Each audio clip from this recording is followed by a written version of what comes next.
What's good, everyone? This is Prime Fiction, and boy do we have a treat for you. What if Naruto was the ancient Kitsune God summoned to Forks and every Cullen and Volturi female bowed before him? Hit subscribe and the bell. Let the story begin. Chapter 1, Arrival. The forest knew first. It always did. The elk grazing in the eastern clearing lifted their heads 3 seconds before anything changed, not because they heard something, or smelled something, but because the air itself shifted in the way it does before a storm, that deep barometric drop that presses against the chest and says something is coming. The elk stood very still for a moment. Then they turned and walked calmly east, unhurried, not fleeing. Just relocating. Making room. The ravens went next.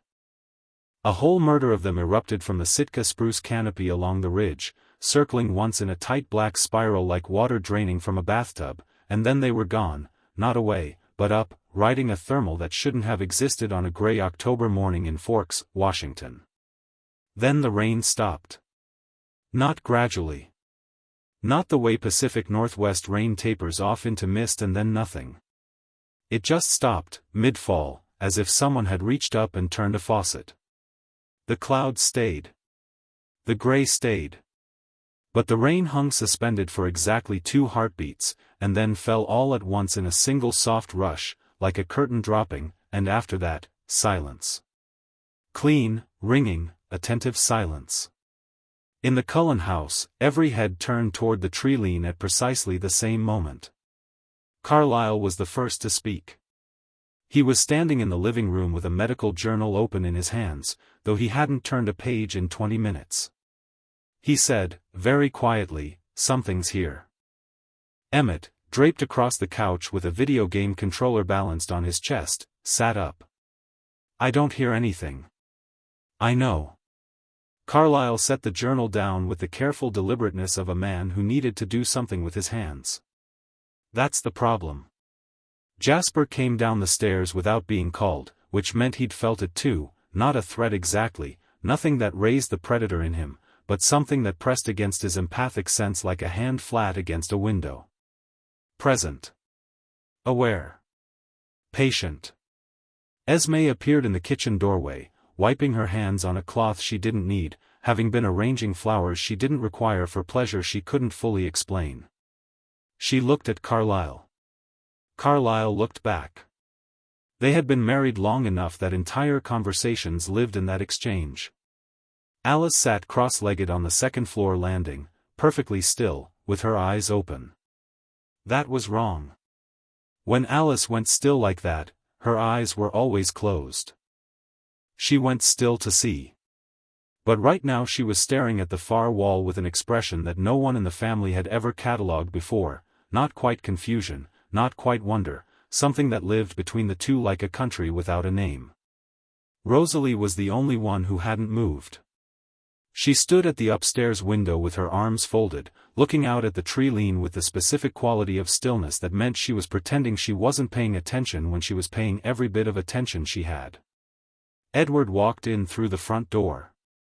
He'd been outside for the past hour, running the perimeter the way he did when he needed space from everyone's thoughts crowding his skull, and now he came through the door with leaves in his hair and an expression that Emmett would later describe as profoundly weirded out, which was not an expression Edward Cullen wore often. "There's someone at the edge of the property," he said. "What are they thinking?" Carlyle asked. Edward paused. "That's the thing." He pulled a leaf from his hair, looked at it, set it on the entryway table. "Nothing. Not silence, I can feel silence. It's more like..." He searched for a word and seemed genuinely unable to find one. "Like trying to read a page that isn't there. The space where thoughts should be, but the space itself is warm." Emmett said, "Warm." "Warm," Edward confirmed. Nobody laughed. That was telling.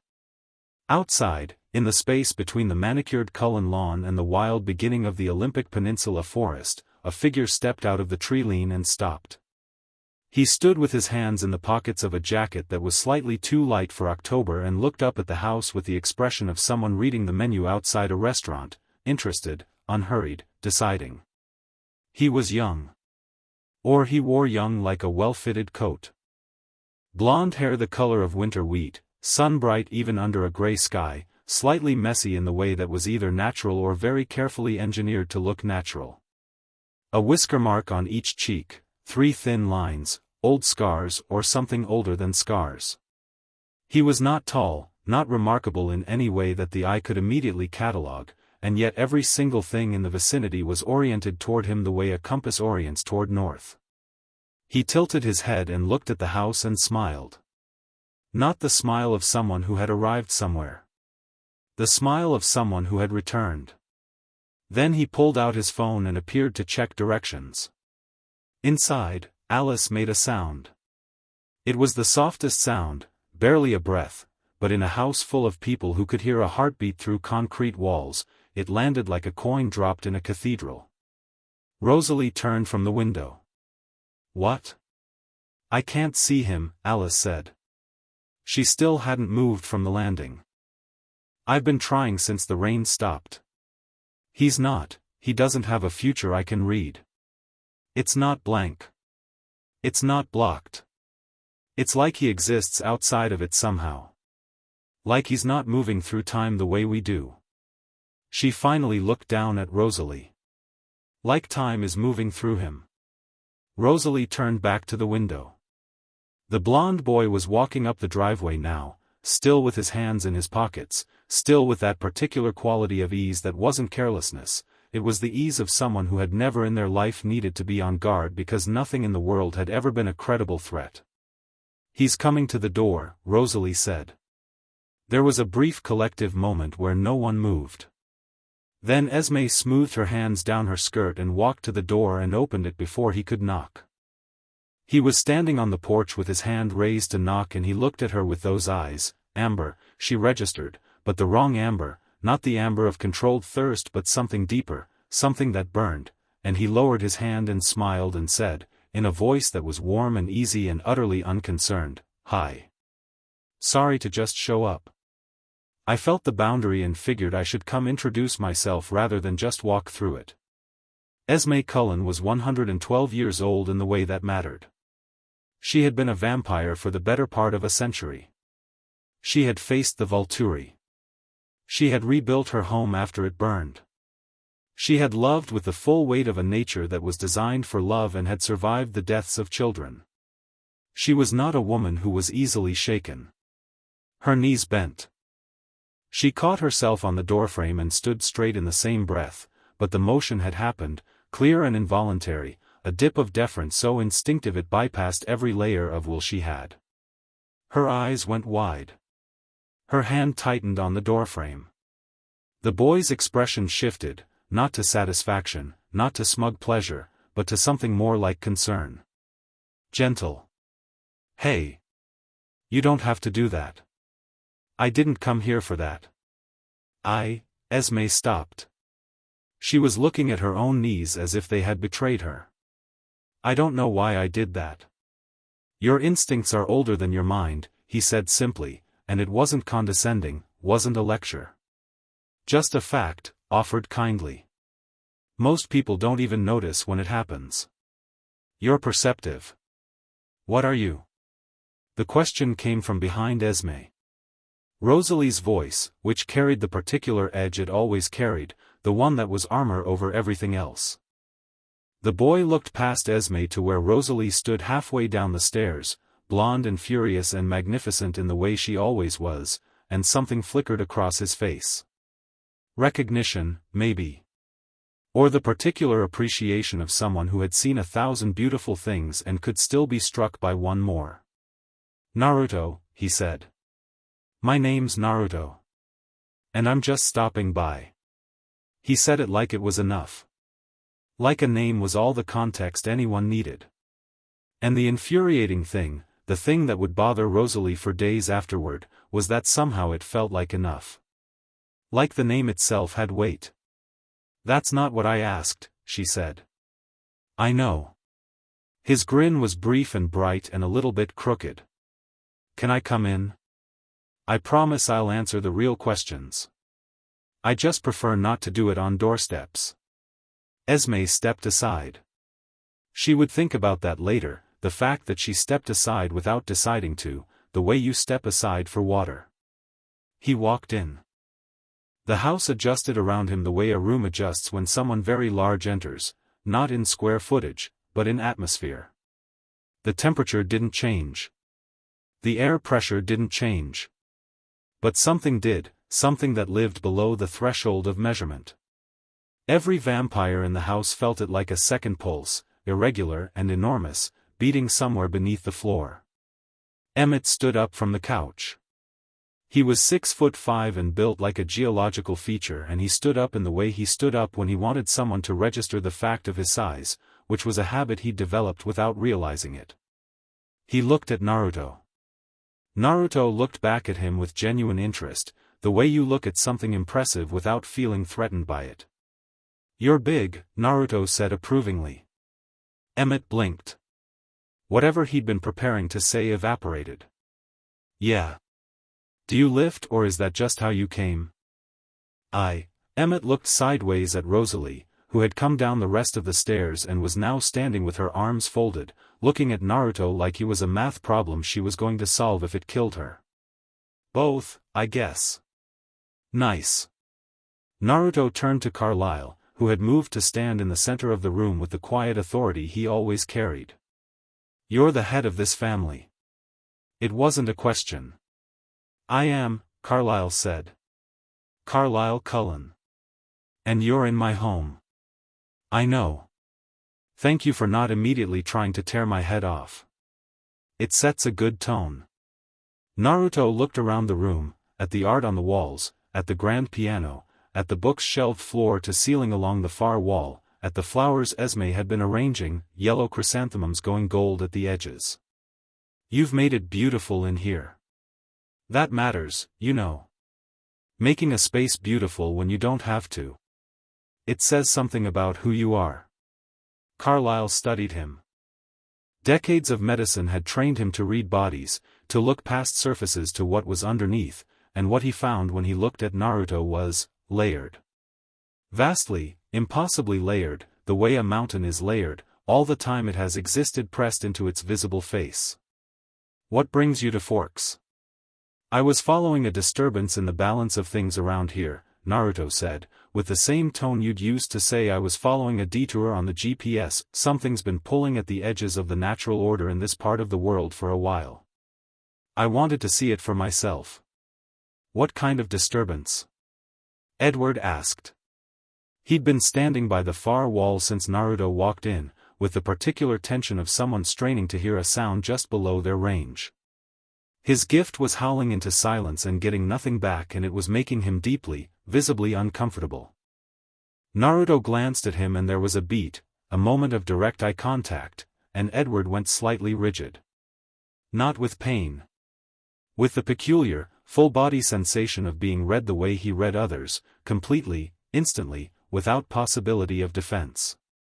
It lasted half a second and then Naruto looked away and Edward let out a breath he hadn't taken.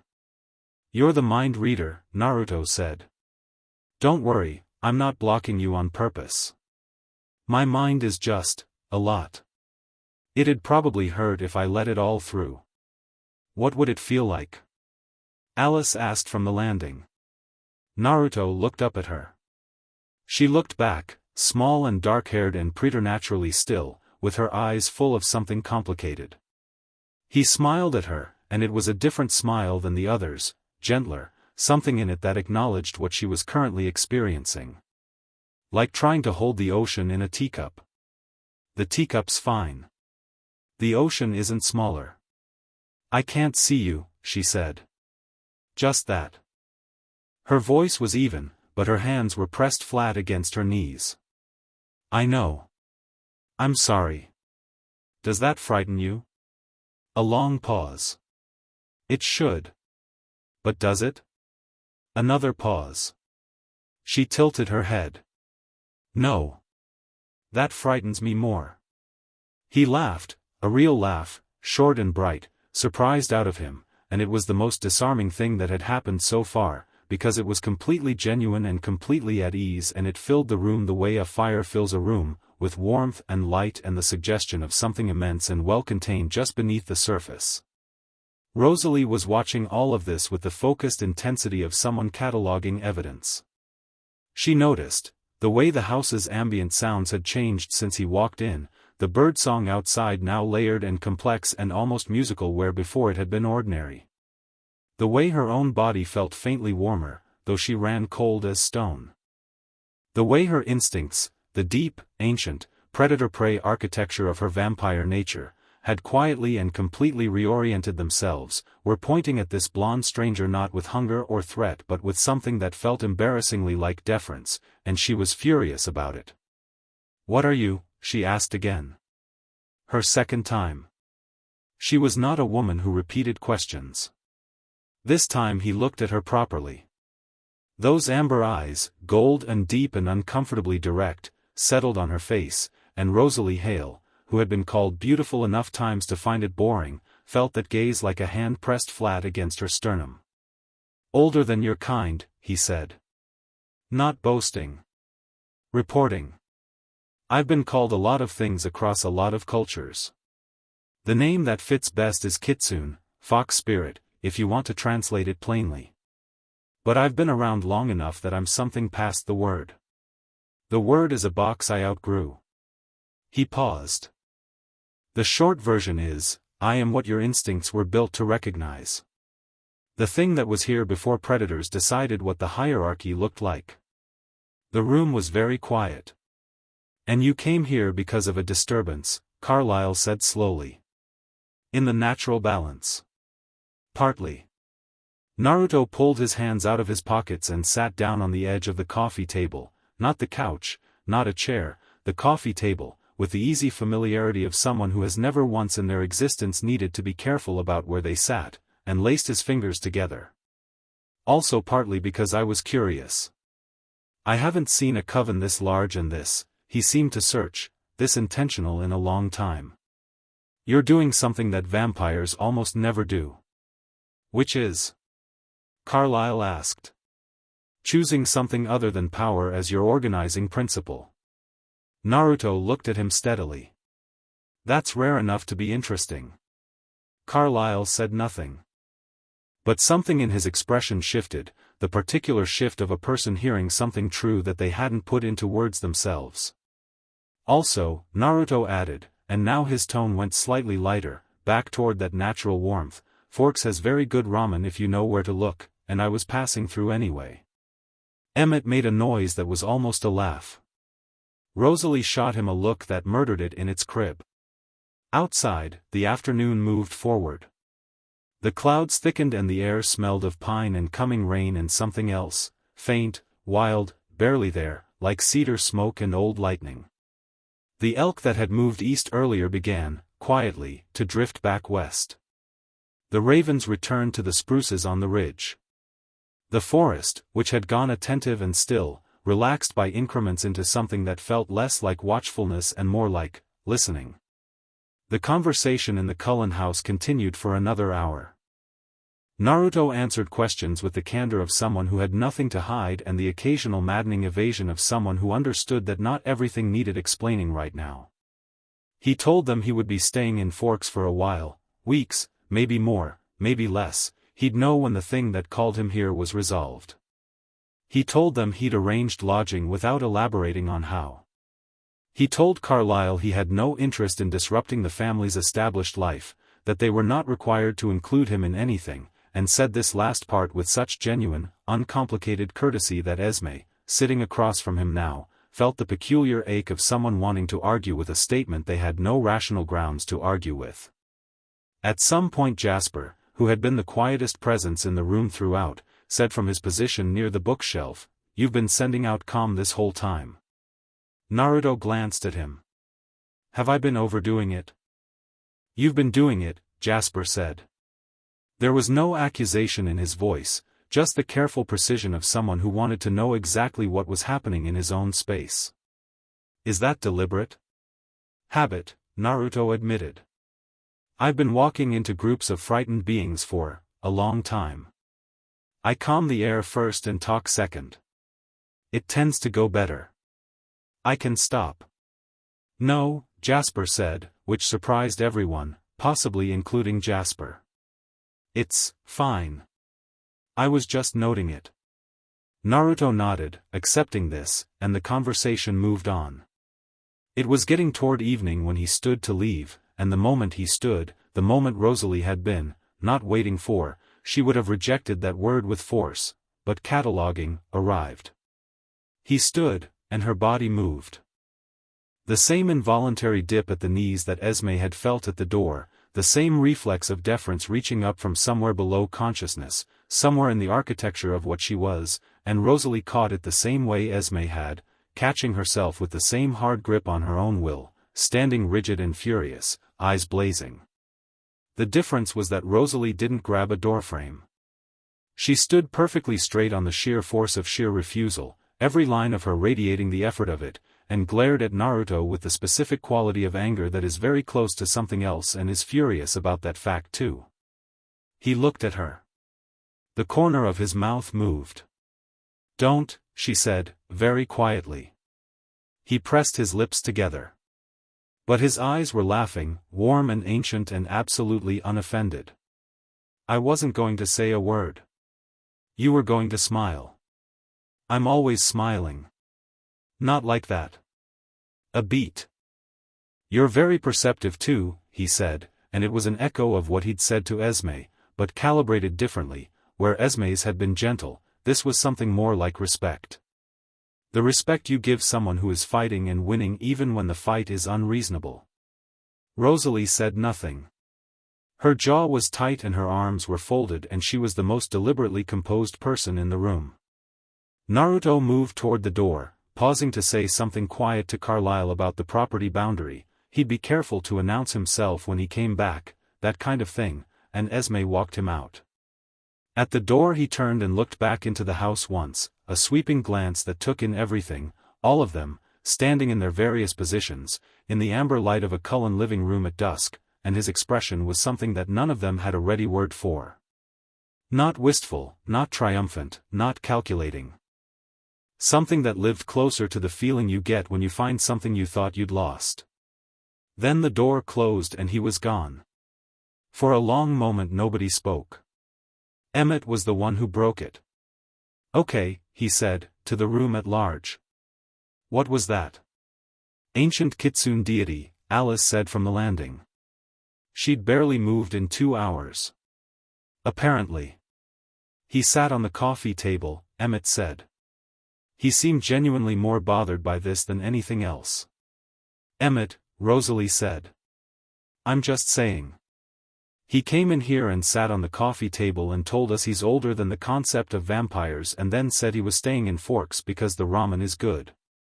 "The ramen" comment was deflection, Edward said. He had his hands in his hair, a tell he'd had since before he was a vampire when he was thinking harder than usual. "He's here for a reason.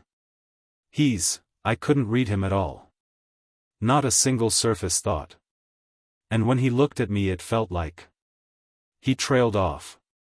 "Like?" Carlyle prompted. "Like standing next to a star." Edward dropped his hands. "You can feel the gravity from where you're standing."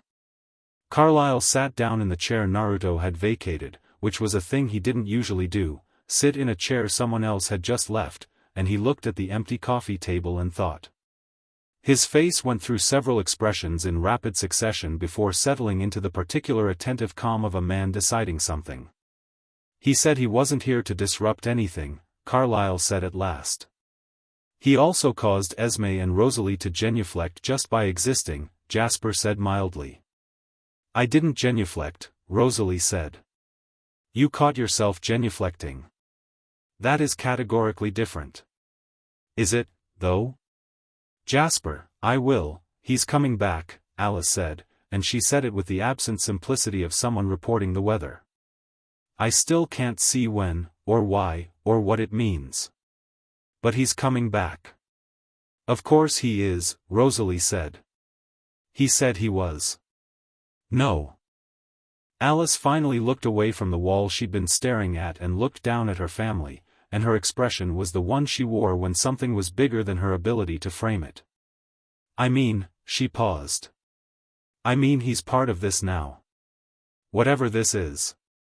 She pulled her knees up to her chest. Whatever comes next includes him. I just can't see the shape of it. The house settled around this information the way houses settle around the sounds of families, absorbing it, becoming part of it, holding it in its walls. Outside, the rain started again, soft and steady and ordinary. The ravens shuffled their feathers on the ridge. An owl called once from somewhere deep in the spruce stand to the east, and the sound of it was enormous and clear and rang across the evening like a bell. In Forks proper, about half a mile from the edge of town, the light was on in the upper room of a small rental house on the edge of a road nobody used much in October. Through the window, if you looked, you could see the shape of a person standing at the glass with a cup of something hot, looking out at the dark tree line, and in the dark the amber of his eyes was visible from outside, 2 points of gold, warm and steady and impossibly patient, looking out at a town that had no idea yet what had arrived inside it. A fox, a real one, a small red-brown shape, sat on the porch railing below the window. It wasn't looking at anything in particular. It was just there, the way foxes are sometimes just there in the dark in the Pacific Northwest, occupying the edge of things. It swished its tail once, slowly, like a flag being waved at a frequency too low for ordinary sight to catch. Then the light in the upper window went out, and Forks was dark and quiet and rain-smelling and ordinary, and the fox sat on the railing in the dark and didn't move, because the night was long and there was no hurry, and some things that are very old have learned that patience is not the same as waiting, it is the practice of being fully present in the moment before the thing that is coming arrives. The thing that was coming was already here. It had already knocked on the door. It had already been invited in. The next morning, Forks High School received a new enrollment form. The name on it was Uzumaki Naruto.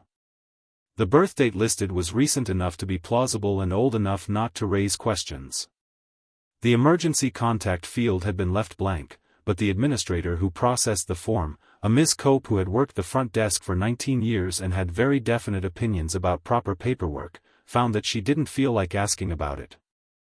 She processed the form with the efficient calm of someone doing something entirely routine and stamped it and filed it and made a mental note to assign him a locker and then spent the rest of the morning humming to herself without knowing why, in a better mood than she'd been in since before her sister's wedding in August. The schedule was printed. The locker was assigned. The first day was set for Monday. In the cafeteria, the usual lunchtime social architecture of Forks High proceeded as it always did, the athletes at their table, the artists at theirs, the general amorphous mass of teenagers sorting themselves by the invisible but ironclad rules of adolescent hierarchy. At the Cullen table, which was always slightly apart from the rest in the way that beautiful things are always slightly apart, Alice was eating with the focused attention she brought to things that other people did automatically, Emmett was talking too loudly, and Rosalie was doing what Rosalie always did in public, which was existing with such relentless perfection that the people around her could barely look directly at her. None of them mentioned the previous evening. They didn't have to. It sat in the middle of the table like a fifth-place setting, present, obvious, requiring no acknowledgement to be completely there. At the end of the lunch period, Alice looked up from her food and said, without preamble, he enrolled. Emmett stopped mid-sentence. Rosalie turned her cup of untouched coffee precisely 90 degrees on the table. Monday, Alice added. The bell rang. They gathered their things and filed out with the rest of the school, and in the particular quality of Rosalie's silence as she walked the hallway, in the set of her shoulders and the forward angle of her chin and the way her hand tightened once on her bag strap before releasing, there was a whole conversation happening that required no words at all. The conversation of someone who has made a decision and is not yet sure what the decision is, only that it has been made, irrevocably, in the same moment their knees bent toward a stranger on a staircase in their own home. The fox was on the porch railing again that night. Still red-brown. Still unhurried. Still waiting in the way that very old things wait, not for anything in particular, but for everything in general, with the absolute confidence of something that has all the time in the world and knows it. Chapter 2, The weight of gold Monday arrived the way Mondays always arrive in Forks, gray and damp and slightly reluctant, the sky the color of old pewter, the roads slick with overnight rain. The kind of morning that makes you want to stay inside and drink something hot and let the world handle itself. Naruto walked to school. Not drove, not ran, not arrived by any means that would have made sense given that his rental house was 1.5 miles from Forks High and the rain was coming down in that particular Pacific Northwest way that isn't heavy enough to justify an umbrella but is persistent enough to soak you through in 10 minutes. He walked with his hands in his jacket pockets and his face tipped slightly up into the rain, and he looked like he was enjoying it, actually enjoying it, not performing enjoyment, the way a person enjoys rain when they are not cold and cannot catch anything and have walked through worse things than weather in ways that weather could not begin to comprehend. He arrived at the front doors of Forks High at 7:52 with damp hair and dry shoulders, which was a physical impossibility that exactly one person noticed, and that person was Jessica Stanley, who was standing at her locker when he came through the door and spent the next 40 seconds trying to figure out why his jacket wasn't wet before giving up and deciding he must have had a car. Ms. Cope handed him his schedule with a bright smile that she would not have given any other new student on a Monday morning. He thanked her by name, which he could not possibly have known, and she didn't notice that he knew it, and went to find his locker. The hallway of Forks High operated on a social physics that Naruto navigated with the ease of someone who had watched 10,000 versions of the same human architecture across the span of civilizations. The athletes in their leather jackets. The careful geometry of who walked next to whom and who made room and who didn't. The particular gravitational pull of the beautiful people, around whom everyone orbited without admitting they were orbiting. He moved through all of it without disrupting it, neither pushing to the front nor making himself small, just, present, and somehow in the right place, the way a river stone is in the right place in the bed of a river. By the time he reached his locker, he had been noticed by approximately 60% of the people he'd passed, though none of them could have said exactly when or why they started paying attention. His first class was AP English Literature, room 114, and he arrived 90 seconds before the bell, found an open seat midway back, and settled into it with the particular quality of stillness that was becoming a theme, not the stillness of someone sitting quietly, but the stillness of something very large, very old, holding itself lightly in a small container. The class was reading Beowulf. Mr. Mason, who had been teaching AP English for 12 years and had very definite opinions about student participation, opened with the standard question, "What is the central tension of the poem?" and got the standard array of tentative non-answers, students speaking in the rising inflection of people not yet willing to be wrong. He was working toward his own point, building to it the way teachers do, when the new student in the middle row raised his hand. Mr. Mason blinked. He hadn't gotten to new students yet. "Yes, Uzumaki, is it?" Naruto said. "Go ahead." "The tension isn't really between Beowulf and Grendel," Naruto said. "Not quickly, not showing off, just saying the thing because it was the thing. That's the surface. The real tension is that Beowulf is a man who has built his entire identity on being the strongest thing in the room, and Grendel is what happens when something that doesn't care about that identity shows up anyway. Grendel doesn't know he's supposed to lose. He's not operating inside the hierarchy. He's just hungry." A brief pause. Beowulf isn't really a poem about a hero defeating a monster. It's about what happens when the story a society tells about its own power gets tested by something that never heard the story. The room was quiet for exactly 3 seconds. Mr. Mason said, yes. That's actually quite," he stopped, reshuffled. "Can you develop that?" "The dragon at the end makes it complete," Naruto said. "Beowulf beats Grendel. He beats Grendel's mother. He holds the story together. But the dragon doesn't care about any of it either, and this time the effort of winning kills him. The poem's honest enough to admit that the strength you build your whole life on will eventually meet something it can't outlast. It's not pessimistic. It's just accurate." Mr. Mason looked at him for a moment with the expression of a teacher who has just had their lesson plan improved by a student and doesn't know whether to be grateful or threatened. He decided on grateful. Exactly right. Let's take that apart, everyone. What does Beowulf's relationship to his own mortality tell us about the heroic code?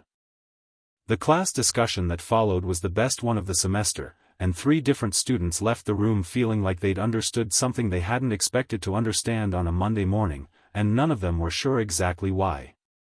The Cullens had AP English Literature 3rd period, which was not the same as Naruto's 1st period, but the school was small enough that the intervals between classes were short and the halls were narrow, and Rosalie passed him between 2nd and 3rd period at a distance of approximately 4 feet. She didn't look at him. He said, "Morning." She said nothing, which was its own language, not hostile, not warm, precisely calibrated to give nothing away.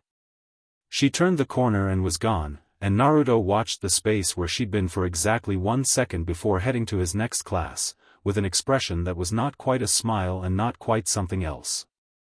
Physics. AP Calculus. Lunch. By lunch, the information network of Forks High had processed the new arrival and arrived at its conclusions. He was cute, consensus had decided, unanimously and with unusual speed for a student body that enjoyed debate.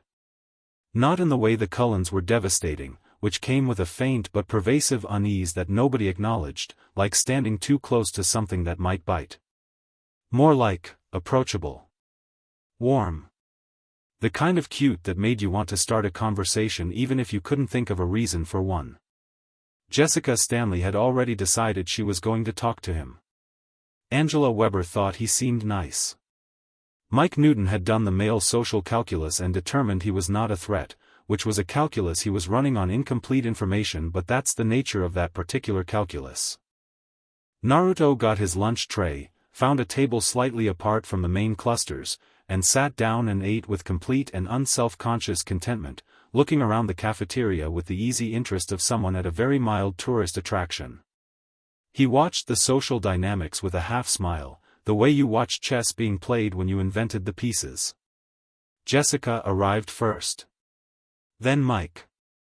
Then Angela, and Tyler, and within 6 minutes he was at the center of a lunch-table conversation with the naturalness of someone who has always been there, asking questions about Forks, real questions, the kind that showed he was actually listening, and learning the names and faces with the ease of a person for whom names and faces have always been easy. "You came from where again?" Jessica asked. "Konoha," Naruto said. "Where's that?" "Far East." He took a bite of rice. "Small place. Very green. Good ramen. Do you miss it?" He thought about this genuinely, which she could tell because the pause wasn't performative. "I miss the people. The place is inside me, I think, at this point. I've been away long enough that the distance doesn't feel like distance anymore." "That's kind of beautiful," Angela said. "It's kind of true," he said, and smiled at her, and she thought for reasons she couldn't articulate that she had never been smiled at quite like that, like the person smiling was genuinely glad she existed. Across the cafeteria, the Cullens had clocked him the moment he walked in. This was not remarkable, they clocked every person who walked in, which was the nature of what they were. What was remarkable was the quality of attention they were paying him, which was different from the quality of attention they paid everyone else, in the way that watching a fire is different from watching a lamp.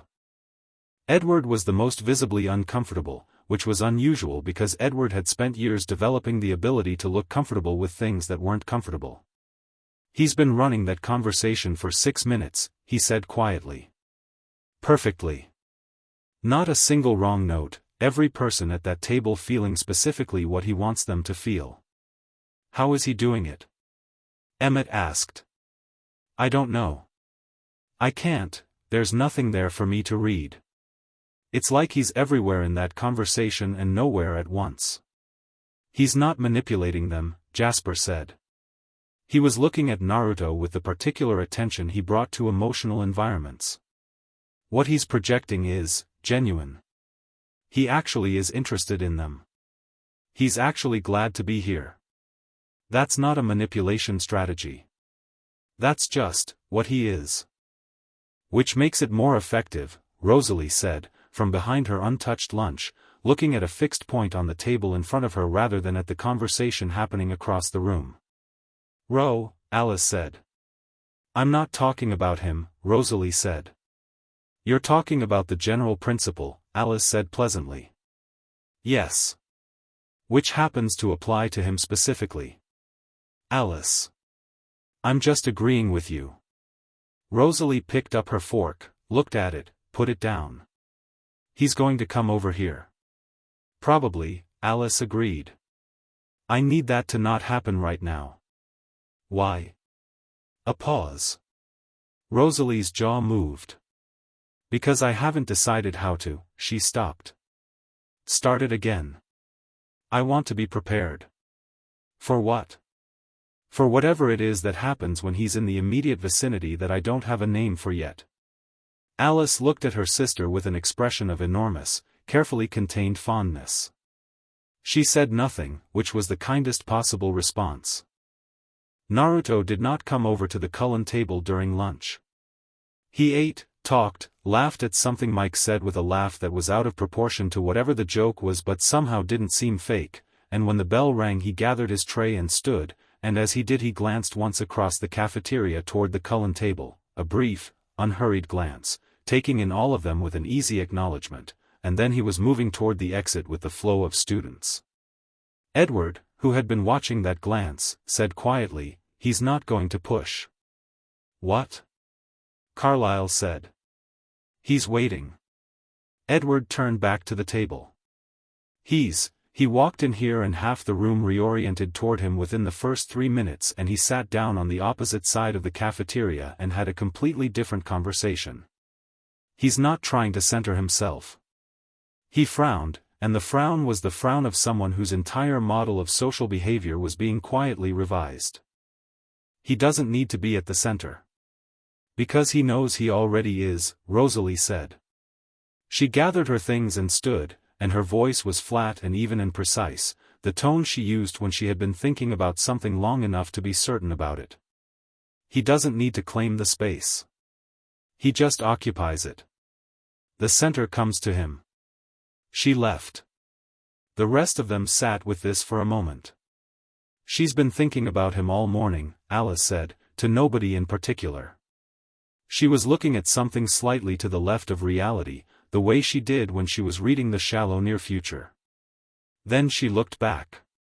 "Don't tell her I said that." "We all heard you say that," Emmett pointed out.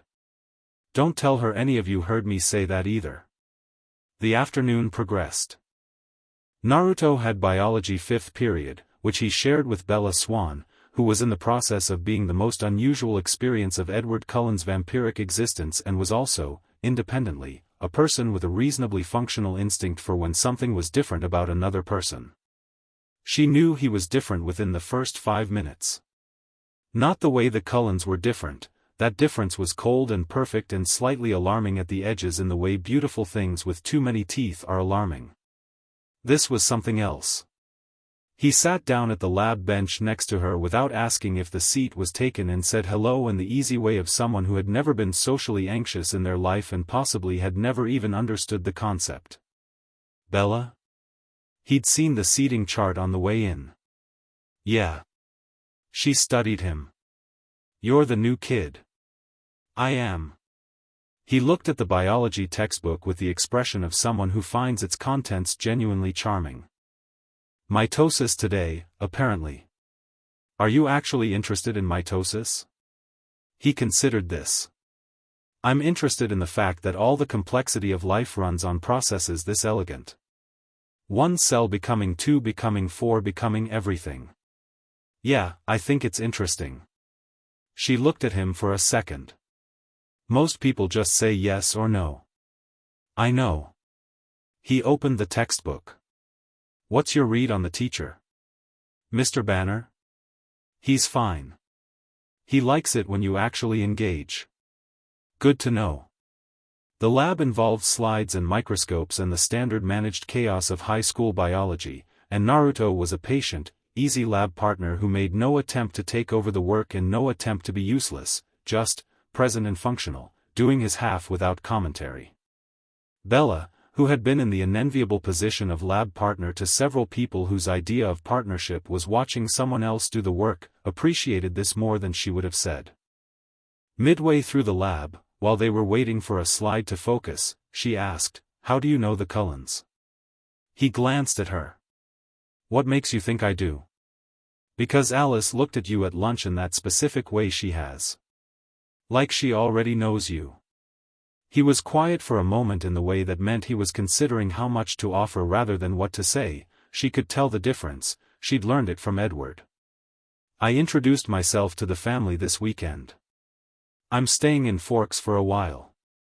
"Why Forks? Why did you come to Forks?" "To live with my dad." "See, there's always a reason." He looked back through the microscope. "Got it, the phase transition's clear. Want to look?" She looked. He was right, it was clear. She made the notation on the lab sheet and said, without looking up, "You're deflecting. A little. Are you going to tell me why you're here?" "Eventually, probably." He said it without evasion, like a genuine probability rather than a brush-off. "I think you're the kind of person things tend to happen around, Bella. I figure I'll just let the reason come up naturally." She looked at him. He was looking back with those amber eyes, warm and steady, and she had the peculiar sensation she'd had only a handful of times in her life, the sensation of standing at the edge of something very large, a cliff or an ocean, something whose full scale she couldn't take in all at once. "That's either very mysterious or very practical," she said. "Ideally both," he said, and the corner of his mouth went up. After school, the rain had graduated from persistent to committed, and the parking lot was the usual barely organized exodus of wet teenagers and fogged windshields.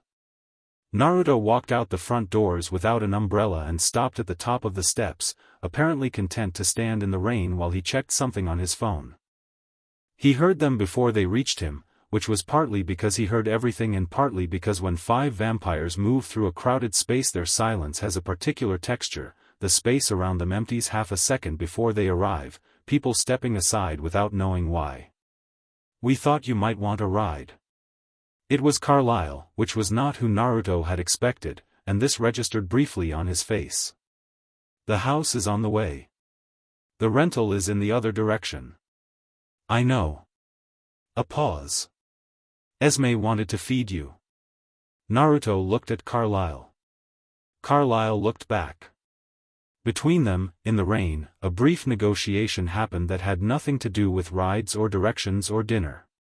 "That's kind of her," Naruto said at last. "She's a very kind person," Carlyle said simply. The drive to the Cullen house took 12 minutes, Emmett driving with the specific aggressive joy he brought to all physical activities, Alice in the front passenger seat spinning a pen around her fingers without watching it, Edward in the back next to Naruto in a silence that was attentive on both sides. "You made an impression in English today," Edward said at last. "Mr. Mason emailed the department head about you." "I just answered the question."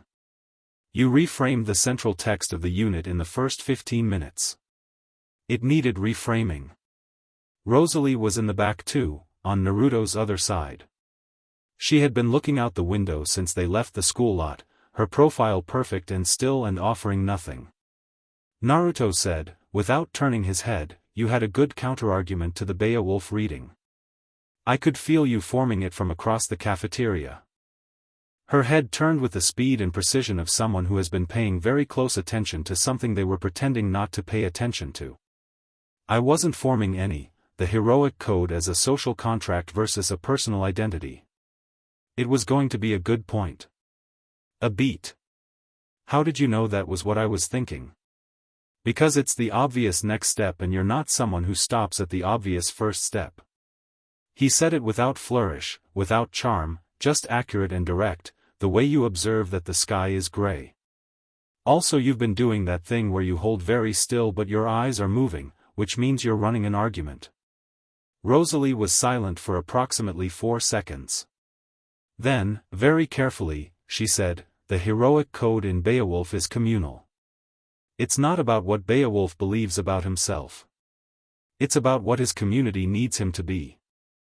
The dragon doesn't just test his personal strength, it tests whether the code can survive being expressed through a single aging man rather than being distributed across a generation.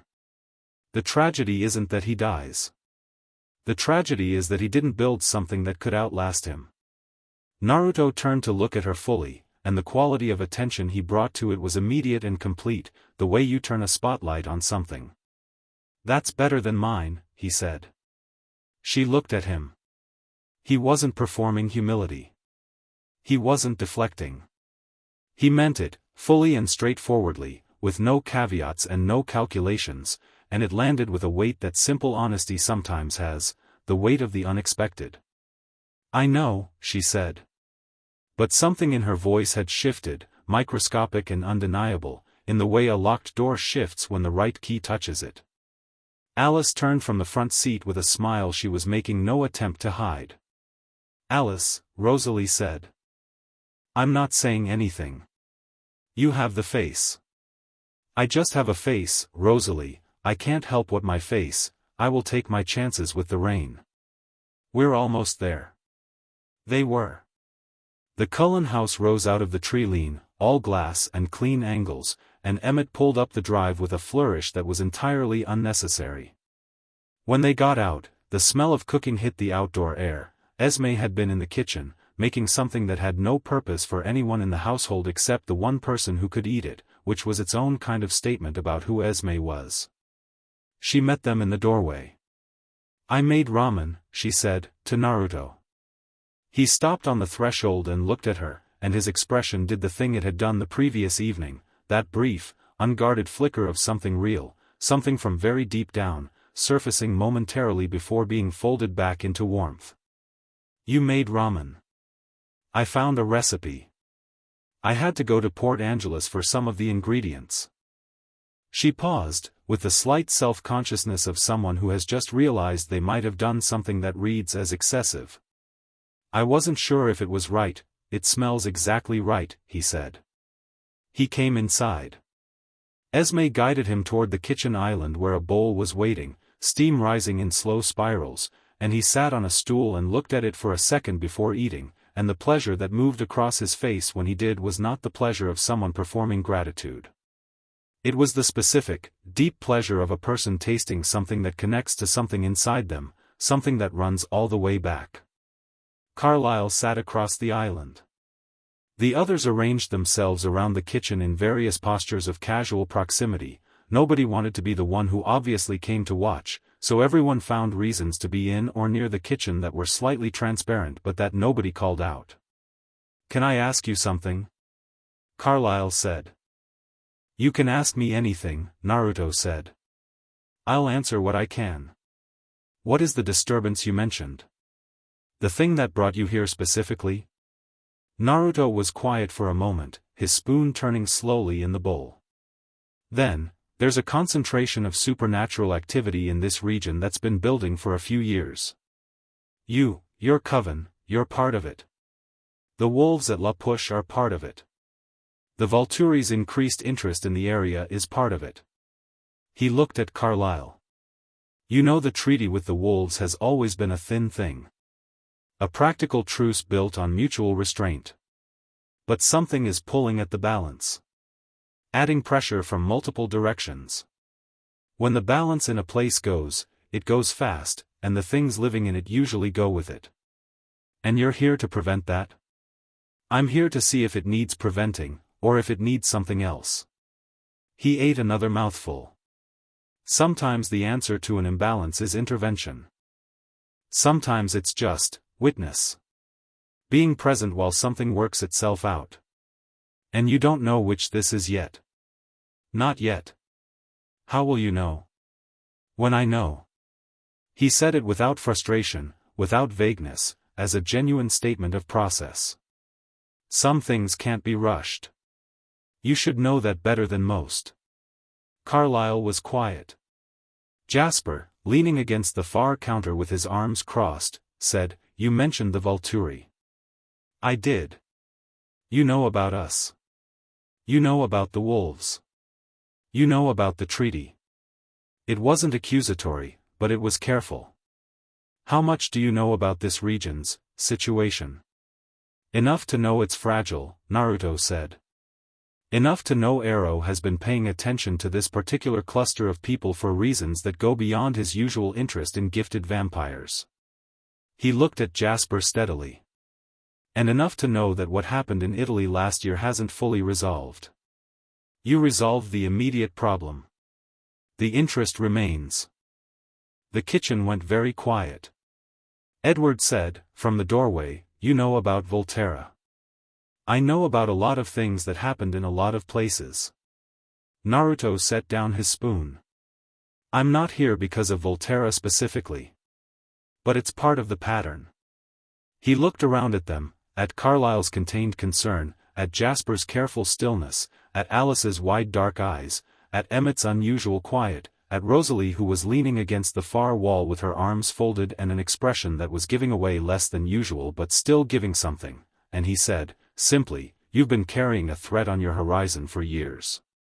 I know what that feels like. I've lived that in ways you probably can't map onto your own experience. I'm not here to take it from you. I'm here because this is where the lines converge. Lines, Carlyle said. Lines of consequence. Of cause and effect building on itself. The place where a lot of different stories are about to intersect. He picked up the spoon again. You're already in the middle of something bigger than your treaty with the wolves. I got here early enough that I might be useful. Might be, Rosalie said. Her first words since they'd come inside. Her voice was even and sharp, the way it went when she was cutting through something. You've been here 2 days. You've met us once. You walked into a high school and made 30 teenagers feel good about their Monday morning. And now you're sitting in our kitchen telling us you might be useful. She looked at him. Convince me. The room was very still. Naruto looked at her. Not for the first time today, not for the first time since he walked into this house, but this time with something different in it, a full, direct, deliberate regard that didn't flinch and didn't escalate and was not a challenge because it had no need to be. He simply looked at her the way very few things had ever looked at Rosalie Hale, like she was exactly as formidable as she knew herself to be, and that was interesting rather than threatening. You've been waiting for someone who isn't afraid of you, he said, quietly enough that it landed like something private. Not because of what you are. Because of who you are. The silence stretched. That's not an answer, she said. But her voice had changed again. Barely. An increment. It's the beginning of one. He held her gaze. You want proof of usefulness. Fine. But proof takes time and you know it, and you're not actually asking about usefulness. He tilted his head slightly. You're asking whether I'm going to disappoint you. Something moved across Rosalie's face, fast, involuntary, the specific expression of someone who has been read accurately and doesn't like it, not because it's wrong but because it's right. She pushed off the wall. I'm going for a run, she said, to no one in particular, and she was gone through the back door in 3 seconds, and the draft of cold evening air she left behind swirled briefly in the kitchen and dissipated.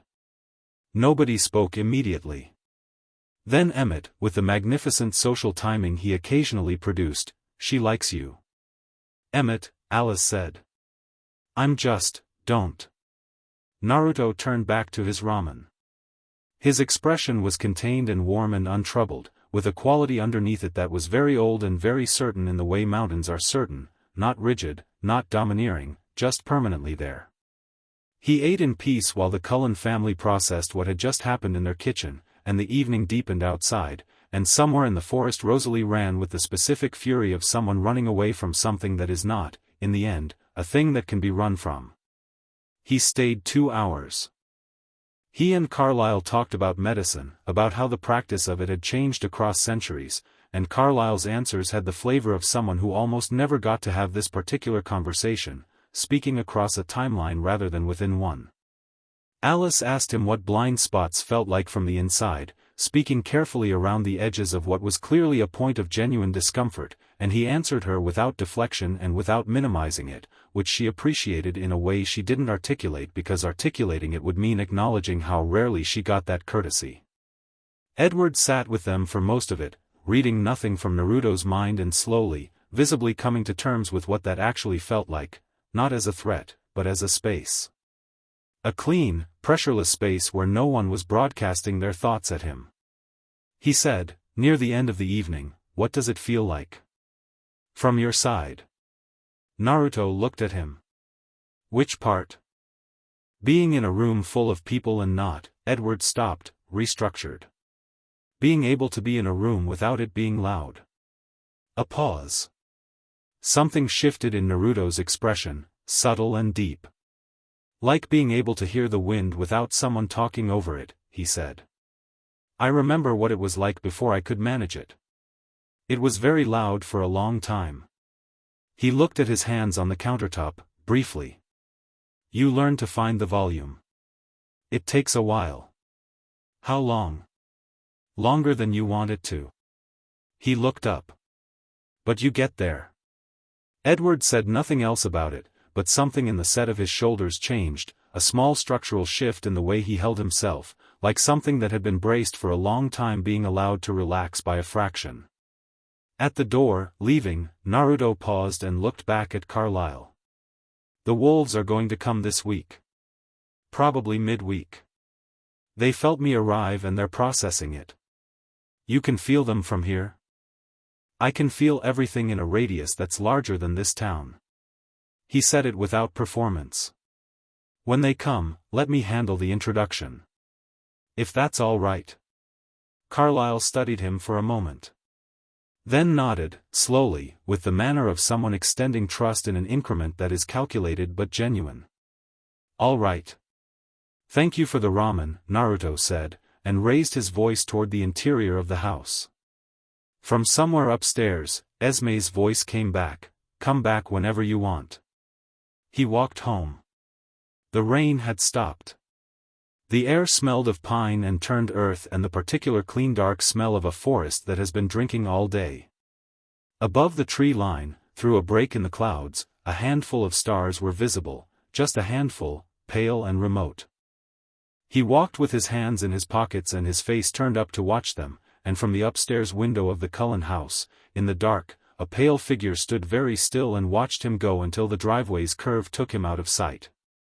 Then Rosalie turned from the window, and went to her room, and sat on the edge of her bed in the dark for a long moment, her hands in her lap. "You've been waiting for someone who isn't afraid of you." She pressed her palms flat against her knees, the way she had on the landing the previous evening when she'd been fighting her own instincts. Her jaw was tight. The room was dark and cold and perfectly still. "Longer than you want it to. But you get there." She sat there in the dark for a long time, not moving. Not running. Chapter 3, Old Blood Wednesday arrived with the smell of wolves.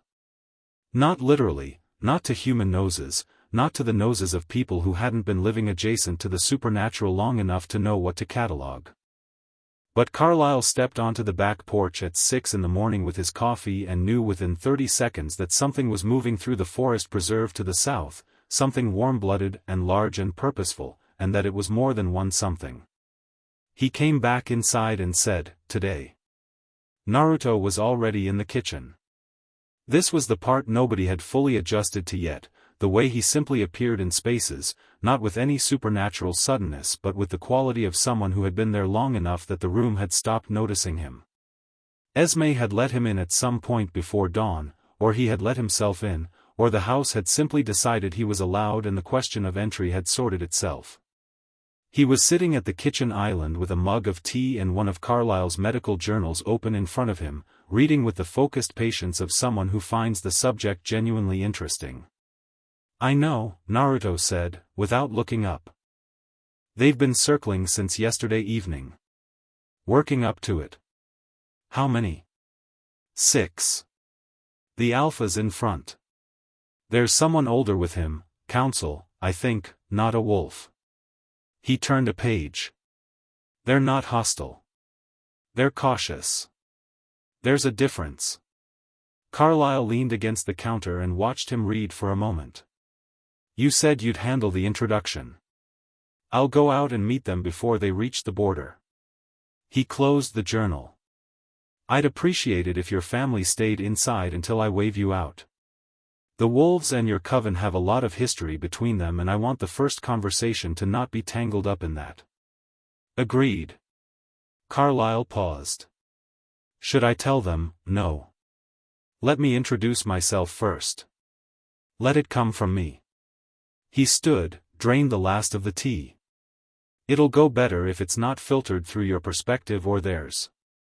This is a first impression situation, and first impressions with wolves require specifics. He went out the front door in the same jacket he always wore, the slightly too light for October one that should have meant he was cold, into a morning that was gray and clean and smelled of recent rain and pine pitch.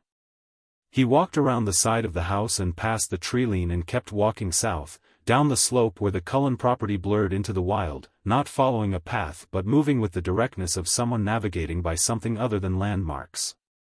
He walked for about 4 minutes and then he stopped and stood still in a small clearing where the spruce trees thinned and the sky opened up overhead, gray and wide. He put his hands in his pockets and waited. They came out of the tree line 60 seconds later. 6 of them, which was what he'd said, though the formation had reorganized since he'd last checked, the alpha at the front in human form, which was its own kind of statement, flanked by 2 others, and 3 more in wolf form in the undergrowth behind, visible as large brown-gray shapes that hadn't fully committed to being visible yet. The man in front was tall and confident in the way that people who transform into large predators tend to be, with dark eyes that were doing the rapid, comprehensive assessment of someone reading a new situation for threats. Behind him and slightly to the left was an older man, Seth's age reversed, somewhere in his 70s with a carved, permanent face, who was looking at Naruto with an expression that was different from the alpha's. The older man's expression was recognition. Naruto looked at him first, before the alpha, which was a deliberate inversion of the expected protocol, and everyone present registered it. He held the elder's gaze for a moment and something passed between them, not words, not thought, something older than both, a register of communication that lived below language the way roots live below the visible tree. Then he looked at the alpha. Jacob Black, he said. Jacob's eyes narrowed. He didn't ask how Naruto knew his name, because people in his position had learned that asking how usually led somewhere confusing. You're the one who came into Cullen territory. I came to Forks, Naruto said. The Cullens' territory is their own matter. I'm not here as their guest or their ally or their anything. I'm here for the same reason the salmon come up your rivers in October.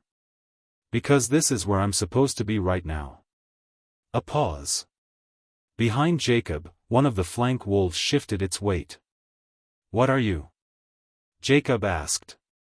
His voice had the particular directness of someone who had stopped bothering with social cushioning after several years of dealing with the supernatural. Something your stories already have a name for, Naruto said. Something older than the first pack. The elder made a sound. Not a word, a sound, low and sharp, that came from the back of his throat like something reflexive. Jacob half turned. Billy? Billy Black was looking at Naruto with an expression that had moved past recognition into something with more weight to it.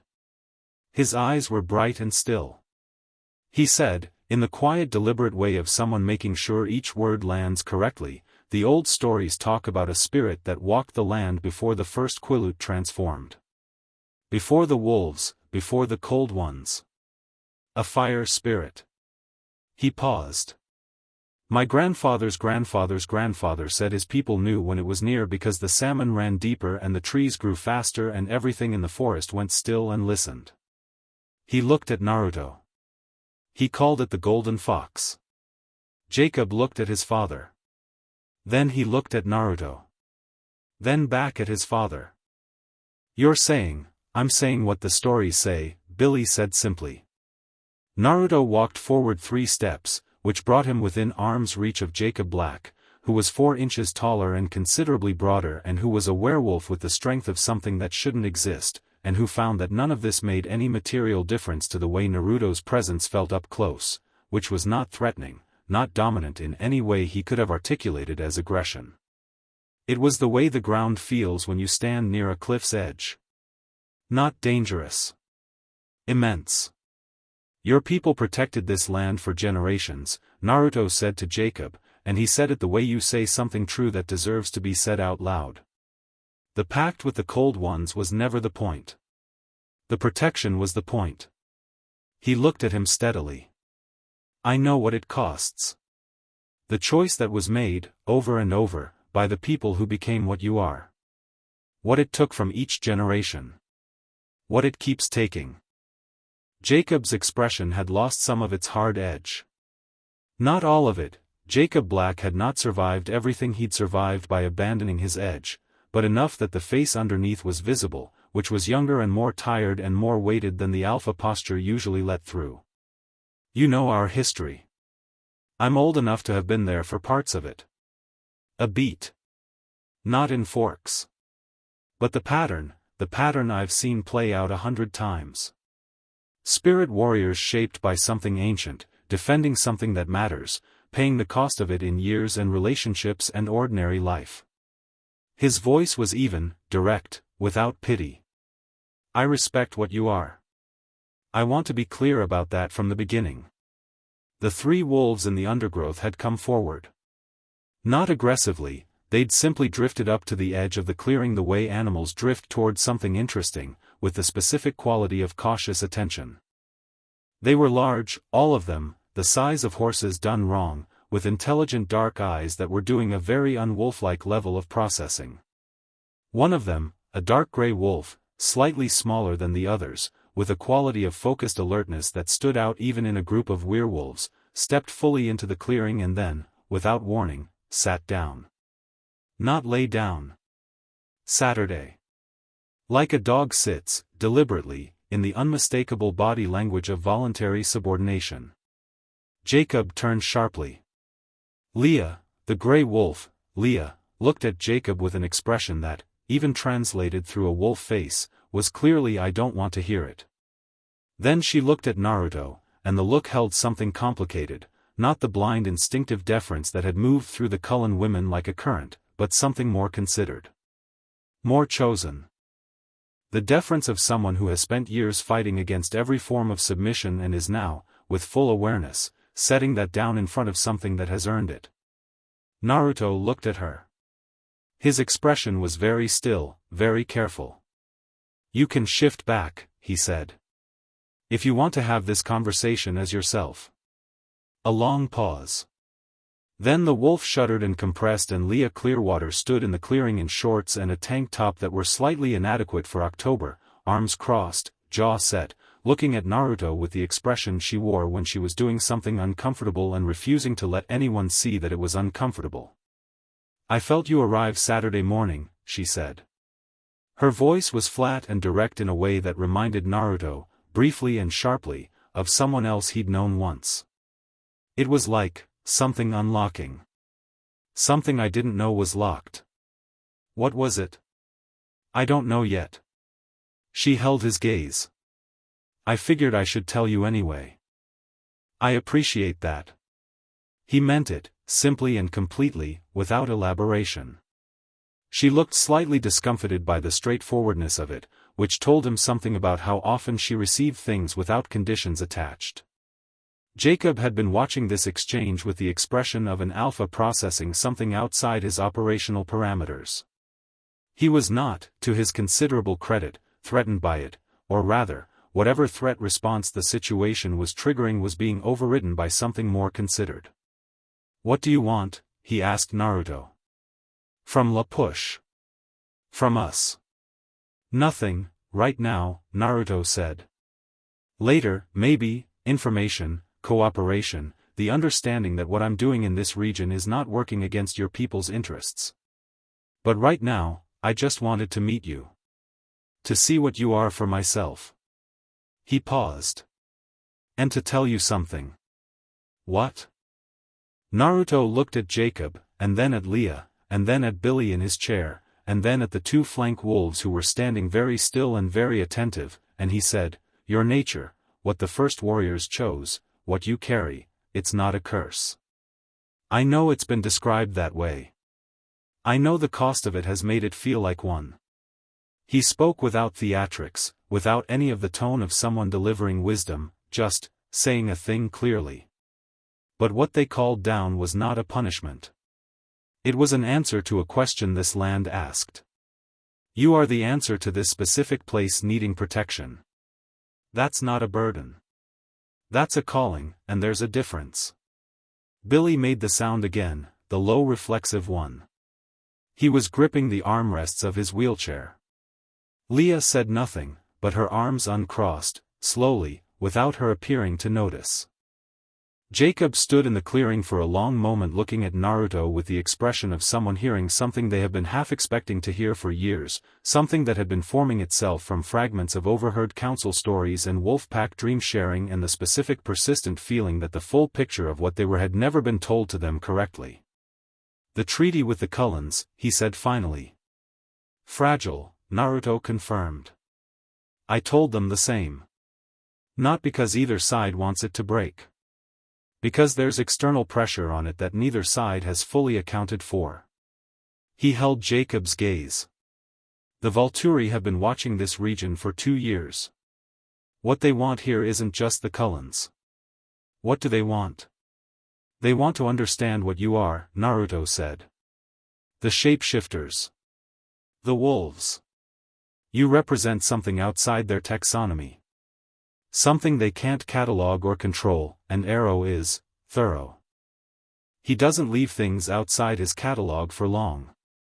Jacob's jaw tightened. "So we're targets. You're persons of interest. That's not the same as targets yet. But it has the same destination if it goes unaddressed." A pause. "Which is part of why I'm here." The clearing was quiet for a moment, the specific, large quiet of a forest holding its breath. The cloud cover had thickened. The gray morning pressed down, soft and insulating, and somewhere far up the ridge a woodpecker was working steadily at a dead spruce, the sound of it rhythmic and ordinary and reassuring. Billy spoke from behind Jacob. "Will you come to La Push?" Everyone looked at him. "The council should hear you directly," Billy said. He was looking at Naruto with the bright, still certainty of someone whose world has been reorganized by new information and who is not afraid of that reorganization. "The stories we have about you, about what you are, most of my people have filed them under legend. It would be good for them to understand that legend and fact aren't always separate categories." Naruto considered this for exactly 3 seconds. "When?" "Friday evening. Dinner first." Billy's mouth twitched. "Emily makes a fish chowder that I think even a Kitsune God might appreciate." Jacob turned to look at his father with the expression of a son watching a parent do something unexpected and not being entirely sure how to respond to it. Billy ignored him with the serenity of the very old. "I'll be there," Naruto said. The two flank wolves had been sitting down for the last several minutes without appearing to notice they'd done it. One of them, a large russet shape that carried itself with the quality of someone very young trying to be very steady, was watching Naruto with enormous, undisguised curiosity. "Seth," Naruto said, to the russet wolf, who startled visibly at being addressed by name, "you can ask." "I don't mind." The wolf shuddered and Seth Clearwater was crouching in the clearing, barefoot, looking up at Naruto with the open-faced wonder of someone who has not yet learned to hide being impressed. "Can you actually turn into a fox?" Leah closed her eyes in the specific way of an older sibling. Naruto grinned, the full, warm, slightly crooked grin that was becoming familiar to anyone who had spent more than an hour near him, and said, "Yeah." "Like, right now?" "Seth," Leah said. "What?" "It's illegitimate, it's embarrassing is what it is, I'll show you sometime," Naruto told Seth, and the promise in his voice was genuine and easy, the voice of someone who actually will, without conditions or ceremony. Seth looked like he'd been told Christmas was coming twice this year. They talked for another 20 minutes, Naruto answering questions from Jacob about the Volturi specific interests, Jacob providing information about the recent wolf pack dynamics that Naruto received with the careful attention of someone cataloging useful intelligence without appearing to be doing so. Leah stood apart with her arms recrossed but facing the group rather than away from it, which was its own form of participation. When they finally moved to go, Jacob paused at the tree lean. "The Cullens," he said. "Not a full question." "They're not the problem," Naruto said. "And neither are you. That's the point." Jacob looked at him for a moment with the expression of someone revising a deeply held operational assumption. Then he nodded, once, the nod of an alpha accepting a position, and turned and walked into the trees. The wolves followed. Billy nodded to Naruto with a dignity that came from a very long tradition of dignified nods, and allowed his son to guide his chair back through the gap in the undergrowth. Leah was last. She stopped at the tree lean and turned back. "The thing that unlocked," she said. "When you arrived." Her voice was stripped of its usual armor, just for the moment, just for the sentence. "Was it you, or was it something about me?" Naruto looked at her carefully. "Something that was already in you," he said. "I just arrived at the right moment." She looked at him for another second. Then she turned and walked into the trees. He stood in the clearing alone for a while after they'd gone, in the gray morning, with his hands back in his pockets, looking at the place where the undergrowth had closed behind them. Not thinking, or thinking in the way that very old beings think, not linearly but all at once, the way water is all at once wherever it is. Then he turned and walked back up the slope toward the Cullen house. He found all of them in the backyard. Not inside, which had been the agreement. In the backyard, a respectful 30 yards from the tree lean, standing in various postures of studied casualness that fooled absolutely nobody, including Naruto. He looked at them. Carlyle had the grace to look slightly sheepish. "I said inside," Naruto said. "We were concerned," Carlyle said. "You were curious." "That too." Emmett said, "I heard something about you turning into a fox." "Not today. But in principle." Emmett. Rosalie's voice. "It's a reasonable follow-up, it's really not." Naruto had stopped in the middle of the yard and was looking at them the way he sometimes looked at things, with the full, unhurried weight of his attention, finding each face and reading it in turn. Emmett, who was genuinely curious about the fox and not very complicated about it. Alice, who had her head tilted and her eyes slightly unfocused in the manner that meant she was trying again to find a future thread and failing, and who was handling that failure with increasing equanimity. Jasper, reading the emotional atmosphere of the meeting that had just happened off Naruto's body language with the focused precision of a translator. Edward, quieter than usual, watching Naruto with the particular attention of someone who has been thinking about a conversation from the previous evening. Carlyle, patient and steady and genuinely worried about things he was not going to stop being worried about just because a supernatural entity had shown up and seemed like he might have it handled.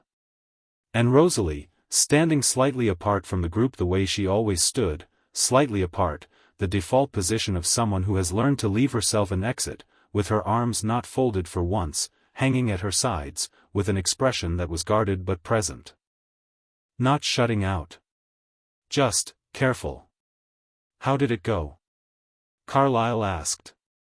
"Well," Naruto said. "Better than it might have."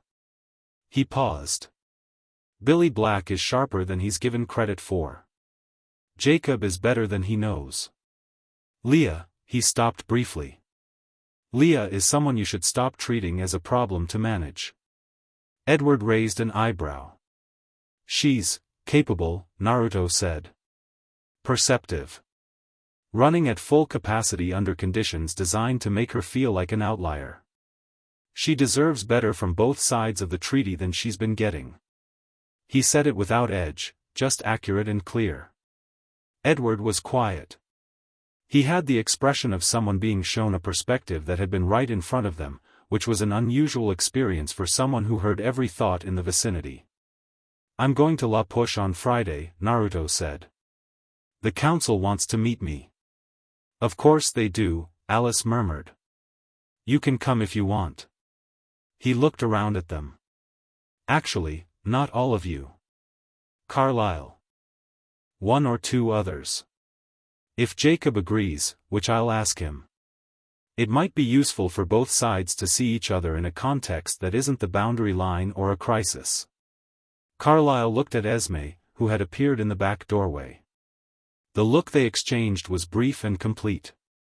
That's generous, Carlyle said. It's practical, Naruto said.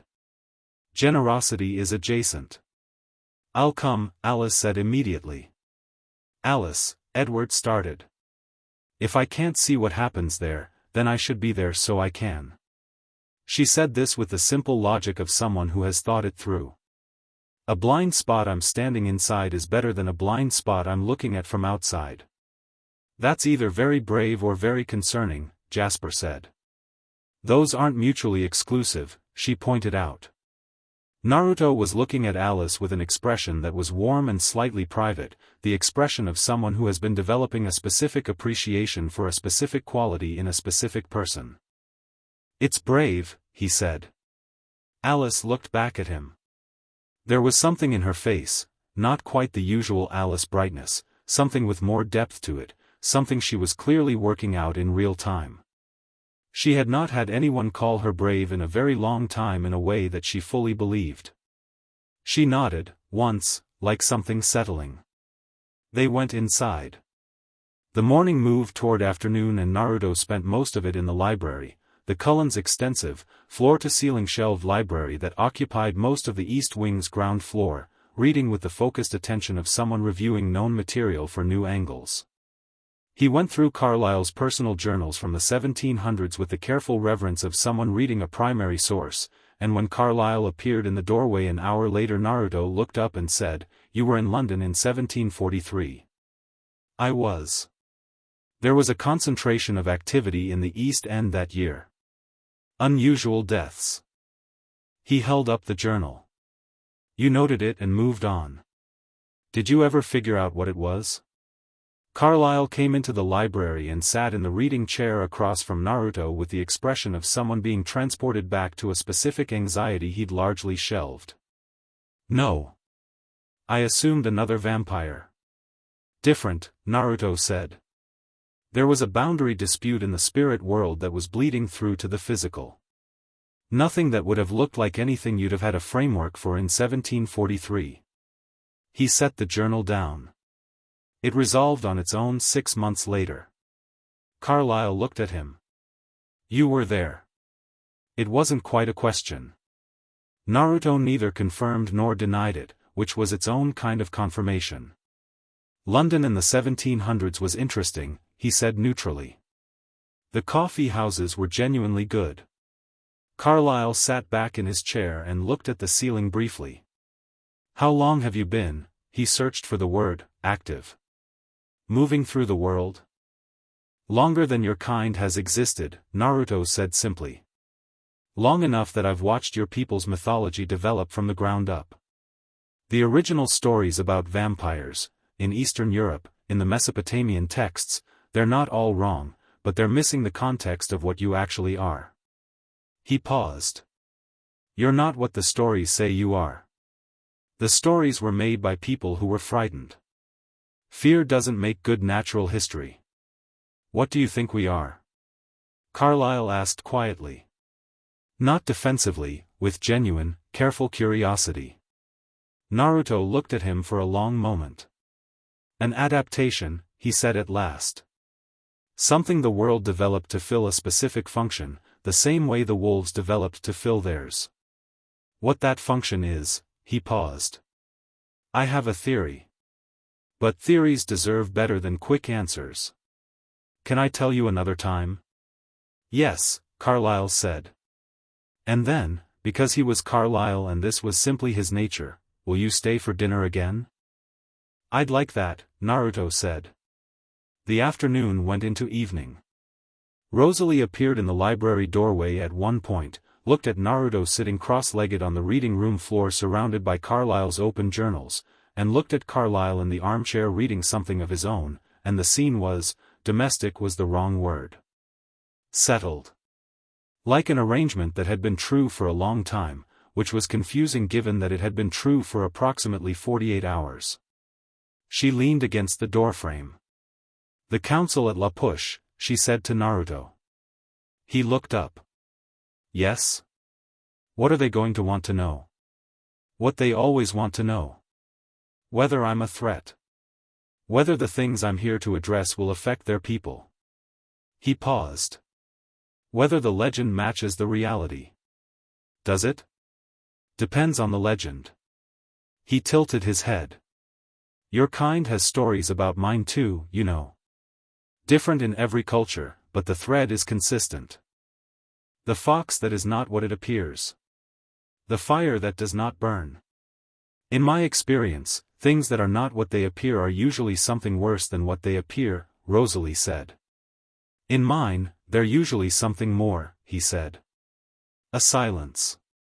The library breathed around them, old paper and quiet air. "I'm coming to La Push," Rosalie said. Naruto looked at her. "I thought you might." "Not because of," she stopped. Started over. "Because if there's a political realignment happening between the Cullens and the Wolves, I want to see it directly." "Of course. Don't read anything else into it." "I'm not." "Good. Do you want me to confirm that to you, or are you telling yourself?" The look she gave him was sharp enough to cut glass. He met it with perfect, unhurried equanimity, and after a moment the sharpness of it softened, just slightly, at the edges, not into warmth, not yet, but into something that was in the neighborhood of warmth, looking at it from a distance, considering the commute.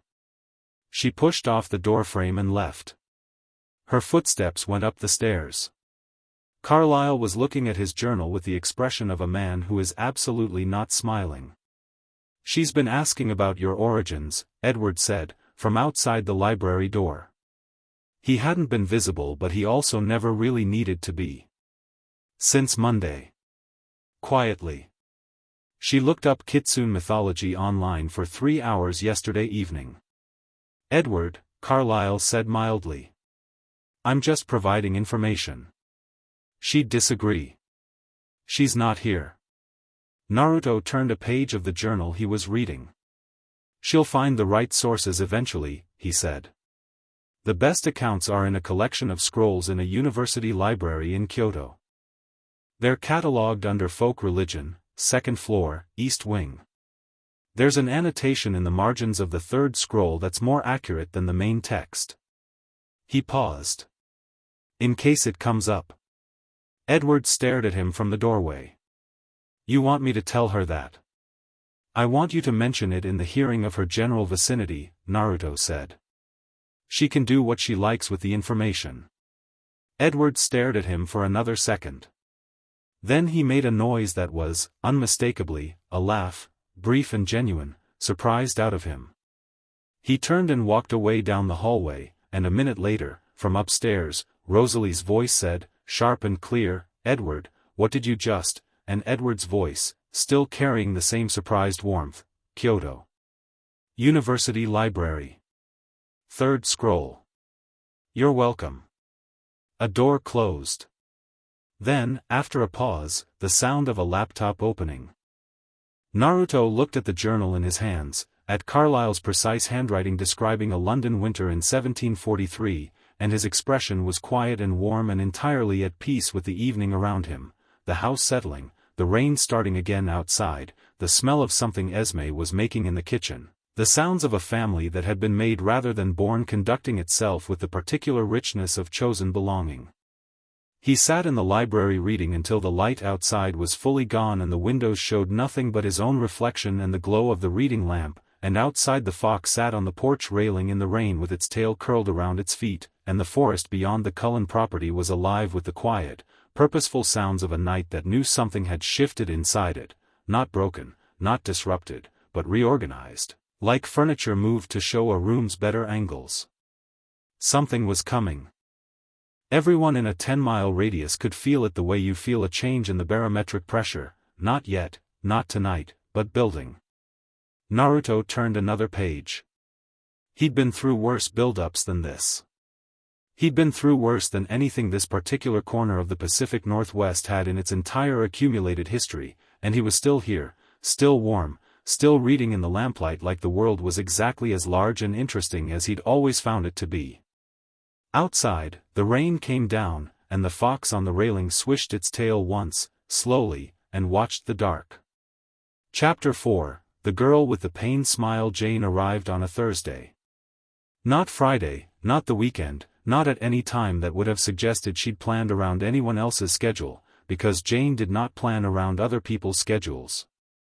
She arrived on a Thursday afternoon at 2:47 when Forks High's parking lot was at its most chaotic, the end of the school day, students flooding out in the particular rush of people released from a place they'd been contained in for 7 hours, and she stood at the edge of the lot in a gray coat that was slightly too formal for the town and slightly too expensive for the weather, and she waited. She was alone. That was the first unusual thing. Jane never traveled alone.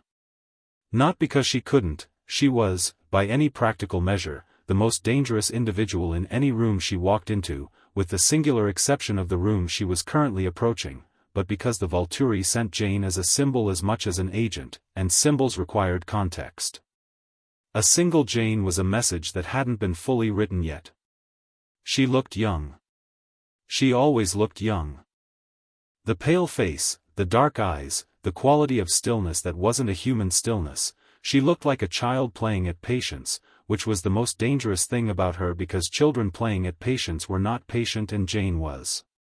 Jane was the patience of someone who had never, in 3 centuries of existence, encountered something that made her wait longer than she wanted to. Naruto walked out of the school building in the first wave of students, backpack over one shoulder, laughing at something Seth, who had attached himself to Naruto's lunch table with the uncomplicated enthusiasm of a golden retriever, had just said.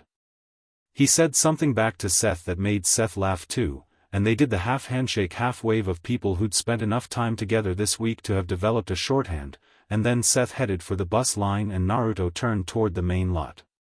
He saw Jane immediately.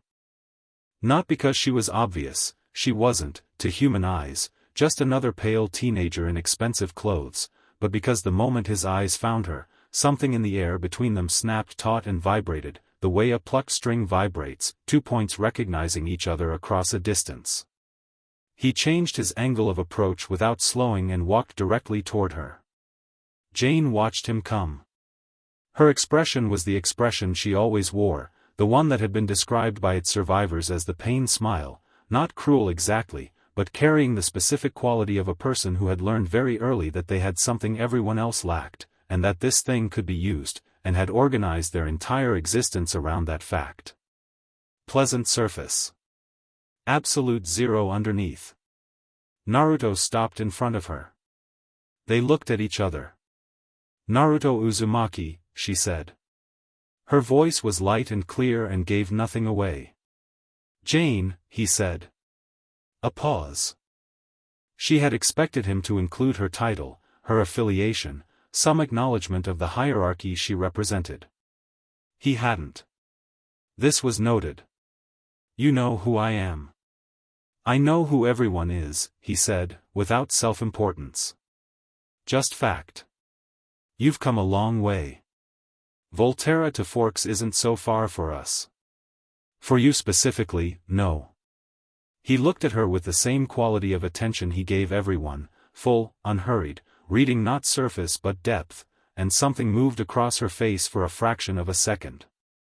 Not discomfort. More like the sensation of being looked at by something that does not find you frightening, which was an experience Jane's face was not well practiced at expressing. "Arrow sent you alone. Arrow sends me how he chooses to send me. He sent you without Felix. Without Alec." He tilted his head slightly. "He wants an assessment, not a demonstration. He wants to know what I am before he decides what to do about me." Jane's expression didn't shift, but the quality behind it did, the very slight adjustment of someone recalibrating. "You're direct. It saves time. I was told you were unpredictable." Who told you that? The reports. Whose reports? She smiled then, not the pained smile, something adjacent to it, something that might have been amusement if it had been allowed to develop past infancy. You're asking me to reveal my sources. I'm asking because whoever wrote the reports got something wrong and I'm curious which part. He shifted his backpack on his shoulder. Walk with me. There's a place on the main street that does an espresso that's better than anything you've had in Italy, and I'd rather not have this conversation in a high school parking lot. She looked at him. The calculation behind her eyes was fast and comprehensive and she reached the end of it in approximately 2 seconds. All right. They walked. The town of Forks, which was small and wet and accustomed to minding its own business, parted around them the way water parts around 2 points moving at different speeds. They walked side by side down the main road, Jane in her gray coat and Naruto in his insufficient jacket, and they looked from the outside like the most mismatched pair of teenagers in the Pacific Northwest, which was objectively accurate. The cafe was called something forgettable, Rosie's, or Ruby's, one of those, and it had 4 tables and a counter and a woman behind the counter named Marie who had been making espresso in this town for 22 years and who was the reason Naruto came back. He ordered 2 without asking Jane what she wanted.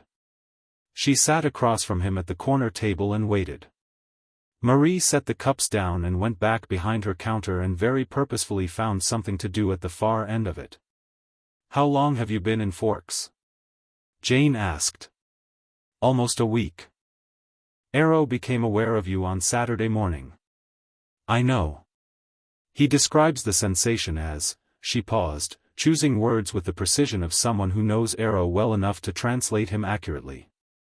He said it was like feeling a continent shift. Slow and enormous and completely beyond argument. Her dark eyes were level and direct. He finds that interesting rather than alarming, which is unusual for Arrow. He's smarter than he pretends to be, Naruto said. Most people think he's exactly as smart as he pretends to be. Which is the second layer of the pretense. Naruto turned his cup once. Arrow is frightened. He won't say so, not even to himself.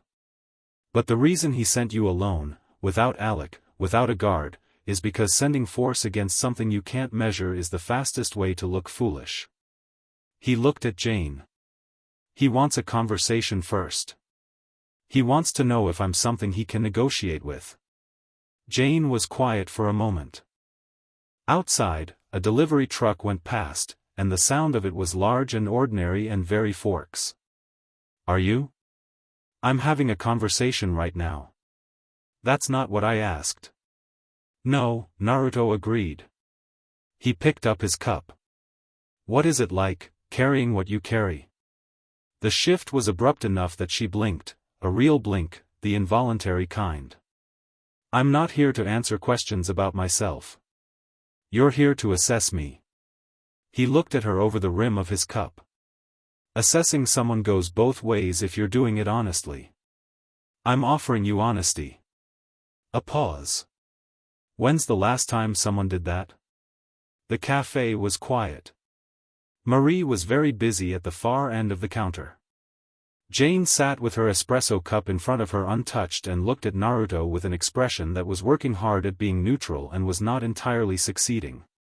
300 years of practiced control over her own face and something in it had found a hairline crack. You're trying to make me comfortable, she said. Her voice was careful.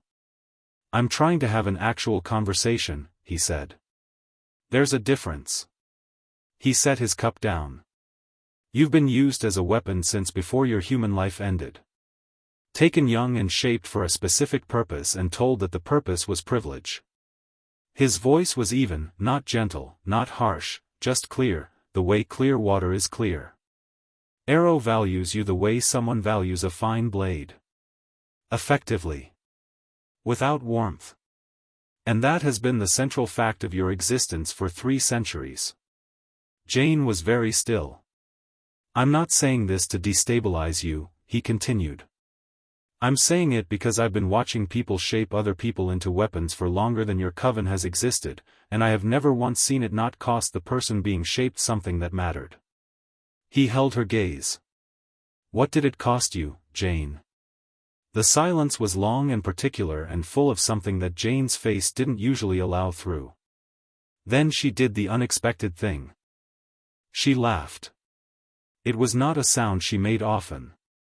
This was evident in the way it surprised her, a short, genuine sound, slightly ragged at the edges, the laugh of someone who has forgotten how the mechanism works and finds it coming loose unexpectedly. It lasted maybe 2 seconds and then she caught it and composed her face and looked at the table. You, she said, to the table, are not what I expected. What did you expect? Something more, she gestured vaguely. Sovereign. Distant. Everything old and powerful is usually performed, Naruto said. Yes. She looked up. You're not performing. I've been around long enough that performance is exhausting, he said. There's nothing I need to convince anyone of. So I just talk. Jane turned her espresso cup between her pale fingers. She wasn't drinking it because she couldn't drink it. The act of handling it was something else, something grounding, something to do with her hands while her mind worked through something. Arrow wants to meet you. I know. He will come here, or he will invite you to Volterra. The invitation will be strongly worded. He's welcome to come to Forks, Naruto said. I won't be going to Volterra. That will displease him. Probably. The word carried no particular weight. His displeasure has consequences. For people who need his approval. Naruto looked at her steadily. I'm not one of them, and I think you know that, and I think you knew it before you got on the plane. Jane was quiet. The expression on her face was doing something complicated, not the pained smile, not the composed blankness, something in between that was actively being worked through. What are you going to do here? She asked. In this town. With these people. Address an imbalance. What kind of imbalance?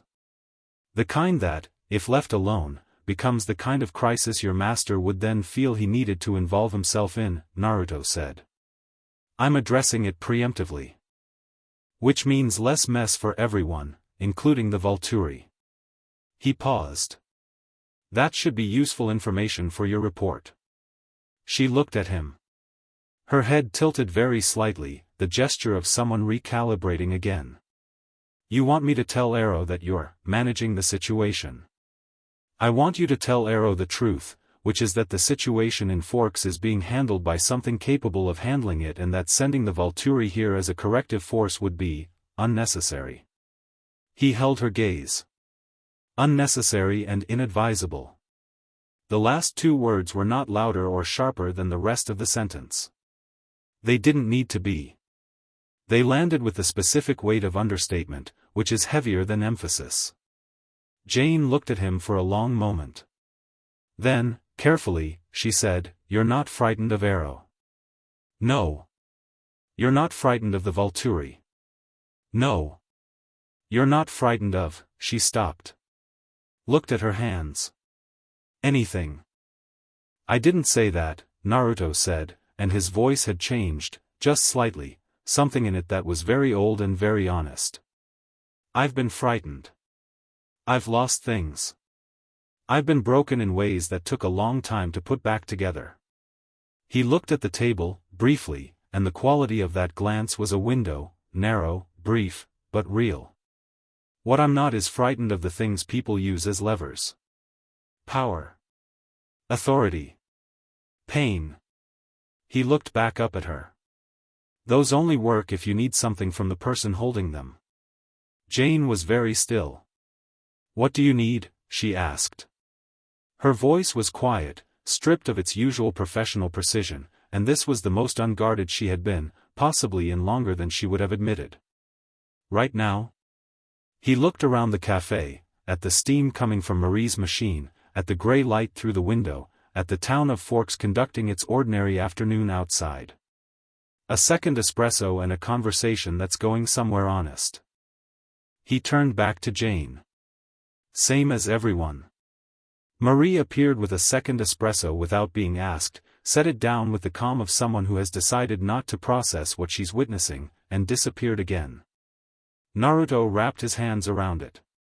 Jane sat across from him and was quiet for a long time. My brother, she said, at last. The word Alec lived just beneath the surface of the sentence, unspoken but present. He would, she stopped. He worries about me. Not because he's been trained to. Actually worries. I know, Naruto said. Then you know, she stopped again. Her jaw tightened, the expression of someone confronting something they usually walk around. That there are people inside the Volturi who you care about and who care about you, he said quietly, and that the institution itself has used that fact, and you've known it, and you haven't been able to do anything about it because leaving would mean losing them. He looked at her. Yeah. I know that shape. I've seen it 1,000 times. The cafe was very quiet. Outside, the afternoon light had gone the color of pewter, and the first rain of the evening had started, light and steady against the glass. A car went past. Someone's radio was playing something with too much bass 2 streets over. Jane looked at the table and then at the window and then at her hands and then at Naruto, and her face was doing something it almost never did. It was thinking, not calculating, not strategizing, but genuinely processing, and the result of that processing was visible as an expression she had no trained name for. I shouldn't be telling you any of this, she said. Nobody's here but us. You'll remember it. Yes. He held her gaze. So will you. That's generally how honesty works. A pause. I'm not going to use it against you, Jane. I don't operate that way. Everyone operates that way. Not everyone. She looked at him with an expression that was the specific expression of someone who wants to believe something and has been trained not to. It sat on her face for 3 seconds, genuinely sat there, visible and undefended, before she collected herself. The professional composure came back like a curtain, smooth and practiced. But the thing that had been visible was not gone. It had just moved behind the curtain. I'll give Arrow your message, she said. Thank you. He won't like it. No. He'll come himself eventually. You understand that. When he does, I'll be here. Naruto said it with the complete calm of someone who has read every chapter of a book they already know the ending of. Tell him, he paused, choosing. Tell him I'm not his enemy. But tell him clearly that I'm not his subject. There's no version of this where I become a piece on his board, and the earlier he understands that the better it will go for everyone. Jane stood. She straightened her coat with the automatic gesture of someone putting their armor back on after a brief, unplanned removal of it. She looked at Naruto one more time, and the look held something she would have denied in any official report and that both of them knew would never appear in one. You said something, she said carefully. About being broken and putting yourself back together. Yes. How long did it take? A pause. The rain against the window. The espresso machine exhaling steam. Too long, he said honestly. And then all at once. The way most important things go. She looked at him for another second. Then she turned and walked to the door and out into the rain, and through the window Naruto watched her go, the gray coat, the too precise posture, the walk of someone who had never been allowed to slouch, watched her until she turned the corner at the end of the block and was gone. Marie appeared from behind the counter and began wiping down the table next to his with the focus of someone performing a task very thoroughly. Friend of yours? She asked, with the casual delivery of someone who absolutely had an opinion. She could be, Naruto said. She's working on it. Marie considered this. She looks like she hasn't slept in 100 years. Roughly, Naruto agreed. He sat for another half hour with the second espresso, watching the rain and thinking in the way that very old beings think, not step by step but all at once, the whole pattern visible from a height. The Volturi were in motion. Jane would report back tonight. Arrow would receive the report with his white-gloved thoughtfulness and his transparent delight and his very real, very cold strategic mind working underneath both. The question was not whether Arrow would come. The question was when, and with what. And the question behind that question, the one that was actually the important one, was, what did Arrow think he was coming for? Because Arrow was not coming for Naruto. Naruto was not the kind of thing Arrow could come for and expect a productive outcome. What Arrow was coming for was everything around Naruto, the Cullens, the wolves, the balance of this region, the gifted individuals whose abilities had been drawing Volturi interest for years. And that, Naruto thought, watching the rain, was what needed addressing before Arrow arrived. Not the power balances were simple, they sorted themselves. The relationship balance. The trust. The sense, on the part of both the Cullens and the wolves, that they were standing on solid ground together. Which was what Friday was for. He paid for the coffees, twice what the menu said, because Marie had given them space and space was worth paying for, and went out into the rain and walked back toward the Cullen house, because he had things to tell Carlisle and the evening was getting on and Esme would have started dinner and it seemed rude to miss it. 3 things happened during that walk. First, his phone buzzed with a message from Jacob that said, "Elder said yes. Friday. Bring the Cullens you mentioned. Emily says she's making 2 pots of chowder because last time one wasn't enough." And then, after a 3-second gap, also Seth hasn't stopped talking about the Fox thing. Please either do it or tell him you're not going to so he can move on. Naruto smiled and typed back, Friday. Tell Emily thank you. Tell Seth patience. Second, the rain, which had been light and steady, paused for approximately 5 seconds, the exact same way it had paused the morning he arrived. Not a weather event. Something acknowledging something. Then it resumed, softer than before. Third, as he turned up the Cullen driveway, he saw Rosalie.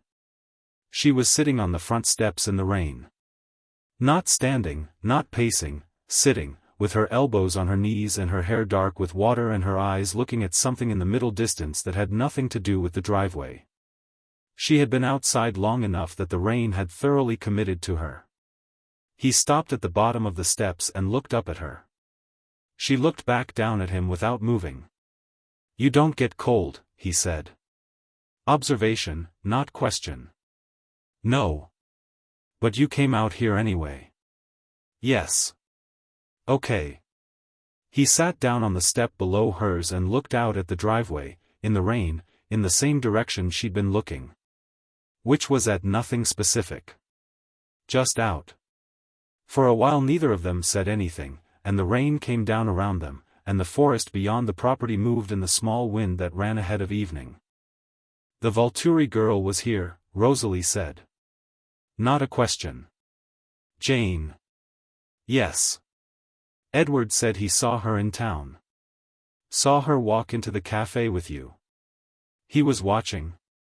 "He watches everything. You know that." She paused. What did she want? What they always want. Assessment. Information.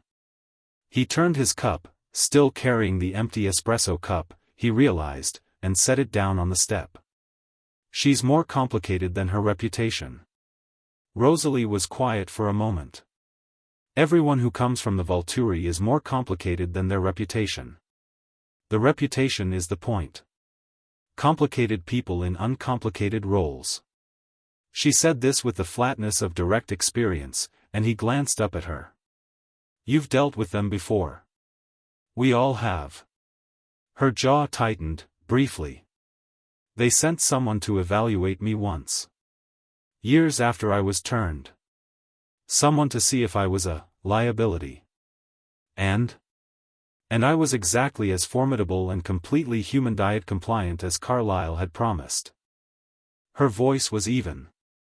"They left. But they left in the way that means they filed something. They file everything, Naruto said. Arrow's entire project is the accumulation of knowledge. Control through comprehensive information. He looked back at the driveway. It's going to be relevant soon. How soon? I told Jane that Arrow is welcome to come to Forks. He felt her react, not physically, but in the particular quality of her stillness, which changed. I wasn't going to pretend he wasn't going to. Better to set the terms now. Rosalie looked at him from above. The rain was running down through her hair and she wasn't doing anything about it. You invited the Volturi to Forks. I set the location, he said. He was coming regardless. I just decided to be the one who defined the context. A pause. That's either very confident or very reckless. From where I'm standing, those are the same thing.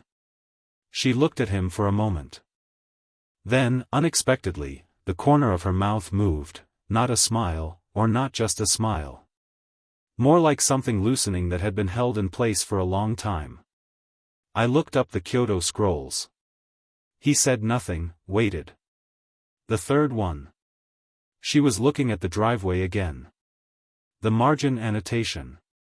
It described the Kitsune God as, she paused, and her voice had something in it that she was clearly managing. As the thing that fire cannot burn and water cannot drown and time cannot erode. That appears at the moment when the balance of the world requires a witness. She stopped. It described the people it chose to be near. What did it say about them? That they were always people who had been broken by the world in specific ways. Her voice was precise and careful, the voice she used when she was doing something exposed and didn't want it to show. People who had lost something foundational and rebuilt around the loss rather than getting it back. And that the Kitsune came to them. She stopped again. What? He said, quietly. Not to fix them, she said. The scroll said it came not to fix them but to show them what the loss had made possible. A beat. That was a strange thing to read at 1 a.m.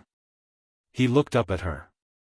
She was looking down at him, and the rain was coming down around them, and her face in the wet October evening was, open, in the way that Rosalie's face was almost never open, in the way that required the specific conditions of privacy and darkness and the absence of anyone to perform for, and in those conditions what was underneath the armor was exactly what he'd expected it to be, which was everything she kept so carefully hidden. Not bitterness, not coldness. Something that had been wounded so deeply and so young that the wound had become structural. I know what you lost, he said. Her expression didn't collapse. It didn't have to, she'd long since passed the stage of collapsing over it. But something moved through it, a wave of a thing, and then it settled again. I know, she said. I could feel that from the first evening. She looked away. It's infuriating. Being known? Being knowable. She looked back at him, and there was a sharpness in it, but the sharpness was honest this time, not armored. I've spent decades making myself unreadable. It's a significant investment. It's a significant wall, he said. That's different. She didn't argue with that. Which was its own thing. They sat on the steps in the rain for another while, not talking, not needing to, in the particular quiet of two people who have just said something that mattered and are letting it settle properly before the next thing. From inside the house, the sounds of the family moved around them, Emmett's laugh, something musical from upstairs, Esme's voice saying something warm to Carlyle. Eventually Rosalie stood, and shook the water from her hair with the precise economy of someone who is done being deliberately rained on, and went inside without looking back. Naruto stayed on the step for another minute, looking at the dark tree lean, at the rain coming down through the spruce branches in long silver lines. The fox appeared on the porch railing to his right, settled itself, looked at him with amber eyes that were the same amber as his own. He looked back at it. I know, he said, to no one and to everything. Then he went inside, and closed the door behind him against the rain, and the house wrapped around him with the warmth of a place that had decided, quietly and without announcement, that he belonged in it. Chapter 5, What fire looks like Friday came and went in the way that days do when something larger is building around them, quickly, unremarkably on the surface, with a quality underneath like the pressure before a storm that hasn't decided to break yet. La Push was everything Forks wasn't. Where Forks was gray and contained and folded in on itself, La Push opened, the reservation sitting at the edge of the Pacific with the particular confidence of land that has been inhabited continuously for long enough to have opinions about itself. The ocean was visible from the road in flashes between the tree line, steel blue and enormous, and the air tasted of salt and cold and something older than either. Emily's house was warm and loud and smelled of fish chowder and firewood and wet dog, which was a smell the Cullen contingent, Carlyle, Alice, and Rosalie, handled with the controlled composure of people determined not to visibly react to anything. The wolves handled the Cullen's presence with a similar performance of equanimity that wasn't quite equanimity yet but was working toward it. Naruto walked in like he'd been coming for years. The council meeting was long and honest and occasionally heated in the way that honest meetings about important things tend to be, and by the end of it something had shifted in the room, not resolved, not finished, but moved, the way a frozen thing moves when warmth finally reaches it. The elders asked Naruto questions that reached back across generations and he answered them without hesitation and without performance, and Billy Black sat across the fire from him with bright, still eyes and said almost nothing because he had nothing to add. Seth asked about the fox. Naruto showed him. It lasted approximately 4 seconds, the compression, the shift, the small red amber shape sitting on the floor of Emily's kitchen with its tail curled around its paws and its eyes the same gold they always were, and then Naruto was sitting cross-legged on the kitchen floor again with his jacket slightly askew and a grin that he made no effort to contain. Seth made a sound that was somewhere between a word and pure noise. Leah, who had been watching from the doorway with her arms crossed, uncrossed her arms.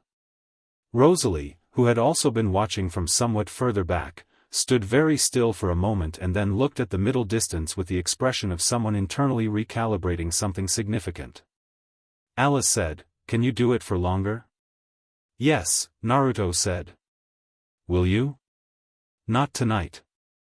Emily's chowder is happening and I'm not missing it." Emily, stirring at the stove, smiled without turning around. The dinner was good. The conversation was better. And the drive back to Forks in the dark was quiet in the specific way of people who have experienced something they're still processing.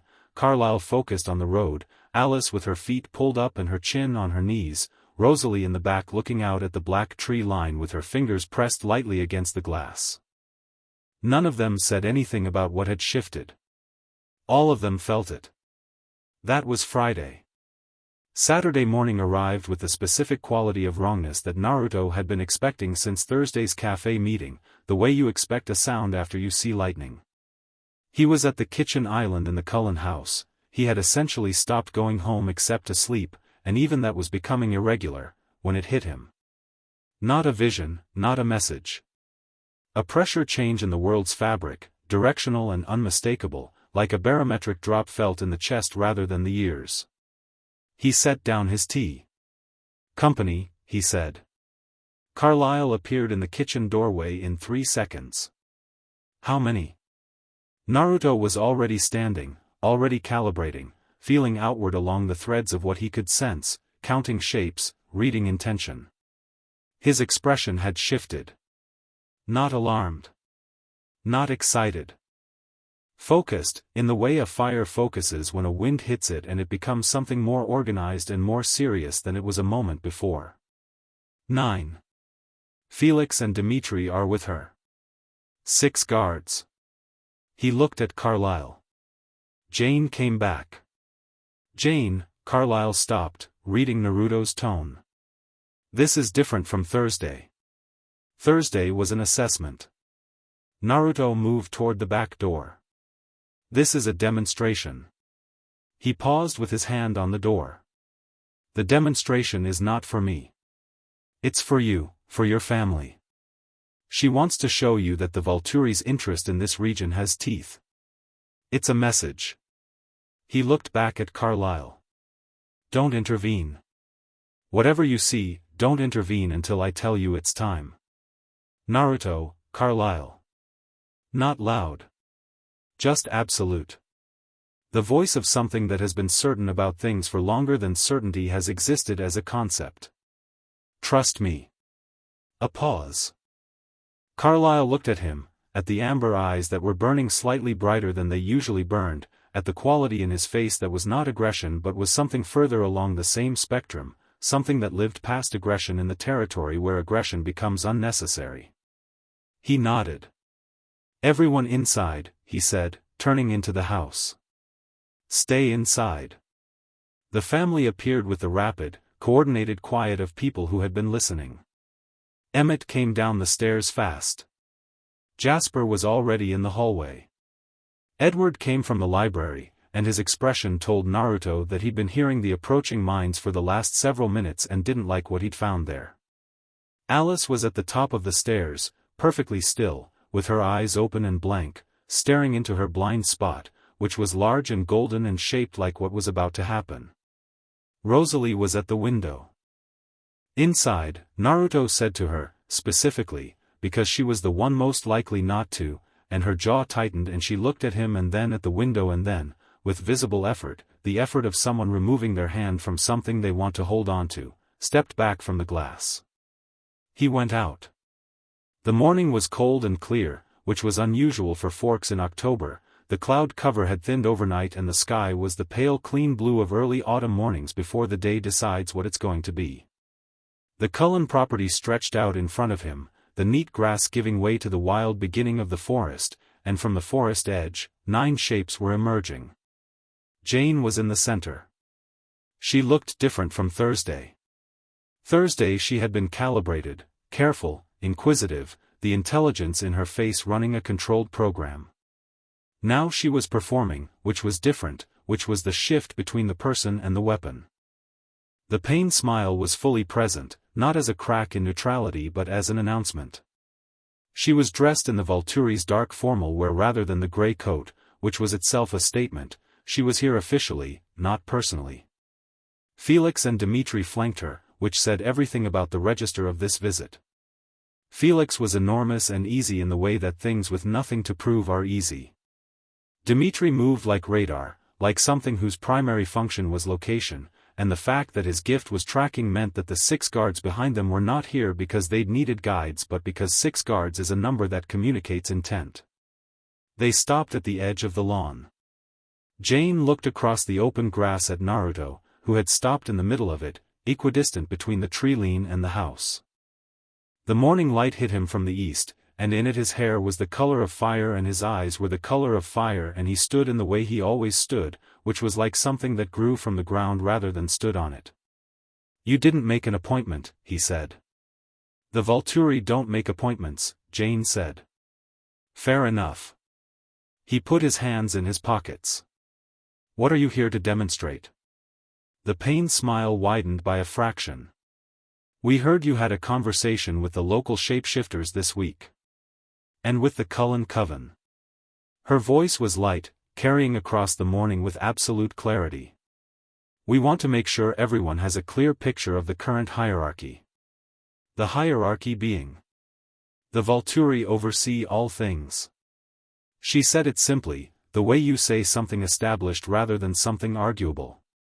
All things that operate within the supernatural world answer to Volterra, ultimately. Including ancient spirits who decide to take up residence in small Washington towns. The pained smile was full now. Including, perhaps, things that believe themselves beyond hierarchy. "And you're here to demonstrate that." "I'm here to demonstrate that the reach of the Volturi is comprehensive." She tilted her head. "Perhaps you'd like a direct illustration." What happened next happened fast. Jane's gift was pain, neurological, immediate, absolute. She had deployed it against things considerably more resilient than a human nervous system and had never once found it wanting. She turned it on Naruto with the full, practiced precision of 3 centuries of use, and she did it publicly and deliberately because the audience in the house behind him was the point, and she looked at him with the expression of someone doing something they already know the outcome of. Nothing happened. Not nothing as in a delay, nothing as in the gift connected and found nothing to grip. Not blocked, not shielded, not deflected. Nothing, the way a wave breaks against a cliff face and the cliff face continues to be a cliff face without having noticed. Jane's gift required a nervous system organized around the human architecture of pain, and what she had turned it toward was organized around something entirely different. Something that predated the architecture by an era she had no number for. Her expression didn't change immediately. That was the training, 3 centuries of keeping the face controlled regardless of the result. But the result traveled from her extended gift back to her through the feedback of her own ability, and what it brought back was not the sensation of pain blocked or resisted but the sensation of touching something that regarded pain with the benign curiosity of a person examining a concept they have fully understood and moved past. Naruto looked at her. "Are you done?" Felix took a step forward. "Just one, the beginning of a movement, the kind that precedes the larger movement of someone built for physical force deciding to use it." And then everything changed. It did not change loudly. There was no explosion, no theatrical display, no rush of power announced by wind or light or the other trappings of supernatural demonstrations in the stories humans tell about such things. What happened was quieter than that and more total. The air around Naruto shifted. That was the only accurate description. The air shifted, the way air shifts before lightning but without the electricity, without the charge. A pressure change that was not atmospheric but somehow more fundamental, as if the space itself had become aware of what it was containing and was adjusting to admit it. The grass around his feet moved without wind. The pale October light intensified around him in a way that had nothing to do with the sun's angle. His eyes were fully gold now. Not the amber of a controlled, patient presence, gold, the color of fire seen through very old glass, deep and total and burning with something that was not heat but was the ancestor of heat, the thing that heat was named after when language was young enough to still be reaching for the important words.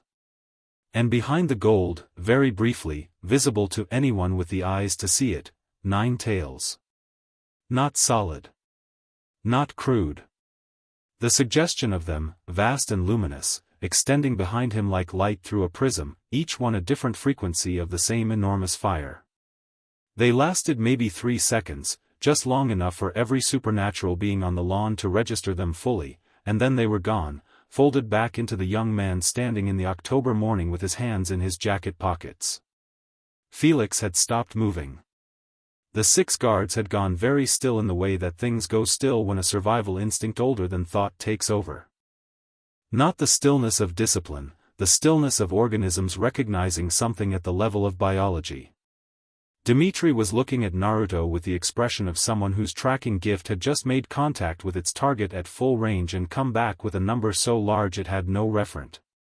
Jane was looking at him with an expression that was not on the standard list of Jane's expressions. It wasn't the pained smile and it wasn't the trained blankness. It was something undefended and immediate, and it was, if anyone had been able to examine it closely enough, something very close to the expression she'd had in the cafe for the 2 seconds before she controlled it, the expression of someone who has been shown something they needed to see. Naruto hadn't moved. "The hierarchy," he said, very quietly, in the silence that had filled the property like water fills a room, "is not what you've been told it is.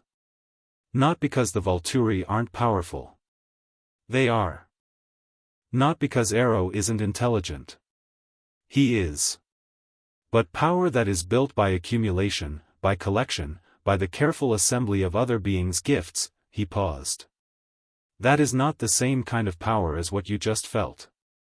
And I think you knew that before you arrived this morning." Jane was the only one still meeting his eyes.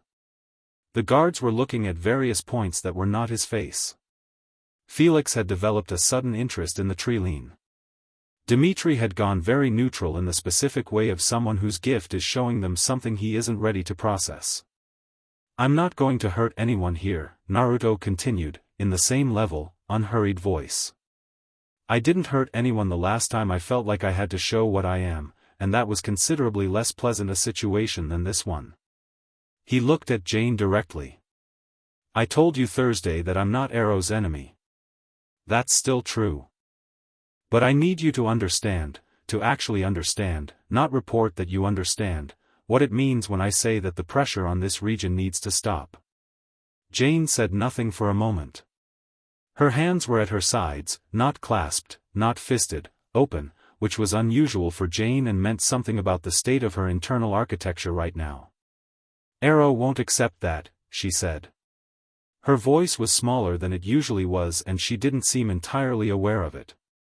"Arrow doesn't have to accept it. He has to understand it." Naruto's voice was even. "There's a difference between accepting a fact and understanding it. I don't need his acceptance. I need his understanding to be accurate so that he makes good decisions." A pause. "Tell him what you saw. Don't edit it. Don't frame it in terms of threat or non-threat. Just tell him exactly what happened here." "He'll think I've been compromised," Jane said. "He might." Naruto looked at her. "Are you?" A silence. Jane looked at him, and in the morning light with her formal Volturi clothes and her pain smile finally, completely absent, she looked, not young, that was the wrong word for something 300 years old, but unarmored.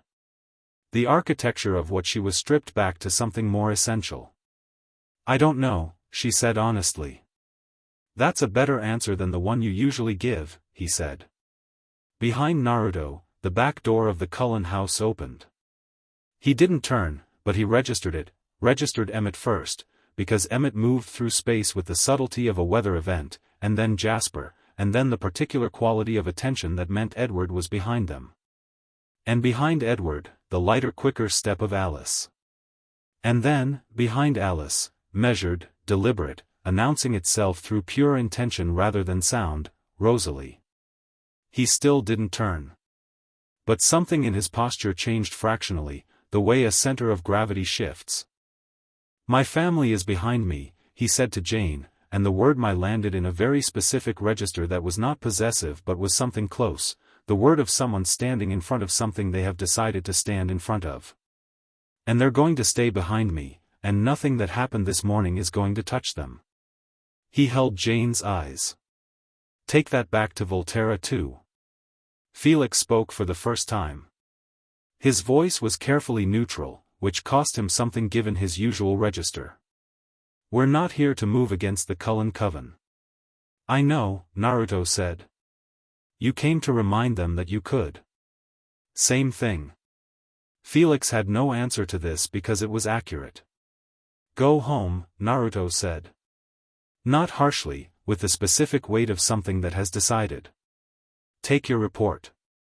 Tell Arrow I'll speak to him when he comes, and that he should come ready for a real conversation rather than theater." He paused.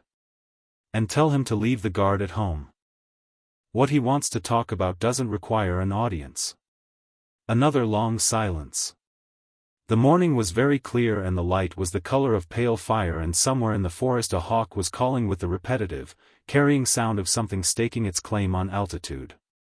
Jane turned. The 6 guards turned with her, and Felix, and Dimitri, who cast one look back at Naruto with an expression of pure, professional assessment before following.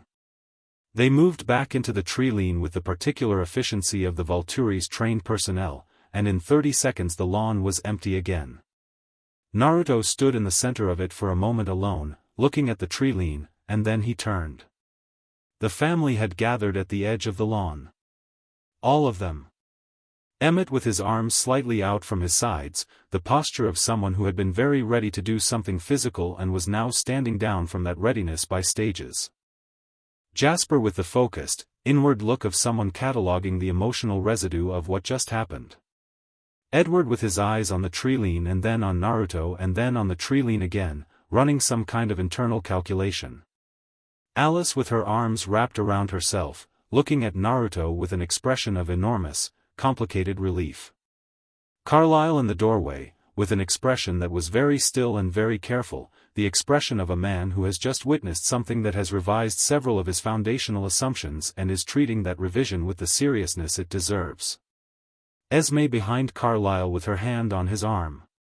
And Rosalie, standing ahead of the group by 2 steps. Not with her arms folded. Not with the armor arranged. Her hair was loose and the morning light hit it, and she was looking at Naruto with an expression that was completely undefended and completely direct, and what was in it was something she had not put there consciously. It was the thing that had been building since a set of stairs in a living room on a gray Saturday morning when her knees had bent for the first time. He looked at her first, when he turned. Not deliberately, or not only deliberately, the way your eyes find north. I told you to stay inside, he said. You did, she agreed. Her voice was steady. Why didn't you? A pause. The morning around them, clear and quiet. Because I decided that wherever you were going to stand was where I was going to stand. She said it without flourish, without apology, with the specific precision of someone who has stopped arguing with something they've understood. He looked at her for a long moment. The gold in his eyes had gone back to amber, the contained burning of a fire that has been folded back into its vessel, and whatever was in them when he looked at her was not the reading and cataloging of someone assessing a new piece of information. It was something that had been present since a staircase and a set of knees and a gold-amber morning, something that moved toward her the way all warmth moves, without decision, without condition. Okay, he said. It was not a big word. But Rosalie, who had been given a great many big words across a great many decades and had learned exactly what they were worth, received this small one with something that moved through her face like the first warmth of spring moves through ice, slowly, with the specific quality of the structural change underneath. Okay, she agreed. Emmett said, very carefully, so. The tails. Everyone looked at him. 9 of them, he continued. There were 9. I counted. Emmett, Alice said. We all saw them. I know, I'm saying I saw them and I counted and there were specifically 9 and I feel like that number is significant and nobody is acknowledging. It's significant, Naruto confirmed. Great, good, thank you. Emmett nodded with the expression of someone who is satisfied but also overwhelmingly wants to ask 16 more questions and is having a small internal debate about which one to lead with. Later, Naruto told him. Yeah, Emmett agreed immediately. They went inside. The morning moved around the house, the pale October light coming through the glass walls in long clean angles, and Esme made tea for the people who would drink it and found tasks for her hands and kept looking at Naruto with the expression she always wore around him, the expression of someone for whom warmth is a native language, finding something that spoke it fluently. Carlyle sat across from Naruto at the kitchen island for the second time that week and looked at him with the careful, comprehensive attention of a man who has revised his assumptions and is building new ones. The 9 tails, Carlyle said. Yes. That was, a fraction of it. Naruto looked at him steadily. Yes. Carlyle was quiet for a moment. How long have you been, holding it back? Since you arrived? I'm always holding it, Naruto said. It's not restraint exactly. More like, knowing what size to be in a given space. He turned his cup. A candle knows how to be a candle. The same fire in a furnace is a furnace. The fire is the same fire. And what Jane did, bounced. He shrugged slightly. It was never going to work. Not because I'm resistant to pain, I've felt plenty of it. Because her gift looks for a specific architecture and I don't have that architecture. He paused. I should have told her that on Thursday. Saved the morning. Would she have believed you? A beat. No. She needed to try. He looked at his cup. Some things have to be experienced before they can be understood. Jane's learned to work by demonstration. Fair enough, I demonstrated. Jasper came and sat beside Carlyle, which was not his usual position in kitchen conversations but was where he needed to be for what he was about to say. The emotional residue of what happened on the lawn, he said, with the specific care of a man choosing each word like a surgeon choosing an instrument. When you showed what you were. The 9 tails. He paused. What I felt from the Volturi in that moment was not fear. It was, awe, Naruto said. Jasper blinked. Yes. Specifically that. Awe is useful, Naruto said. Fear makes things fight. Awe makes them think. I needed them thinking on the flight back to Volterra, not running the numbers on how to weaponize a confrontation. And from Jane, Jasper continued, still careful. Right at the end. When she said she didn't know if she was compromised. He looked at Naruto. That wasn't awe. No, Naruto agreed. What was it? Naruto was quiet for a moment. Hope, he said. That's what hope feels like when someone hasn't felt it in a very long time. It's sharp. Uncomfortable. Like feeling comes back into a limb that's been numb. He looked at Jasper. She doesn't trust it yet. She's not sure it's real. But it's there. Jasper looked at him for a long moment with the expression of a person whose entire gift is emotion and who has just heard something that has calibrated it. You did that on Thursday. I had a conversation with her on Thursday, Naruto said. The hope was always in her. I just sat next to it long enough for her to feel it herself. Jasper sat back, and was quiet, and turned this over in the manner of someone for whom it mattered, which was because it did. Edward appeared in the kitchen doorway.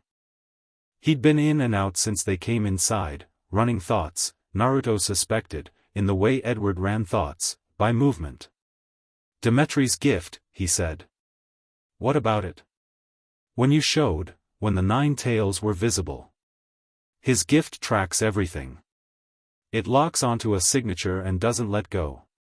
Edward's expression was the one he wore when a piece of information was interesting enough to override whatever else he was feeling. He tried to lock onto yours. I felt him try, he paused. It's like trying to track the sky. He found everything and couldn't hold any of it. He looked at Naruto.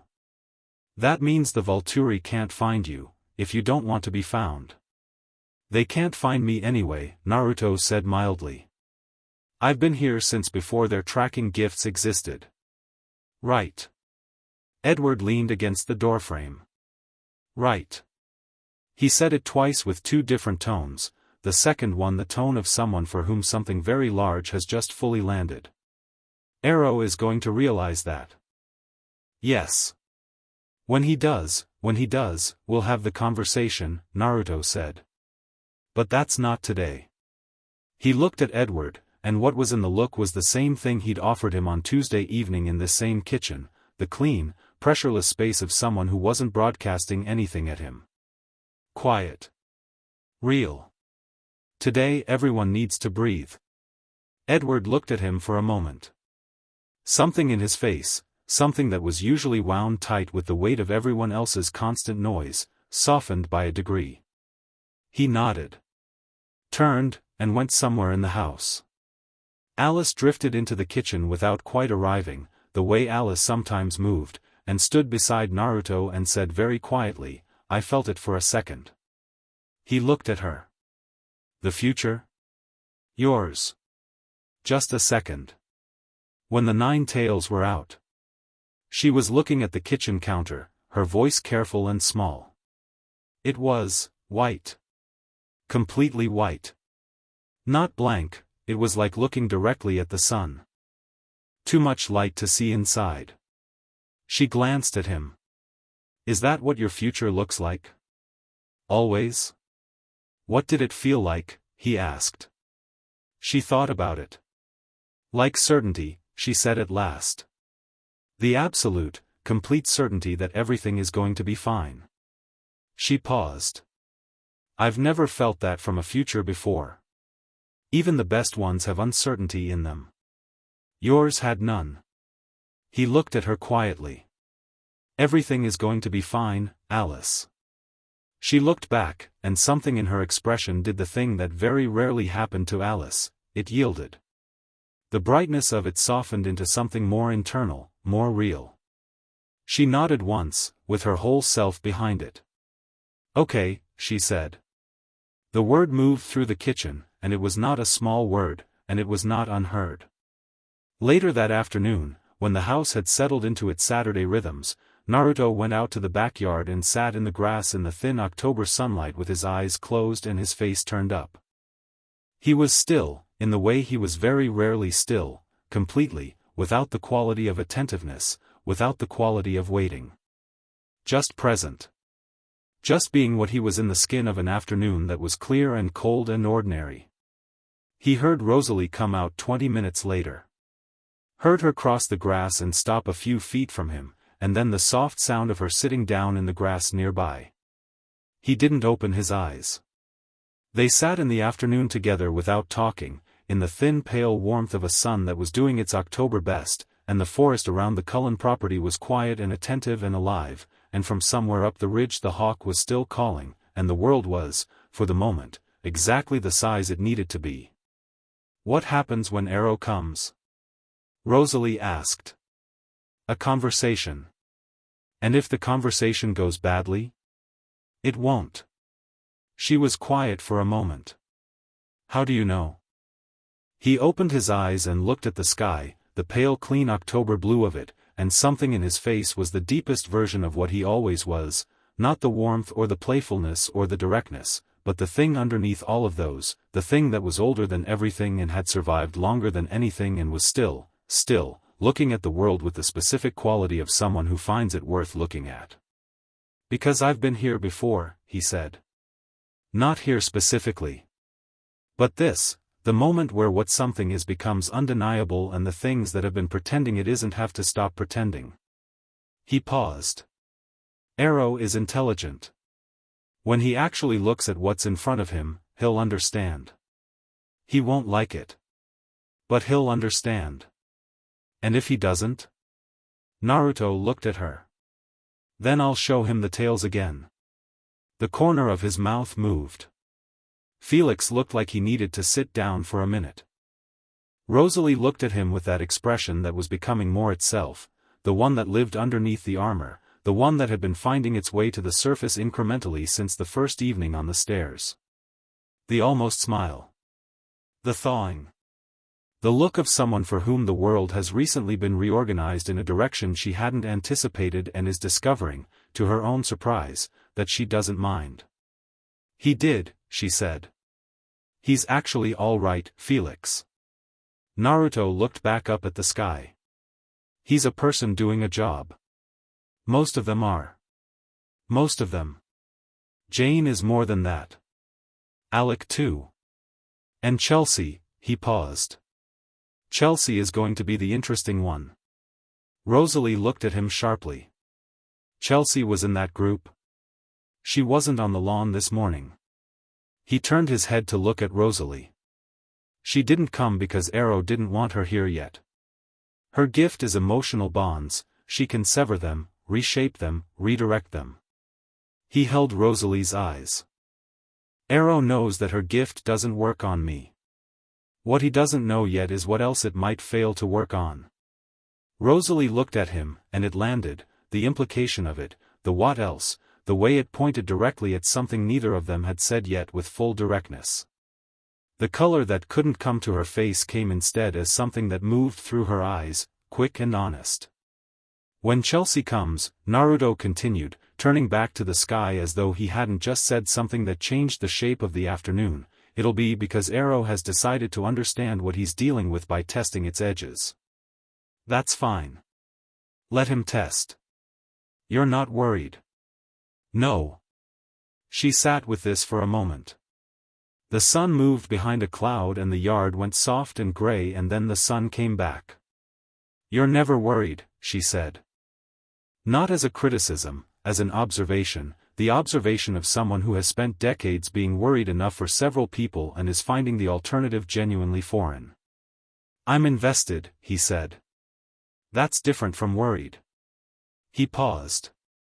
Being invested means you care about the outcome. Being worried means you don't trust the process. He looked at her. "I trust the process." "What's the process?" He smiled, the full one, warm and crooked and entirely itself.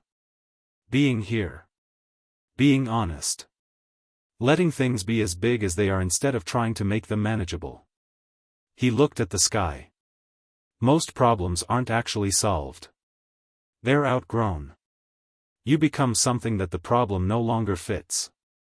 Rosalie was quiet for a long time after that.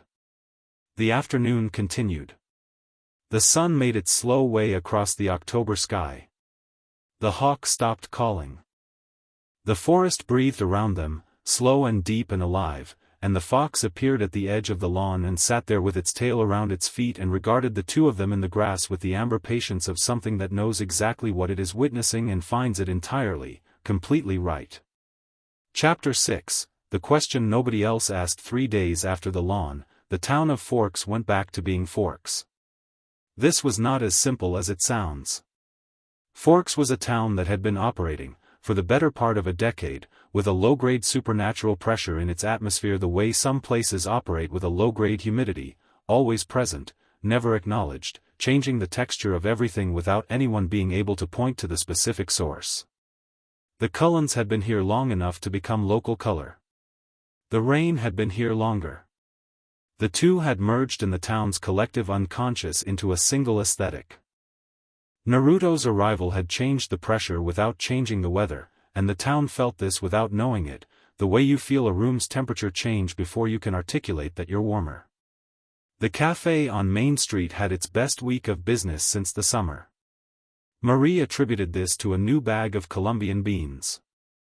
Ms. Cope at Forks High had reorganized her filing system and felt genuinely satisfied about it in a way she hadn't felt about administrative tasks in years.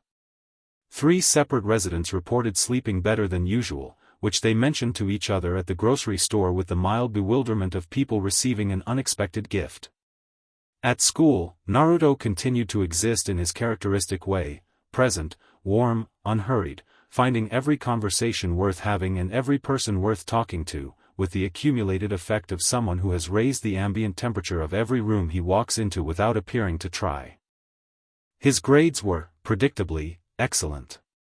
Mr. Mason had started using his Beowulf interpretation as a teaching reference point, attributed to a student with the academic discretion of a man who doesn't want to admit he got lapped.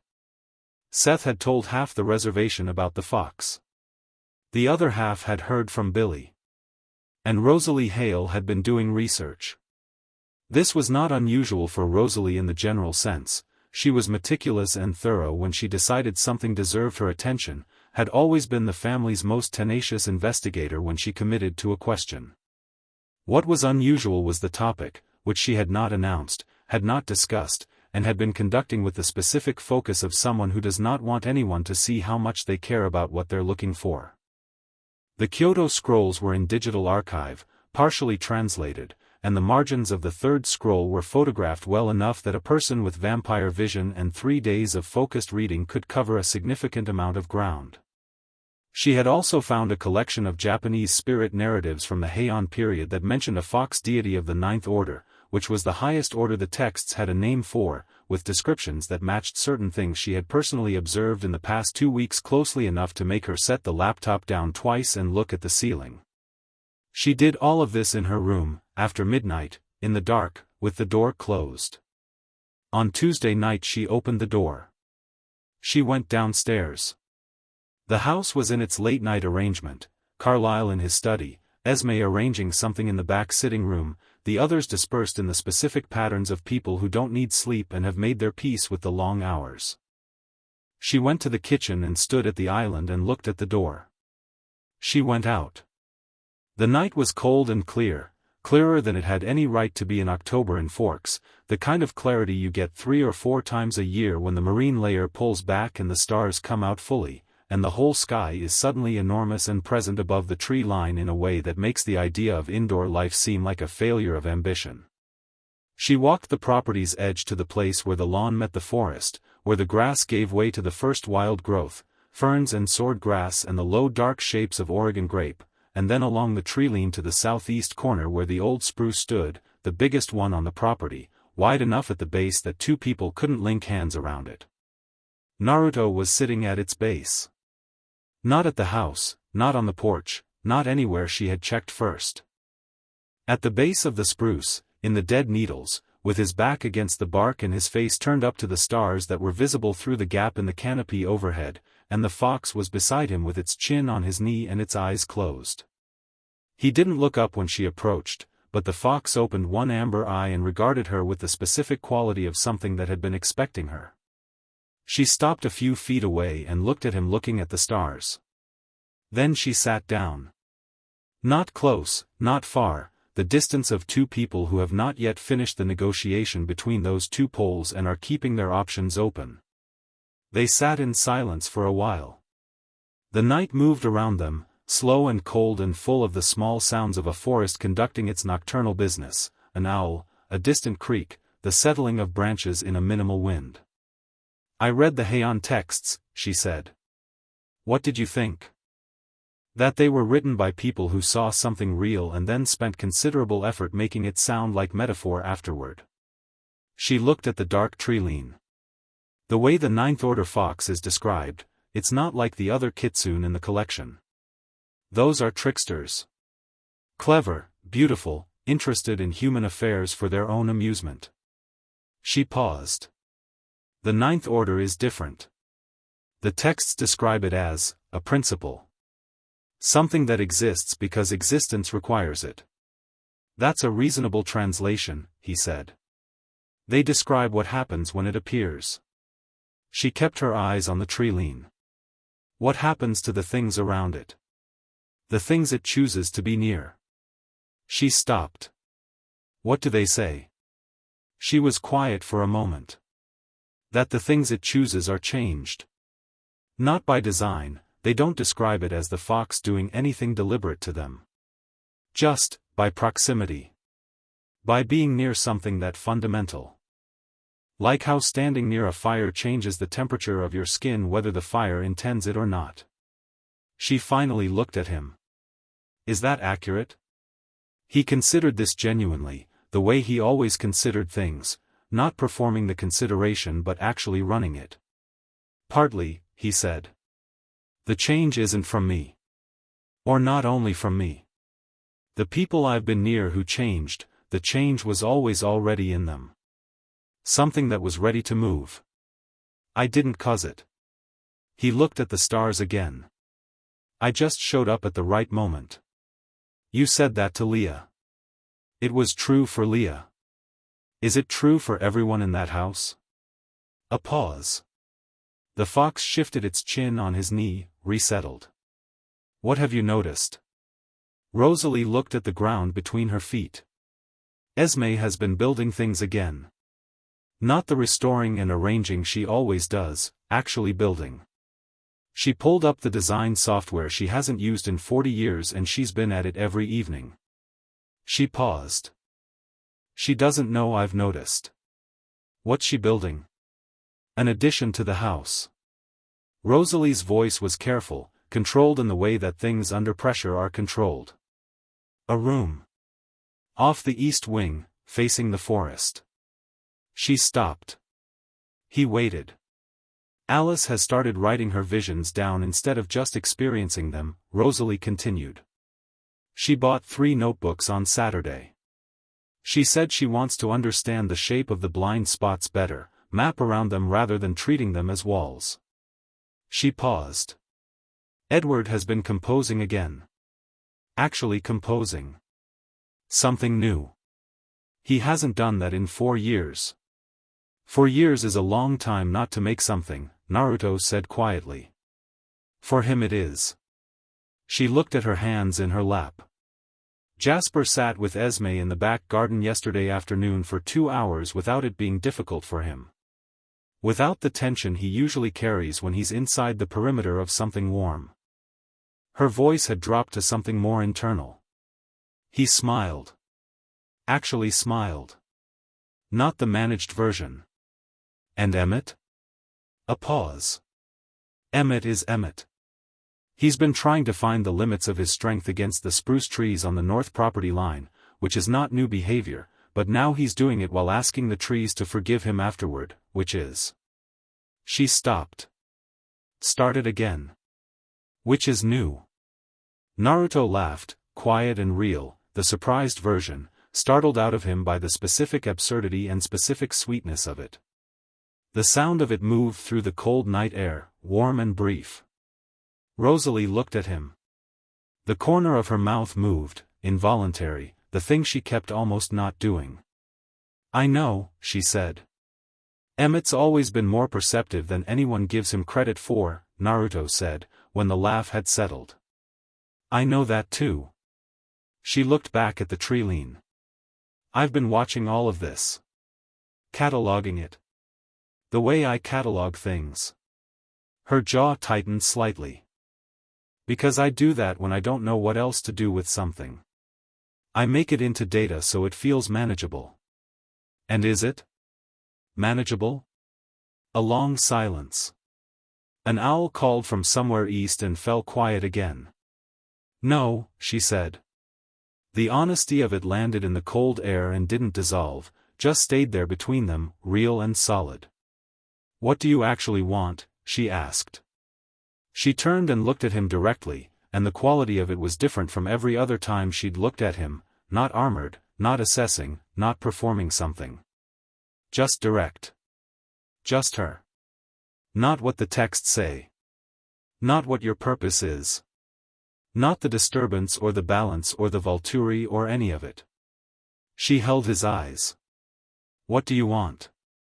"Naruto."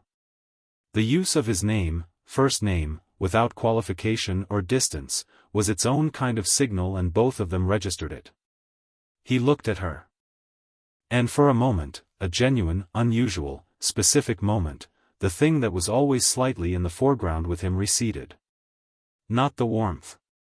Not the gold.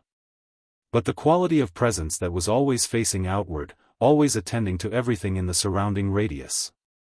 It receded, and what was left was something more personal, more interior, something that looked back at her from behind the amber eyes with the specific weight of something that had been very honest about everything else and was now being asked to be honest about this. "To not be alone in it," he said. Quietly. Simply. No architecture around the words. "I've been doing this for a very long time. The balance and the witnessing and the showing up when the lines converge. I have been," he stopped briefly, "genuinely alone for stretches of time that I don't have good words for. Not isolated. Alone. There are things I carry that I can't put down and that most beings I encounter can't hold with me even briefly." He looked at the stars. "I came to Forks for the disturbance. That's true. The disturbance is real and it needs addressing. But I stayed." He stopped again. "Why did you stay?" He looked at her. "Because I walked into a house and there was a family in it. An actual family, not born, not bound by blood, but chosen, which is harder and more real. And every person in it was carrying something. Esme with her long warm grief. Alice with her blind spots and her brave face. Carlyle with his centuries of careful kindness. Edward with his constant noise. Jasper with his constant effort." He paused. "And you?" She was very still. "You," he said, "with your magnificent, exhausting, completely impenetrable armor that you built around something so real and so complete that it deserved better walls than the ones you gave it." He held her eyes. "The wall is too small for what it's protecting, Rosalie. The thing inside it is enormous." The night was very quiet.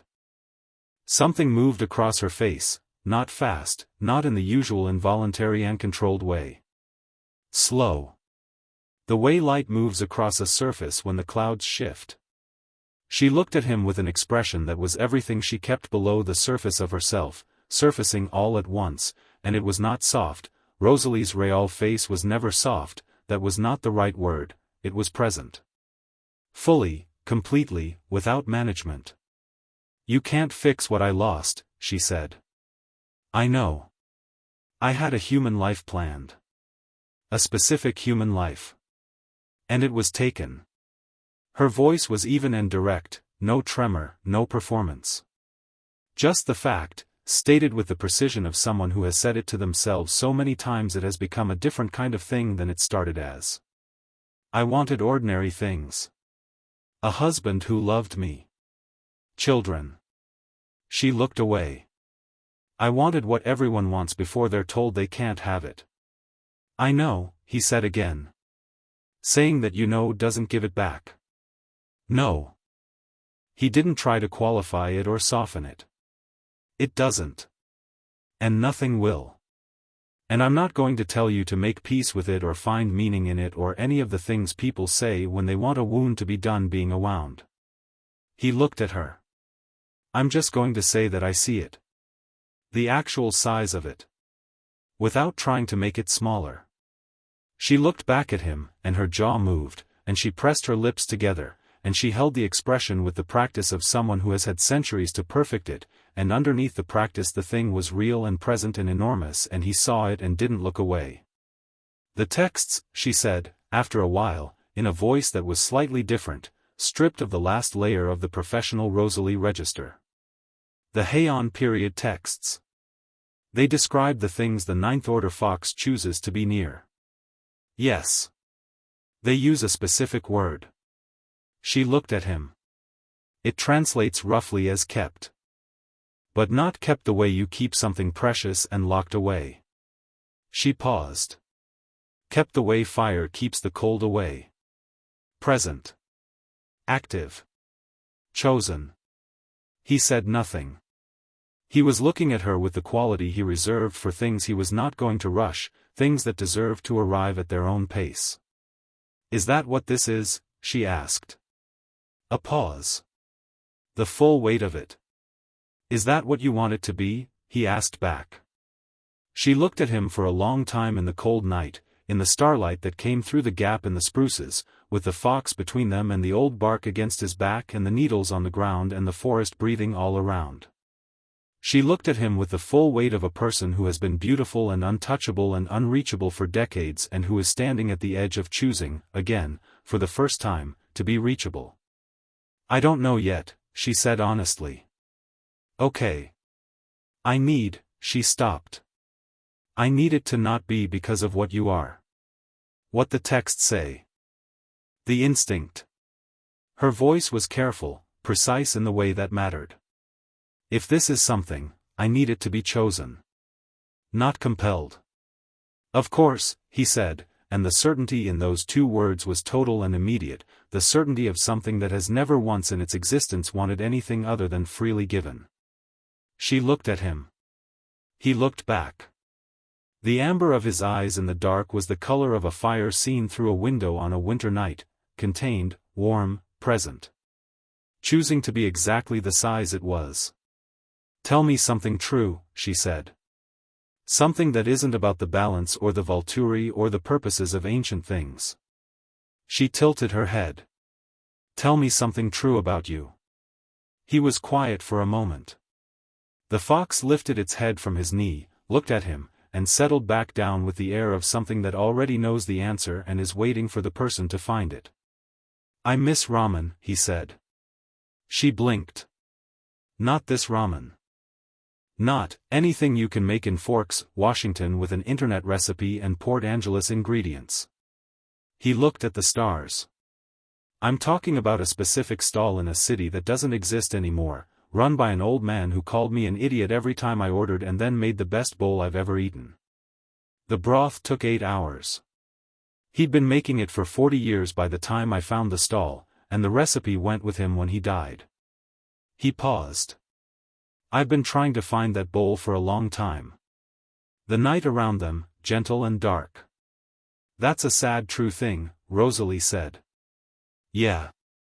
He said it without drama, without performing the sadness. Just acknowledging it.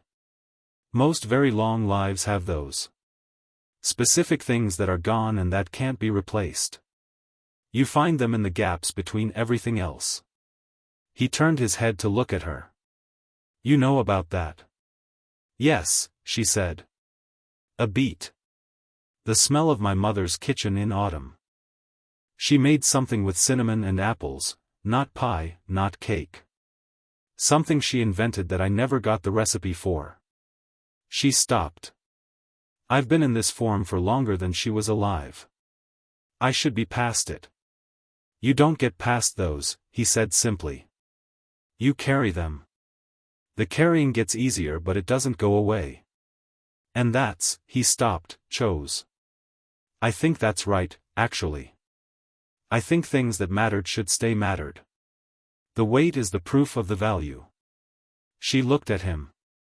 That's either profoundly comforting or the saddest thing I've heard. I know, he said. It's both. She almost smiled. The almost smile that had been incrementally becoming more itself over the past 2 weeks, creeping past almost toward the real version of the expression, the one from underneath the armor.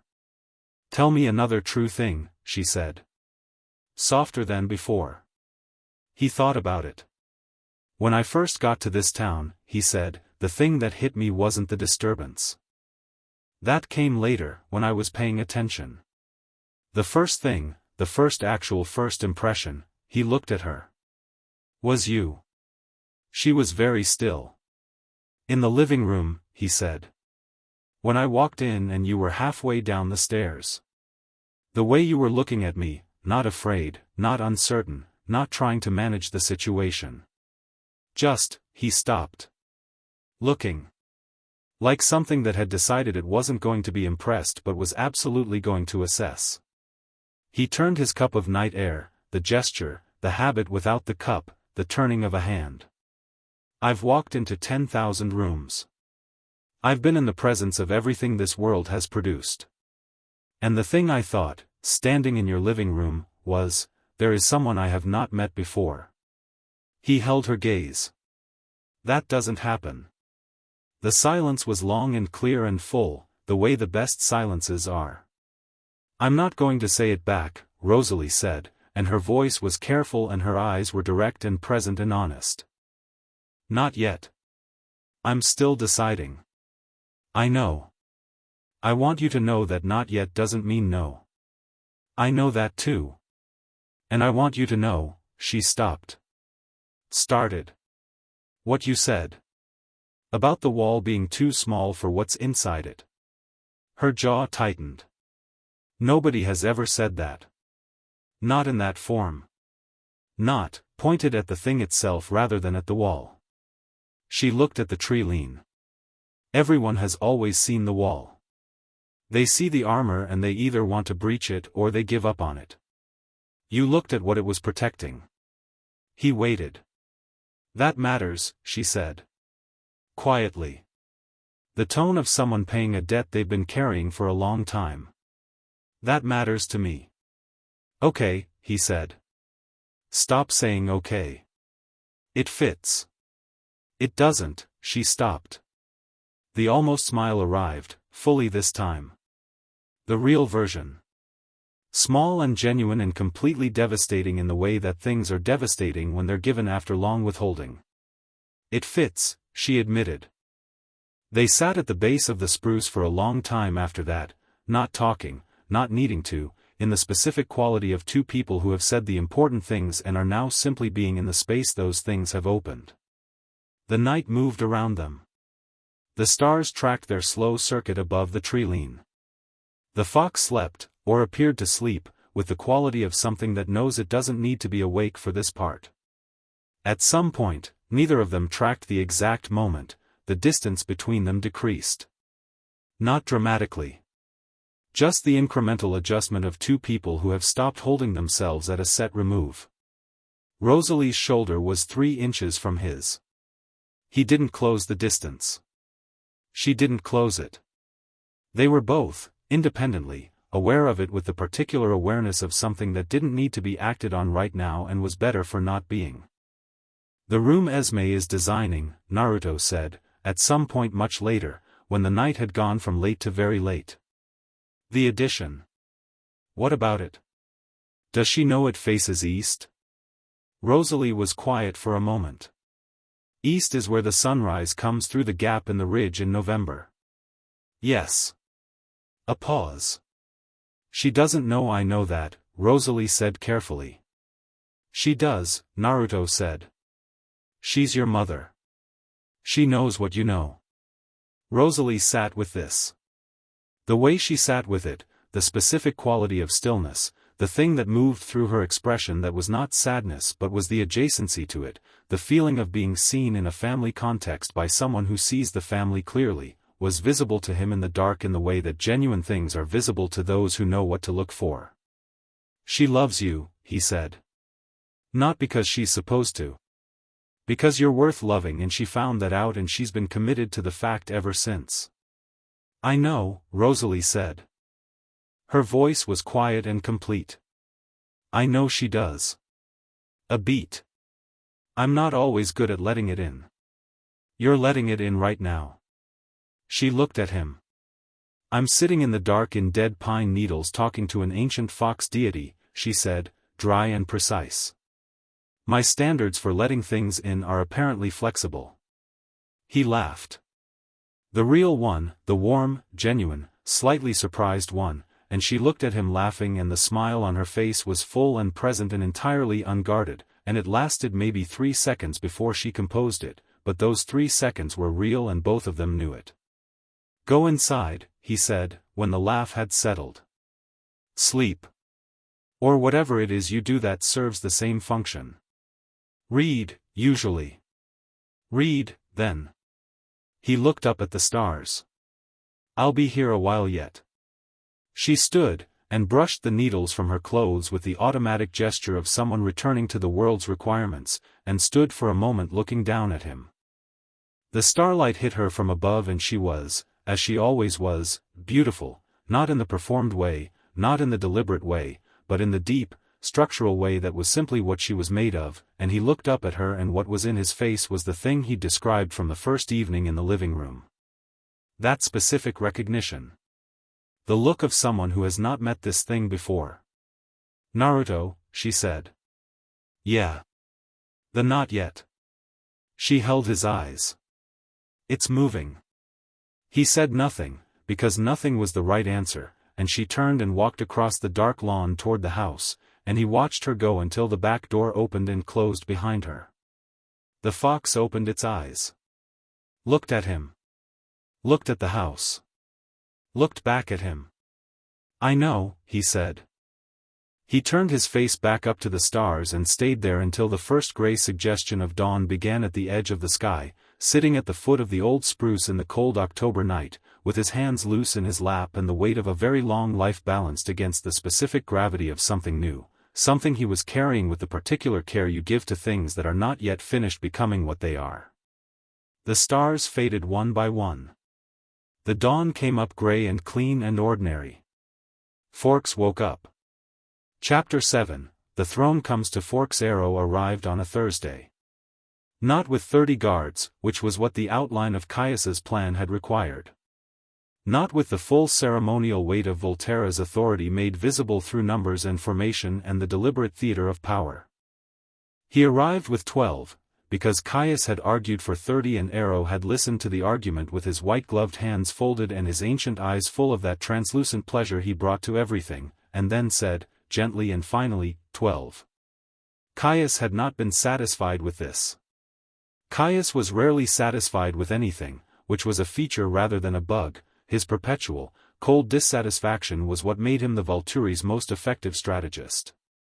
Where Arrow collected and Marcus endured, Caius calculated, and what he had been calculating since Jane's first report came back from Forks was a problem he kept arriving at from different angles and finding the same answer to, which was an unchecked power of unknown ceiling in proximity to 2 established supernatural communities is an existential variable, and existential variables must be controlled or eliminated. He had said this to Arrow 3 times in the week between Jane's second visit and their departure for Washington. Arrow had said, each time, with the same warm and impenetrable patience, "Yes, dear Caius." And yet. The "and yet" was the part Caius couldn't argue with, because the "and yet" was Jane's unedited report sitting in Arrow's memory with the full sensory fidelity of his gift, Jane standing on a lawn in the October morning while 9 tails of fire materialized behind a blond young man, and every vampire present dropped their instinctive performance and simply felt what was in front of them. Arrow had touched Jane's hand on her return and received every second of it and had been quiet for a long time afterward, which was unusual for Arrow.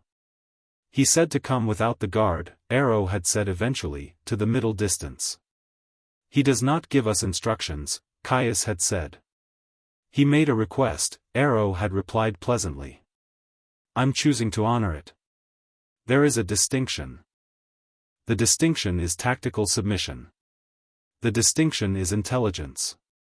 Arrow had looked at him then, with the full weight of his ancient eyes, the ones that had been reading people and situations for 3,000 years and had gotten very good at it.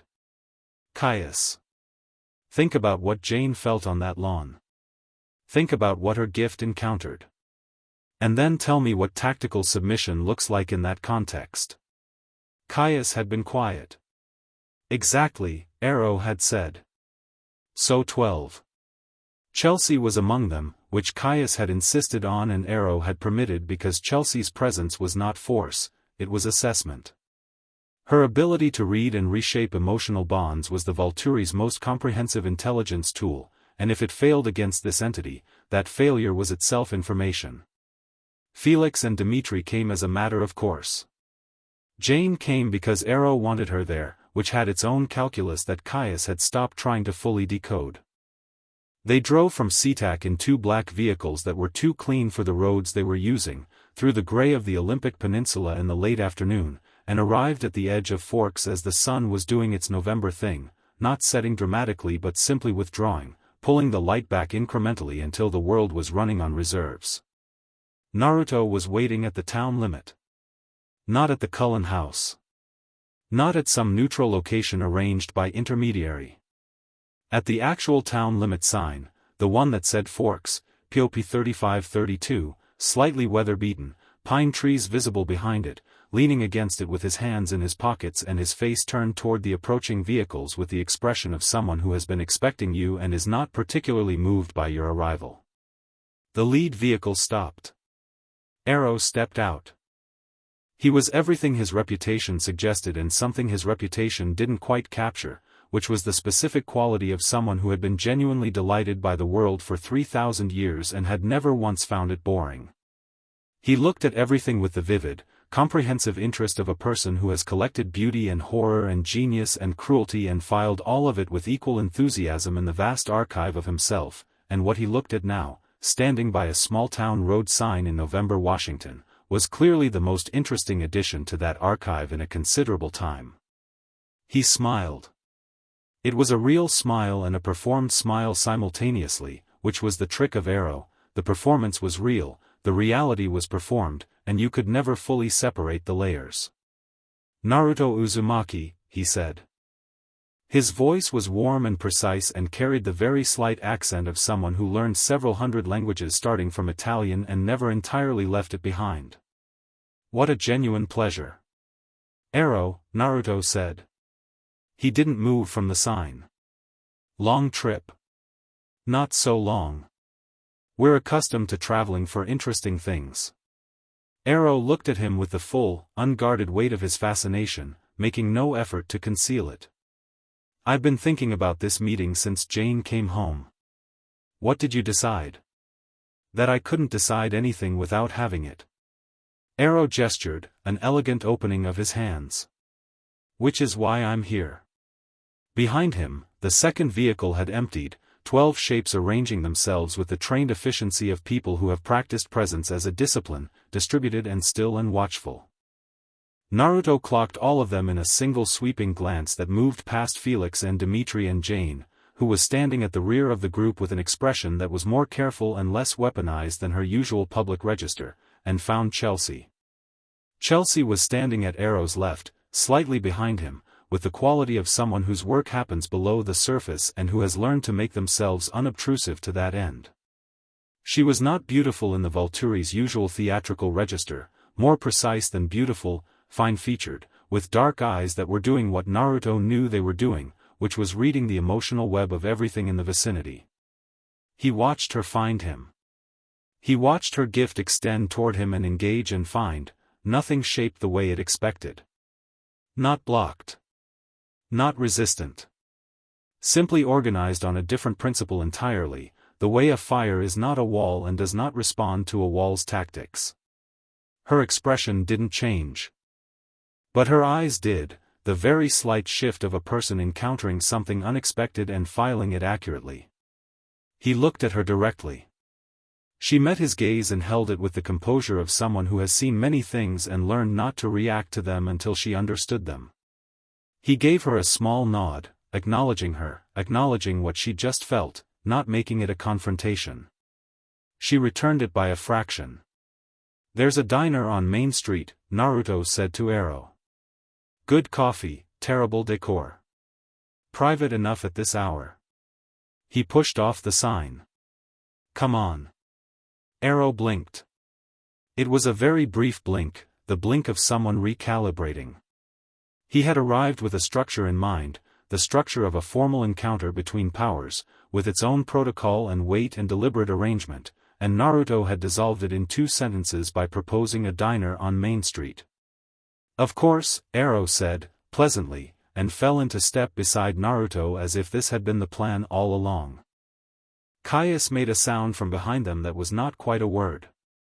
Arrow ignored it with the serenity of long practice.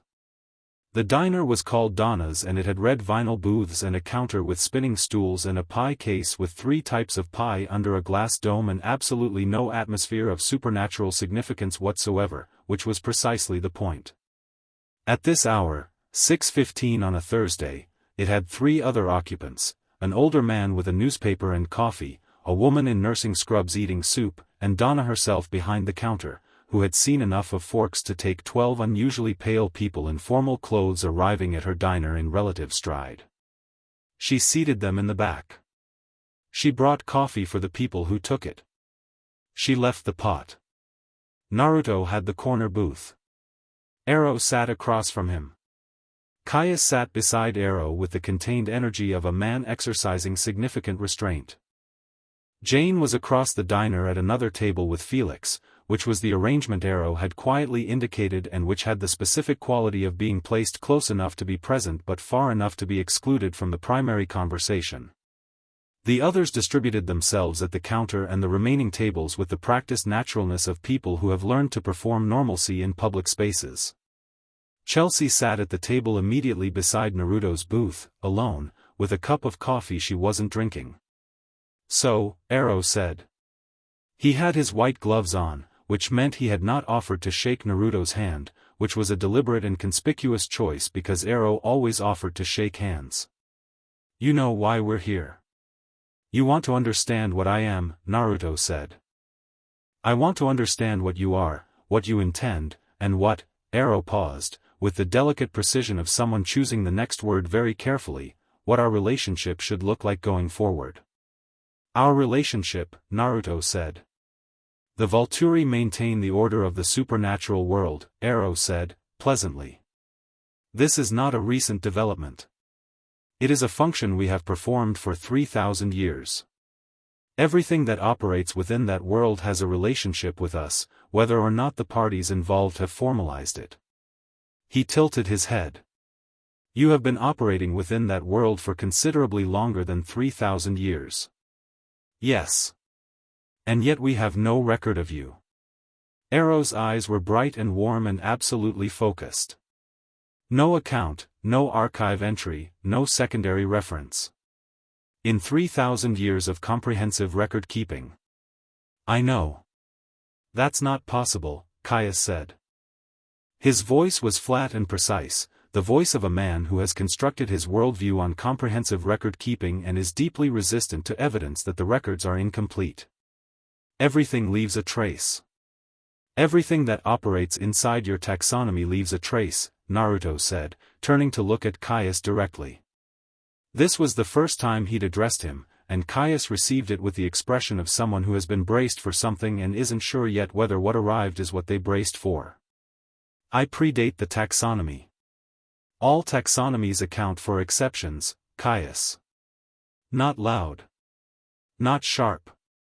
Just present, in the way that stops a sentence. "You have spent 3,000 years building a system of control based on the assumption that power has a ceiling. A highest point. Something that can be measured and categorized and managed."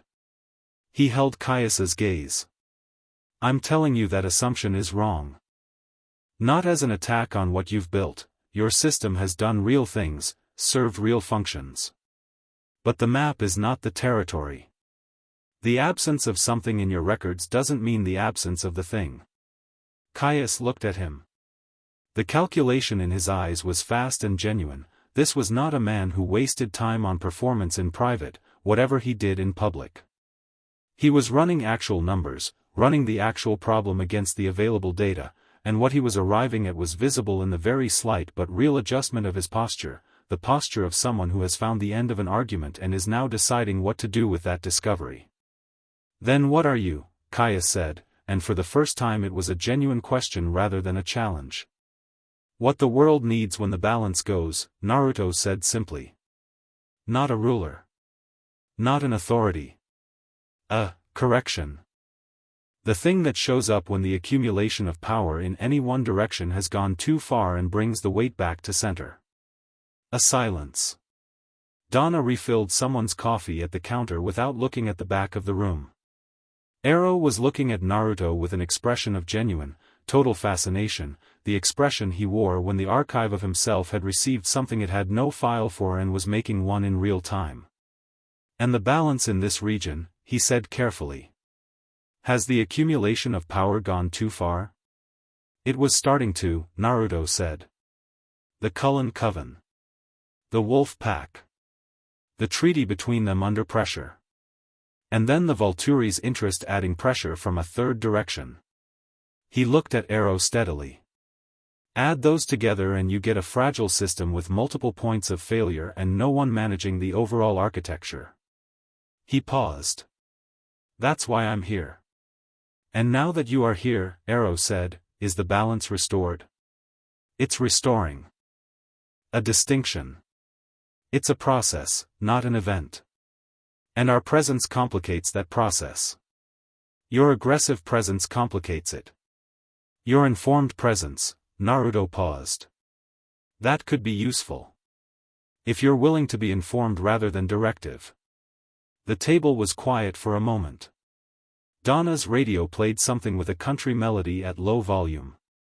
The man with the newspaper turned a page. Ero looked at his white-gloved hands on the table. He looked at them for a long moment with the expression of someone checking an internal inventory, comprehensive, honest, the kind of check that requires a certain quality of self-knowledge and that Ero, for all his performative warmth, genuinely had. "You know what I want," he said. Not what he wanted from Forks, what he wanted in the deepest operational sense, the thing that had organized 3,000 years of collection and taxonomy and archive. "To understand everything," Naruto said. "Yes." Ero looked up, and for just a moment the warmth was beside the point and what was underneath it was visible, the actual desire, raw and enormous and very old and very genuine. Everything. Every gift, every variation, every anomaly.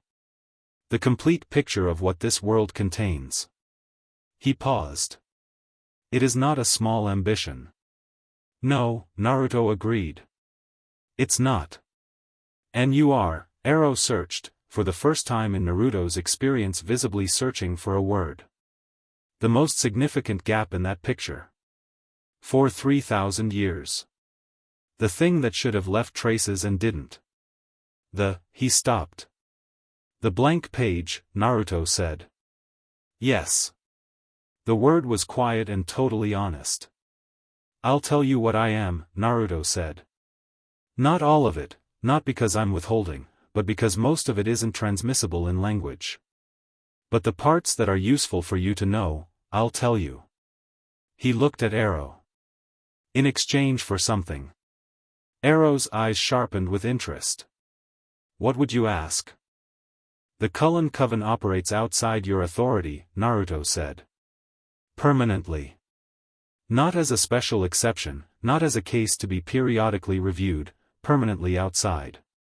Whatever they do, whatever gifts emerge in that family, whatever choices they make about their diet and their lifestyle, those are not Volturi business." He paused. "The Law Push Pack and their people are permanently outside Volturi attention as well. They are not on your radar, they are not in your archives, they do not receive visitors from Volterra. They are off the board." Caius made a sound. Arrow lifted one hand very slightly and the sound stopped. And in return, Arrow said carefully. I tell you what I am, Naruto said. As much of it as language can carry. And I give you the one thing your archive has never had. Which is a reliable account of what came before your taxonomy. What the world was before the categories you used to organize it existed.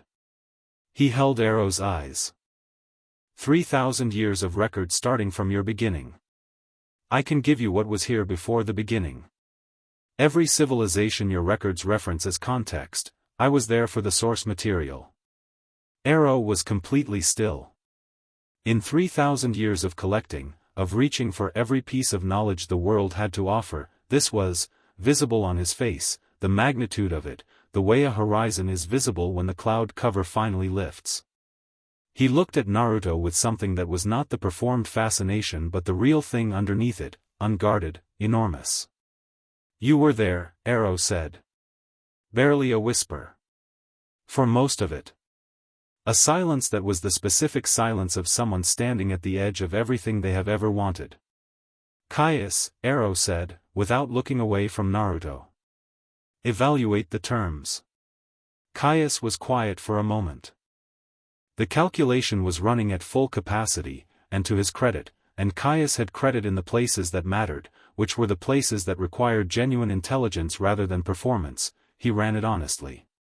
He arrived at his conclusion without shortcuts. The Cullen concession costs us nothing we can currently enforce, he said, flatly. The Wolf concession is similarly theoretical, they are outside our practical operational reach in this territory and always have been. We lose nothing material. He paused. What we gain is, everything, Arrow said. Significant, Caius corrected, with the precision of someone who does not use superlatives he hasn't verified. Potentially extremely significant. Then we are agreed, Arrow said, and looked at Naruto, and there was something in that look that was not entirely what Arrow usually gave anyone, not quite deference, but the adjacent thing. The look of someone who has recognized that they are not the most powerful entity in the conversation and has decided that this is acceptable because the most powerful entity in the conversation has just offered them something extraordinary. Agreed, Naruto said. Arrow extended his hand across the table, white glove and all. Naruto looked at it. He reached out and took it. The moment Arrow's fingers closed around his hand, even through the glove, Arrow went very still. His eyes widened fractionally, then stilled. What he was receiving through even that muted contact was not the complete picture, the glove prevented the full depth of his gift, but the edges of it, the outline, and the outline was enormous. The outline was the size of a world seen from a very great height, all its details compressed into scale. He released Naruto's hand after a moment that was longer than a normal handshake. His expression was the expression of someone who has taken a single sip of something and understood immediately that they cannot drink all of it at once. I see, he said softly. Now you see the edge of it, Naruto said. Yes. Arrow looked at his own hand. Then at Naruto. Yes. I see why Jane, he stopped. Revised. I understand the reports now. More fully. He looked at Caius. We are not in negotiation here. We are receiving a courtesy. Caius looked at Arrow. Then at Naruto. Something in his face moved, not much, not dramatically, but the specific movement of a person whose internal model of a situation has been revised by something they cannot argue with. He was not a man who revised easily. He was not a man who welcomed revision. But he was, underneath the cold strategy, a man who dealt in accuracy, and accuracy required updating the model when the model was wrong. The terms are acceptable, Caius said. His voice was precise and even and gave nothing away. But he looked at Naruto, and in the look, brief, direct, and entirely absent of the hostility that had organized his approach to this meeting, was the look of someone who has been shown a wall's actual height and has decided to stop arguing about whether it's crossable. From the adjacent table, Chelsea had not moved. She had been very still for the past 15 minutes, and Naruto turned to look at her now. "Well," he said. She looked at him. Her expression was the careful, professional composure she brought to everything, but the eyes were doing something more honest. "My gift doesn't engage with you," she said, quiet enough for only the nearby tables to hear. "I've been trying since we arrived. I know. What I can feel," she stopped, started more carefully. "I can feel the bonds around you. The ones to the Cullen coven. To the wolves at the reservation." She paused. "They're not like anything I've mapped before. They're not the bonds of alliance or obligation or proximity." She looked at him with the expression of a cartographer discovering a landmass that wasn't on any chart. "They're chosen. Completely, freely, repeatedly chosen. No other component." "Yes," he said. "I can't sever those," she said. "Not because they're too strong. Because my gift works by finding the part of a bond that is owed or obligated or conditional and separating it from the part that isn't." She looked at her coffee cup. "There's no conditional component. There's nothing to grip." She looked up. "That's not possible." "It's not common," Naruto said. "But it's possible."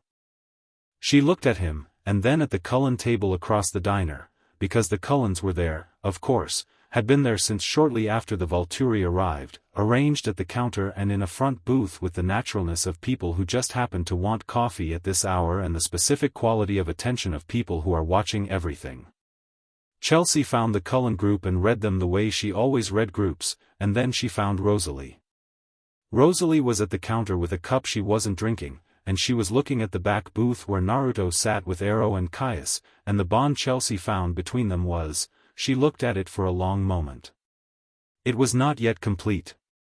It was in the process of being built, brick by deliberate brick, which was the slowest and most durable construction method there was. But even incomplete, even mid-process, it had no conditional component at all. Not a single thread of obligation or circumstance. Chelsea looked at this bond for a moment, and something moved through her expression, something she would not have shown in a different configuration of people, something that was the specific feeling of a person who has spent 3,000 years believing that all bonds, at their deepest level, are ultimately conditional, encountering evidence to the contrary. "How?" she said, to Naruto, quietly. "By choosing," he said. "That's it. That's the whole answer." He looked at her. "I know it sounds insufficient. It sounds impossible. Most real things do, from the outside." She looked at him, and then at the counter, and then at her coffee cup, and the expression on her face was complicated in the way that significant things arriving in unexpected forms are complicated. She did not pursue it further, not in this room, not tonight. But she filed it with the accuracy of someone who has learned to file things she doesn't yet understand. Arrow had been watching this exchange with his comprehensive attention. He looked at Chelsea, then at Naruto, then at the counter where Rosalie sat. Something in his expression softened by a fraction, not sentimentally, not the performed softness, something more genuine. "Remarkable," he said, very quietly. "People usually are," Naruto said. "When you look at them properly." Arrow looked at him with the specific expression of someone receiving information that has arrived late. Then he smiled, the real one, the one that lived beneath the layers. "I suspect," he said, with a warmth that was entirely unperformed, "that I am going to find our future conversations very educational." "Probably," Naruto agreed. "I have a great deal I would like to ask you." "I know. And I have things I'm willing to tell you." He looked at Arrow steadily. "But not tonight. Tonight, you and your people should find accommodation, rest whatever it is you rest, and let the weight of the day settle." He paused. "Tomorrow morning. Early, before the town is up. The diner again, Donna opens at 6.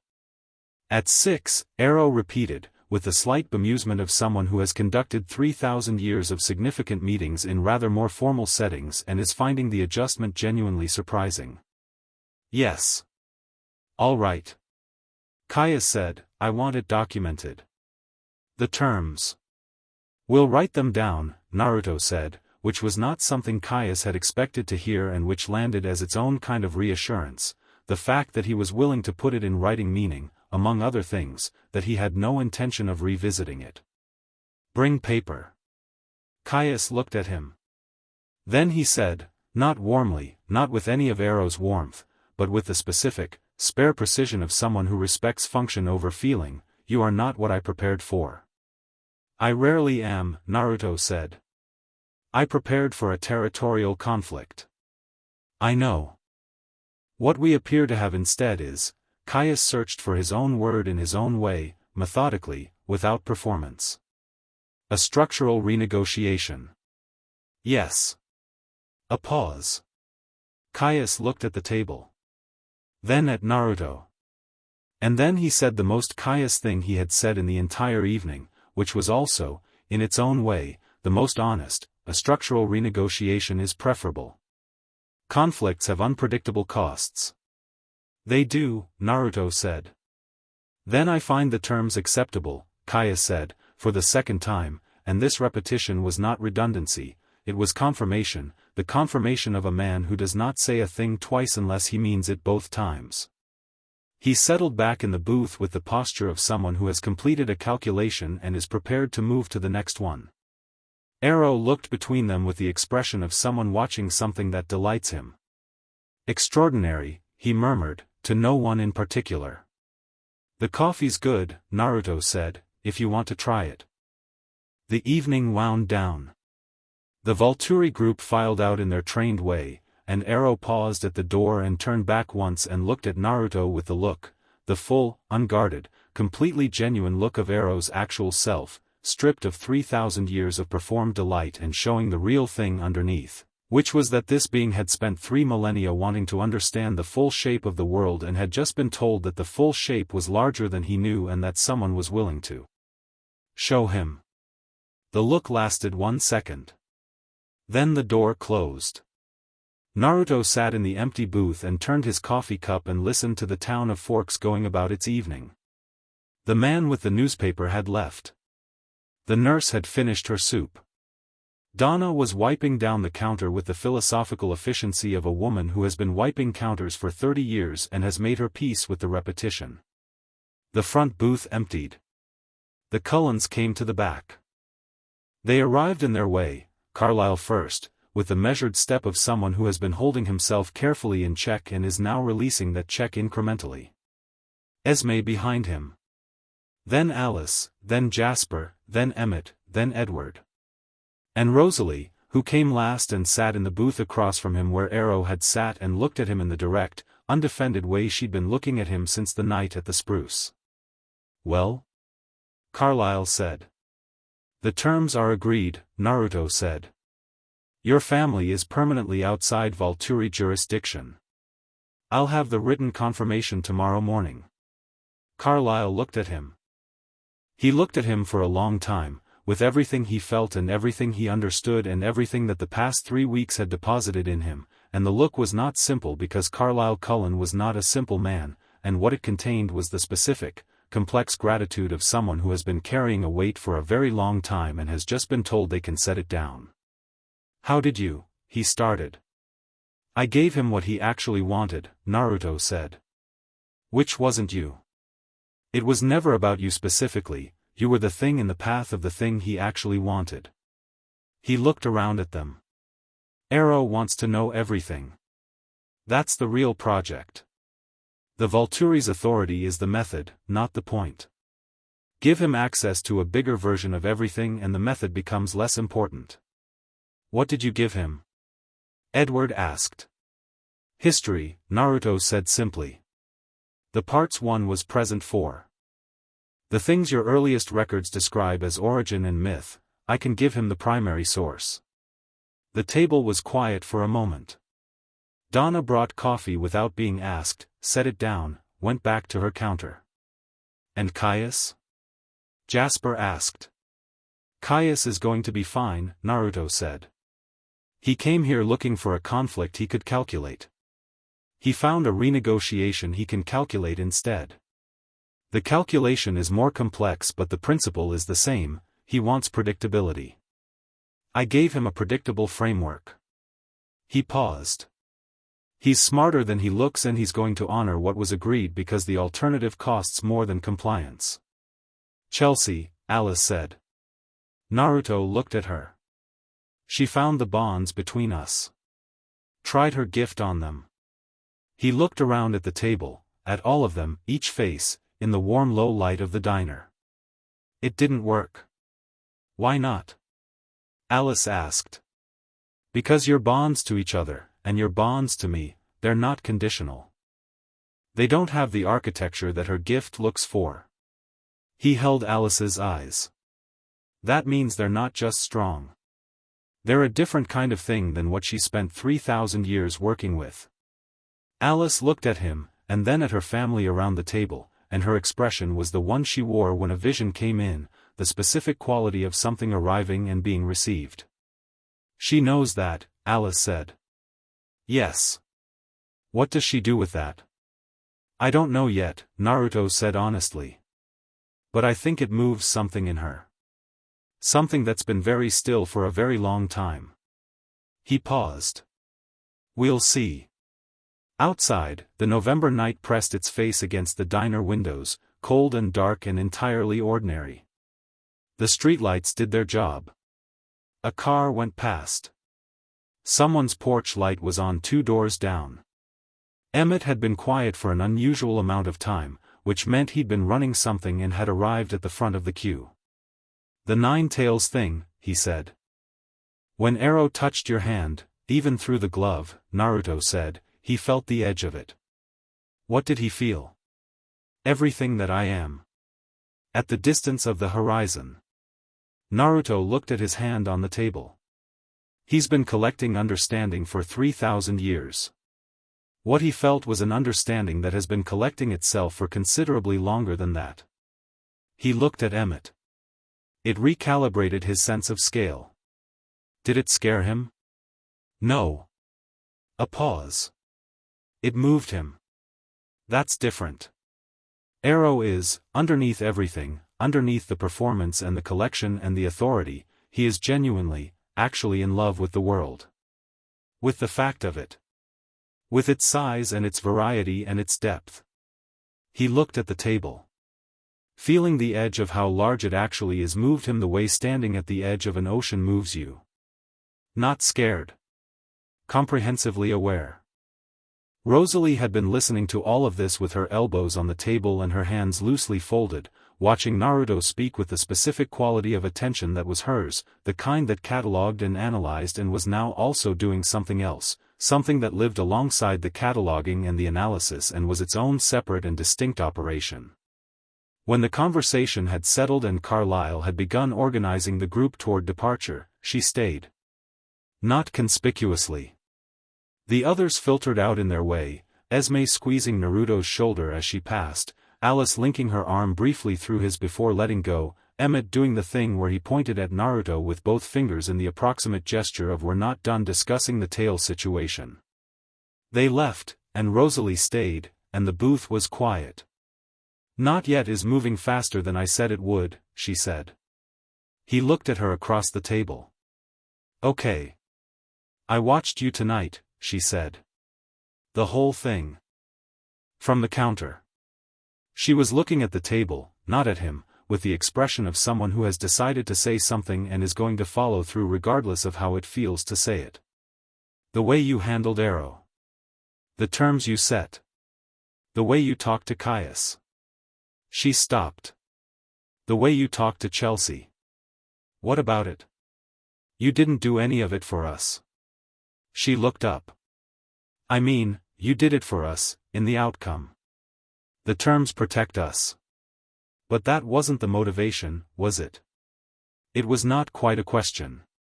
No, he said. Why, then? He looked at her. Because it was right. Because the situation was one that had a right answer and I could see the right answer and I had the capacity to move toward it. He paused. The outcome including your protection is, not a coincidence. The right answer in this situation was always the one that protected the people in it. That's how it works. He held her eyes. The people are always the point. She looked at him for a long moment. Then she reached across the table and put her hand on his. Flat, deliberate, chosen, the gesture of someone who has made a decision and is making it visible. Her hand was cold, the way it always was, and his was warm, the way he always was, and where they met was something that was not either of those things but was built from both of them. The not yet, she said quietly. Yeah. It's gone, she said. There's just yes. The diner was very quiet. Donna's radio played something soft and forgettable. Outside, the November night did what November nights in Forks do, which is simply continue, dark and cold and wet and entirely itself. He turned his hand under hers, slowly, and held it. Okay, he said. She looked at him with the full version of her face, the real one, the one that had been incrementally appearing since the first night on the stairs and that was now simply there, present and unguarded and entirely Rosalie, not the armor, not the beauty as performance, not the magnificent deliberate perfection. Just her. Complete. Chosen. You're going to keep saying okay, she said. It keeps being the right word. It really doesn't, Rosalie. What? Okay. She looked at him with the expression of someone who has been exasperated and is not in the least bit sorry about what exasperated them, and what was underneath the exasperation was something warm and real and entirely without condition, and the fox, which had been sitting quietly beneath the booth this whole time, swished its tail once against the floor and closed its eyes with the satisfaction of something that has watched the right outcome arrive. Chapter 8. What remains? The written agreement existed on 3 sheets of paper in Carlyle's handwriting, witnessed by Arrow and signed by Caius with the precise, angular signature of a man who has been signing his name to important documents for 3,000 years and treats the act with the seriousness it deserves.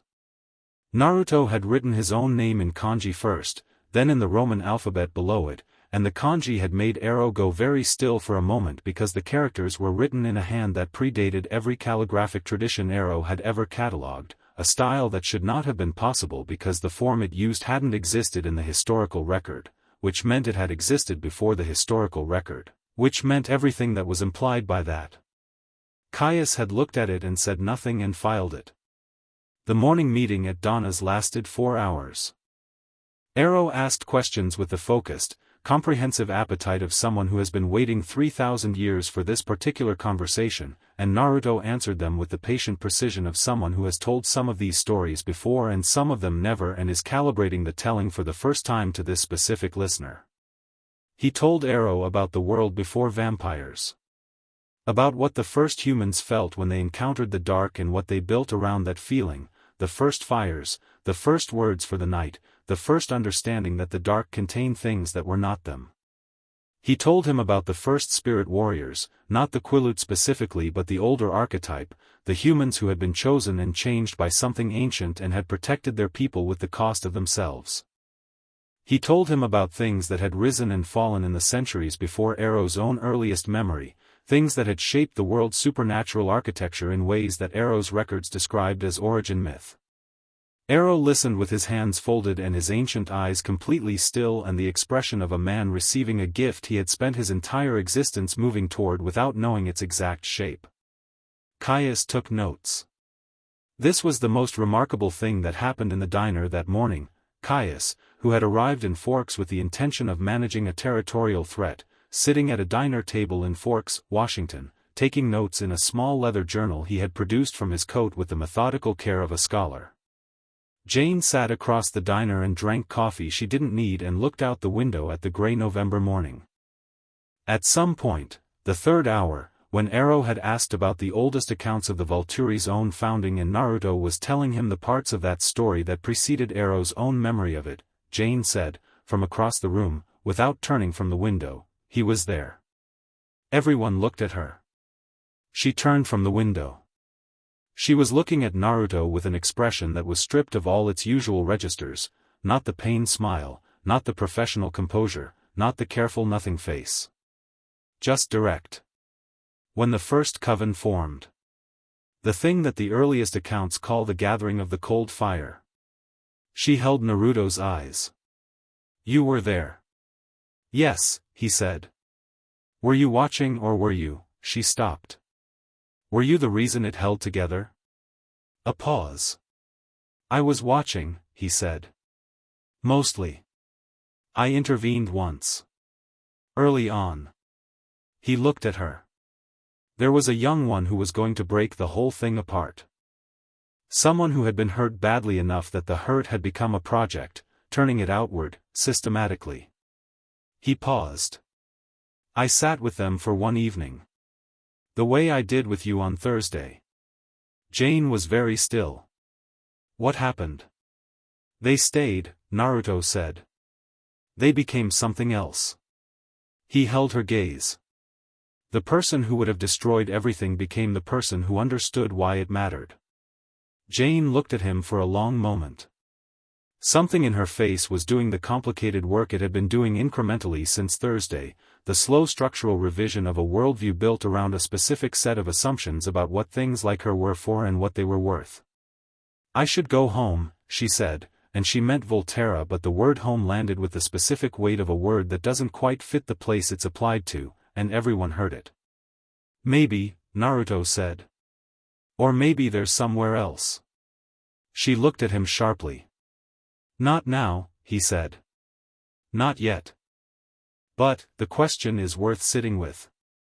He held her eyes. What would you do if you could do anything? If the answer wasn't determined by what Arrow needs or what the Volturi structure requires. The silence was long. I don't know, she said. Her voice was very quiet. That's the beginning of the answer, he said. She looked at him. Then at the window. Then at the gray town of Forks doing its gray November morning outside the glass. Something in her face settled, not resolved, not finished, but set down. The way you set down something heavy, not because you're done carrying it but because you need both hands for the next part. I'll think about it, she said. Good.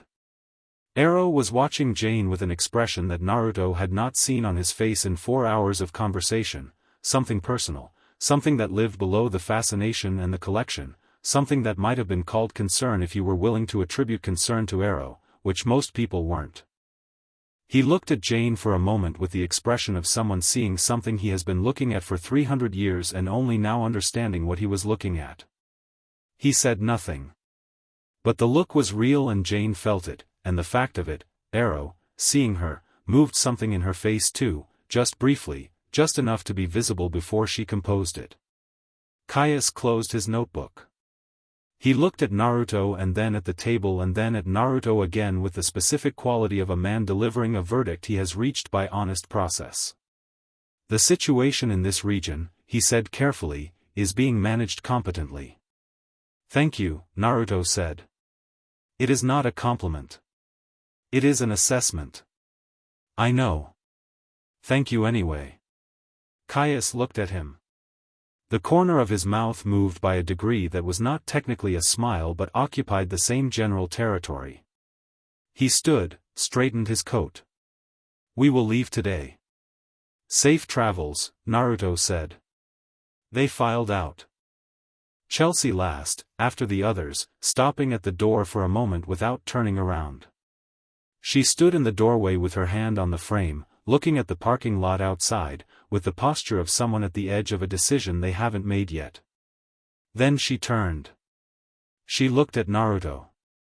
The bonds you have with them, she said. The ones I can't work with. She paused. I've been doing this for 900 years. I've worked with every kind of bond there is. I thought I had the full map. She held his eyes. I was wrong. You weren't wrong about what you knew, he said. You just had an incomplete sample. Yes. She looked at her hands, briefly, with the expression of someone examining tools and finding them both still useful and less comprehensive than assumed.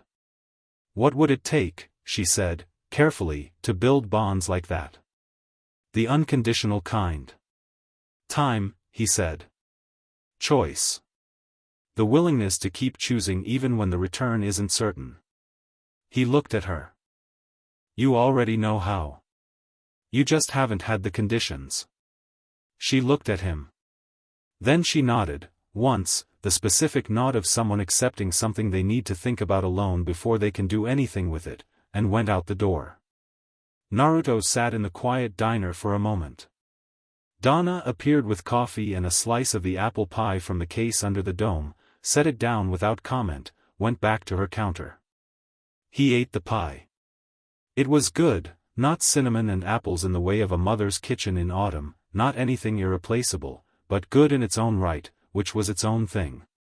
He paid for 4 hours of coffee and pie and left Donna a tip that made her stop and look at it for a moment before putting it in her pocket with the quiet satisfaction of someone whose Wednesday just got better. Outside, the November morning was doing what it did, gray and soft and committed to being exactly itself. He stood on the sidewalk of Main Street and looked at the town around him. The hardware store and the diner and the real estate office and the gas station and the small grocery with the handwritten produce signs. The quiet of a place that had always been quiet, that had never needed to be anything other than what it was. That had been, for the past 3 weeks, the location of more significant things per square mile than it had any right to claim. He felt the town the way he felt everything, its weight, its history, the compressed time of all the ordinary days it had accumulated. The particular texture of a place that has been continuously inhabited by people who chose to stay. There was something real in that. There was always something real in places where people chose to stay. His phone buzzed. Jacob, they left? He typed back, leaving today. Jacob, good. Elders want to know if you're coming Friday. He smiled. Tell them yes. Tell Emily I'm bringing ramen ingredients this time. Jacob, she's going to be offended. She's going to love it. A pause. Then, yeah, probably. See you Friday. He put his phone away and started walking. The Cullen house was quiet when he arrived, the particular quiet of a house whose occupants have dispersed into their morning routines. Esme was in the addition she'd started designing, which was no longer a digital design but a real conversation with a contractor in Port Angeles, measurements and materials becoming something that would be a room. Carlisle was at the hospital. The others were at school. Rosalie was in the library. She was sitting on the reading room floor with the Heian period texts open on the laptop beside her and Carlisle's journal from 1743 in her hand, reading with the focused intensity she brought to things she had decided mattered. She looked up when he came in with the specific quality of someone who knew exactly who was coming before they arrived. The Volturi have gone? She asked. They're going. He sat down across from her on the floor, in the position he'd occupied when Carlisle found him in the library the previous week, and looked at the open journal. What are you reading? The 1743 London entry again. She set it down. The boundary dispute in the spirit world that you mentioned. I've been cross-referencing it with the Heian accounts. She looked at him. You appear in the margins. Not by name. By description. Which description? The fire that does not burn. She said it evenly. Someone who witnessed the London event wrote about it. I found the account in a private archive that Carlisle photographed in Edinburgh in 1988. She paused. They described a figure that appeared briefly on the boundary between the physical and the spirit world and resolved the dispute by, she stopped. The account says by simply being there. That his presence made both sides of the dispute understand that the argument was smaller than they'd been treating it. That's roughly accurate, he said. How does that work? He thought about it. Perspective. When something genuinely old stands next to two things arguing about territory, the territory looks different. It doesn't change the territory, it changes the scale the argument is being conducted on. He looked at her. You can't sustain most conflicts at full intensity if you're also aware of the actual size of the thing you're in. She considered this. That's what you did with Arrow and Caius. Partly. And with the Cullens and the wolves. Partly.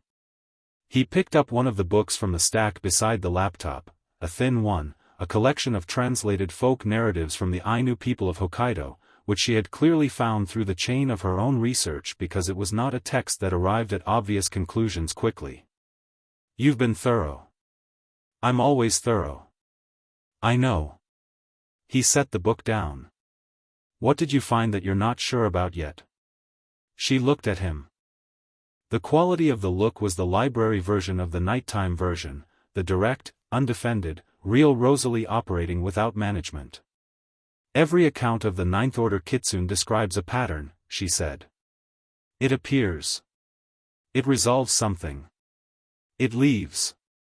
The word leaves landed in the space between them and stayed there. He said nothing. How long, she said. Her voice was careful and precise, holding the question at the exact level it needed to be held, not too tight, not too loose. The disturbance you came for. How long until it's resolved? It's almost resolved now, he said. Honest. Completely honest. The Volturi concession is the last major piece. The balance between the wolves and your family has been restored. The pressure from multiple directions has been addressed. He looked at her. What I came for is nearly done. Nearly. There are threads to follow. Things to finish. He looked at the books around them, at the library, at the pale November light coming through the east-facing window. It's not done today. But it will be done, she said. Not accusation. Just accuracy. The precision of someone who needs to know the shape of the thing. Yes, he said. Eventually. The library held them in its quiet. The books on the shelves, the amber light, the faint sounds of the house moving around them. Every account says it leaves, Rosalie said again. She looked at the laptop screen, at the translated text, at the description of the Ninth Order fox appearing at the moment of need and resolving and departing. Is that, she stopped. Is that what you do? Is that the pattern? It's been the pattern, he said carefully. Is it a fixed pattern? He looked at her. She looked back. The amber of his eyes was steady and present and warm, and what was in them when he looked at her was not the cosmic patience of something ancient and purposeful. It was something more personal than that.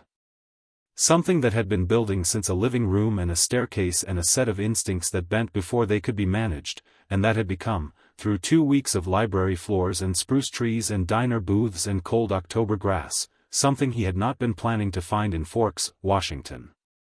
No, he said. It's not a fixed pattern. She let out a breath that was not audible in the human register but that he heard clearly, and what it carried was relief and the particular complex thing that lives beside relief, which is the awareness of how much you needed the thing you are now relieved about. Tell me what you want, she said. His words from the diner, redirected. Offered back to him. He looked at her for a long moment, and then he said it, simply, without architecture, without the frame of purpose or balance or the language of ancient things, to stay. Not to stay and address a disturbance. Not to stay while the threads remain. Just, to stay. The complete and personal version of it, with all its weight. She held his eyes. Then stay, she said. The library was very quiet. It's not, he paused. I'm not ordinary. This isn't an ordinary thing. I've tried to be honest about what I am and what that means. He looked at his hands in his lap. I've watched people I've been near change and grow and eventually go, and I've always been what I am while they move. That's the cost of what I carry. I've watched everyone I've ever loved go, Rosalie said. Her voice was even. I watched my human family grow old and die. I've watched the world change 6 times over since I was turned. She looked at him.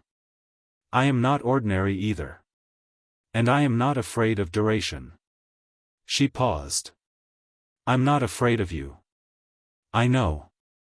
I'm afraid of the parts of this that I don't understand yet, she said. Honest, The way she was honest when she'd decided to be fully honest. The things the texts describe, the things you are, the scope of it, I'm still mapping that. I'm still finding the edges of it. She held his eyes. But I'm not afraid of staying next to it while I figure it out. He looked at her with the full, unguarded version of what he'd been holding since the first evening in this house, the thing that had been present since a staircase and had been building and was now simply what it was, complete and real and his, the thing he had said he wanted in the cold November night under the stars. To not be alone in it. She reached out and took his hand the way she had in the diner, flat, deliberate, chosen. Cold and warm meeting in the middle of the library floor. Okay, she said, before he could say it. The corner of her mouth went up. He laughed. The real one. And she looked at him laughing and her smile became full and present and the room was warm with it. The days after that had their own texture, different from what had come before. Arrow wrote to Carlyle from Volterra 11 days after they left Forks. The letter was 3 pages long, handwritten in the formal Italian cursive he used for correspondence that mattered, and it was addressed to the Cullen family as a unit rather than to Carlyle specifically, which was itself a statement. It acknowledged the terms of the Forks agreement in language that was precise and unambiguous, and it closed with a paragraph that Carlyle read twice and then passed to Esme without comment. The paragraph said, "I have spent 3,000 years believing that the purpose of understanding is control. I find I am revising this. Understanding, properly pursued, appears to be its own sufficient end. I credit this revision to a recent conversation, which I expect was its intended effect. The Volturi extend their continued goodwill to your family and request only that the goodwill be considered mutual." Esme read it and looked at Carlyle and put her hand over her mouth briefly and then composed herself.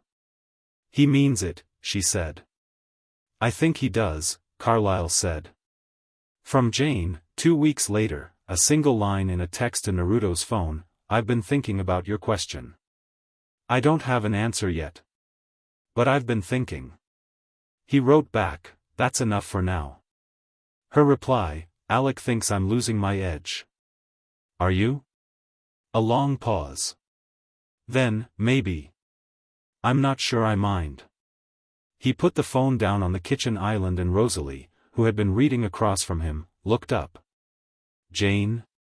"Getting somewhere," he said.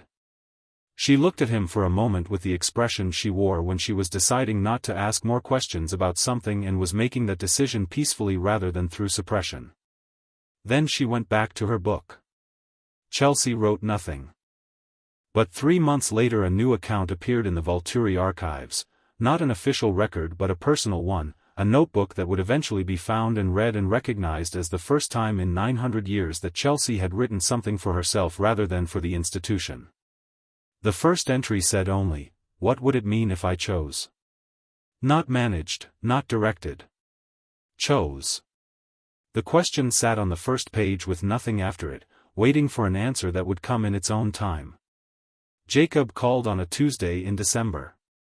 "The council wants you to come back for the winter solstice," he said. "They do this thing every year. Fire on the beach. You don't have to do anything, they just want you there." "I'll be there," Naruto said. "Bring the Cullens." "Which ones?" "Whichever ones are okay at a beach fire." A pause. Leah asked specifically if Rosalie was coming. This was surprising enough that Naruto took a moment with it. "I'll ask her. Tell her Leah's exact words were I want to talk to someone who gets it." Another pause. "I don't know what that means but Leah said it like it meant something." Rosalie, when told, was quiet for a moment. Then, "Yes," she said. "I'm coming." The solstice fire on the beach was the kind of thing that should have been awkward, two supernatural communities with a complicated history sharing a November bonfire on a gray Pacific shore, and instead it was simply real. The wolves in their human forms and Leah sitting on a piece of driftwood with Rosalie beside her in a conversation that had started before the fire was fully lit and was still going long after it had burned down to coals, the two of them talking in the low, even tone of people who have found an unexpected fluency. Billy at his usual place with his stories and the council members listening and the young ones listening from a respectful distance. Seth appearing at Naruto's elbow at intervals to report things that seemed important to him and were received with genuine attention. Alice sat with Emily and talked about things Naruto couldn't hear from where he was sitting and that both of them appeared to find enormously, specifically satisfying. Carlisle and Old Quill had a conversation that lasted until well past midnight about the nature of transformation, both of them, from completely different angles, people who had been remade against their will and had chosen to make something purposeful of the remaking. Emmett arm wrestled 3 wolves. He won 2 of 3, which was a more balanced outcome than anyone had expected, and the wolf who beat him looked so surprised by the result that Emmett burst out laughing and the whole thing ended in something that was not yet friendship but was the texture that friendship grows from. Naruto sat at the edge of the fire's light for most of the evening, watching it, watching all of it, the way he watched things, with the full weight of what he was and the specific personal warmth of someone who has found the thing they didn't know they were looking for. The ocean was enormous and dark behind them. The fire was orange and present in front of them. The people between those two things were warm and real and entirely themselves. At some point Rosalie came and sat beside him, shoulder to shoulder now without the 3-inch gap, with the easy directness of someone who has stopped managing the distance. She looked at the fire. "Leah thinks we're more alike than I expected," she said. "What do you think?" "I think she's right." She paused. "We were both made into things we didn't choose and told to be grateful. We both built armor out of that." She looked at the fire. "She's angrier about it than I am. I was angrier once." "What changed?" She was quiet for a moment. "I got somewhere honest," she said. He looked at her in the firelight, at the real version of her face that had been incrementally arriving for weeks and was now simply what she wore, the full Rosalie, and what he felt was not the enormous cosmic weight of a being older than memory or the purposeful current of a correction moving through the world's balance. It was something personal and present and specific to this beach and this fire and this woman beside him, and he held it the way he had learned, across a very long life, to hold the things that mattered most, without gripping, without managing, without the instinct to contain and preserve. Just openly. Just present with it. "The disturbance," she said, without looking at him. "The thing you came for. Nearly resolved." "When it is," she said, "what does that feel like? For you? When a thing is finished?" He thought about it honestly. "Like a hand opening," he said. "Not letting something go, more like releasing the grip. The thing doesn't go anywhere. The work is done but what it made stays." He looked at the fire. "This will stay. What's been built here between these people, that doesn't go away when the pressure does." "And you," she said. "What do you feel when the hand opens?"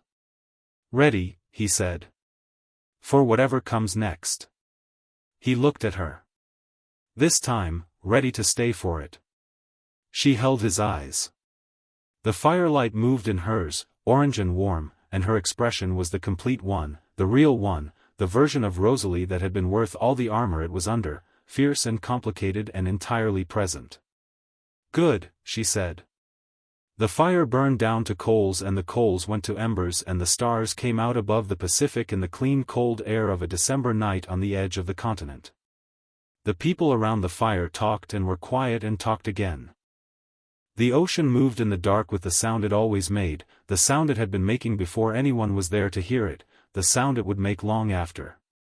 Naruto sat at the edge of the light with Rosalie beside him and felt the threads of the world around him, the balance that had been restoring itself over the past weeks, the relationships that had been rebuilt on better foundations, the old enmities softened not by force but by the simple persistent presence of something that refused to treat them as fixed. He felt the wound in the world that had called him here, and he felt it the way you feel a bone that has knit, not quite the way it was before, but solid, capable, real. Almost done. He looked up at the stars and thought about a ramen stall in a city that didn't exist anymore, about a bowl of broth that had taken 8 hours and a recipe that was gone. About the things that couldn't be recovered and the things that could. About the difference between loss and transformation and how the line between them was always finer than it seemed from the outside. He thought about a living room in Forks, Washington, and a set of stairs, and the moment a pair of knees had bent before a mind could stop them. He thought about all the long work of his long life, the balances maintained, the wounds addressed, the presences witnessed, the fires he had been and the rooms he had made warmer, and how all of it, across all of its enormous length, had been building towards something he couldn't have named before he found it. The fox appeared at the edge of the firelight and sat, and looked at him with amber eyes, and swished its tail once. He looked back. I know, he thought. I know. In the spring, when the balance had finished restoring itself and the last of the pressure had resolved and the word nearly became done, Carlyle asked him, carefully, the way Carlyle asked careful things, what he was going to do now. They were in the library. It was raining, which in Forks was not a surprise but which had become, over the past months, a sound that Naruto associated with this specific room and these specific shelves and the way the gray light came through the east window and lay flat across the floor in strips. I thought about moving on, Naruto said. Carlyle was quiet, waiting. I've moved on from every place I've been, Naruto continued. Every time. That's been the shape of it for a very long time. He looked at the rain on the window. But the shape is not fixed. He paused. I told Rosalie that. What did she say? Carlyle asked. She said good. He smiled, briefly. In the way she says good when she means something larger than the word. Carlyle looked at him. Then at the window. Then back at him. You're staying. I'm staying. The word landed in the library and stayed there, the way words do when they found the right room for them. Carlyle was quiet for a moment with the specific quality of quiet he brought to things that moved him, not overwhelmed, just receiving it properly, giving it the weight it deserved. Esme finished the edition, he said, at last. I know. The room faces east. A pause. She didn't say it was for anyone. She didn't have to, Naruto said. Carlyle looked at him with the full, clear-eyed warmth of a man who has spent centuries building a family from the people the world broke and who recognizes, in what he's looking at, the specific and unmistakable shape of another one arriving. Then stay, he said simply. I will, Naruto said. Outside, the rain came down on Forks, steady and soft and entirely itself, the way it always had and would. The forest breathed. The town went about its business. The Cullen house stood in its clearing at the edge of the wild, with all its light on in the early spring evening, warm and visible from the tree-line. In the library, two very old things and one ancient one sat in the amber light of reading lamps and talked about the world they had all, in their different ways, been watching for a very long time. Down the hall, Alice was at the kitchen table with her notebooks open and her pen moving, mapping the edges of her blind spots with the methodical courage of someone who has stopped treating the unknown as an enemy. The notebooks were filling up. The maps were getting better. Jasper was in the back garden in the rain, sitting on the stone bench with his face up and his eyes closed and the sound of the world coming in without armor. He had been doing this more often. He stayed longer each time.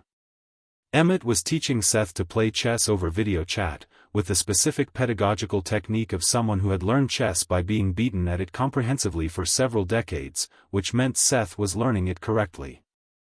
Esme was in the new edition, standing in the empty room, looking at the east-facing window where the sunrise would come through in a few months when the season turned, and her expression was the expression of someone who has built exactly the right thing for exactly the right person and is waiting for that person to find it. And Rosalie was at the spruce, the old one, the wide one at the property's southeast corner, sitting at its base in the rain with her back against the bark and her face turned up into the rain the way he had taught her, the way he'd been teaching everything by simple proximity for weeks, and she sat in the wet dark with the expression she wore now as her default, the unguarded one, the real one, and she looked at the sky above the gap in the canopy where the stars would be when the clouds finally cleared. The fox sat on the lowest branch of the spruce above her, amber-eyed in the dark, tail wrapped around its feet. She looked up at it. It looked back. "I know," she said. A gust of wind moved through the spruces, carrying the smell of rain and pine and cedar and something underneath all of those things, something older than the forest that the forest had learned to carry and had been carrying for a very long time. Something that had no name in any language currently spoken, but that every living thing in the vicinity recognized at the level of biology, the deep, structural recognition of something that belonged here. That had always belonged here. That had come home.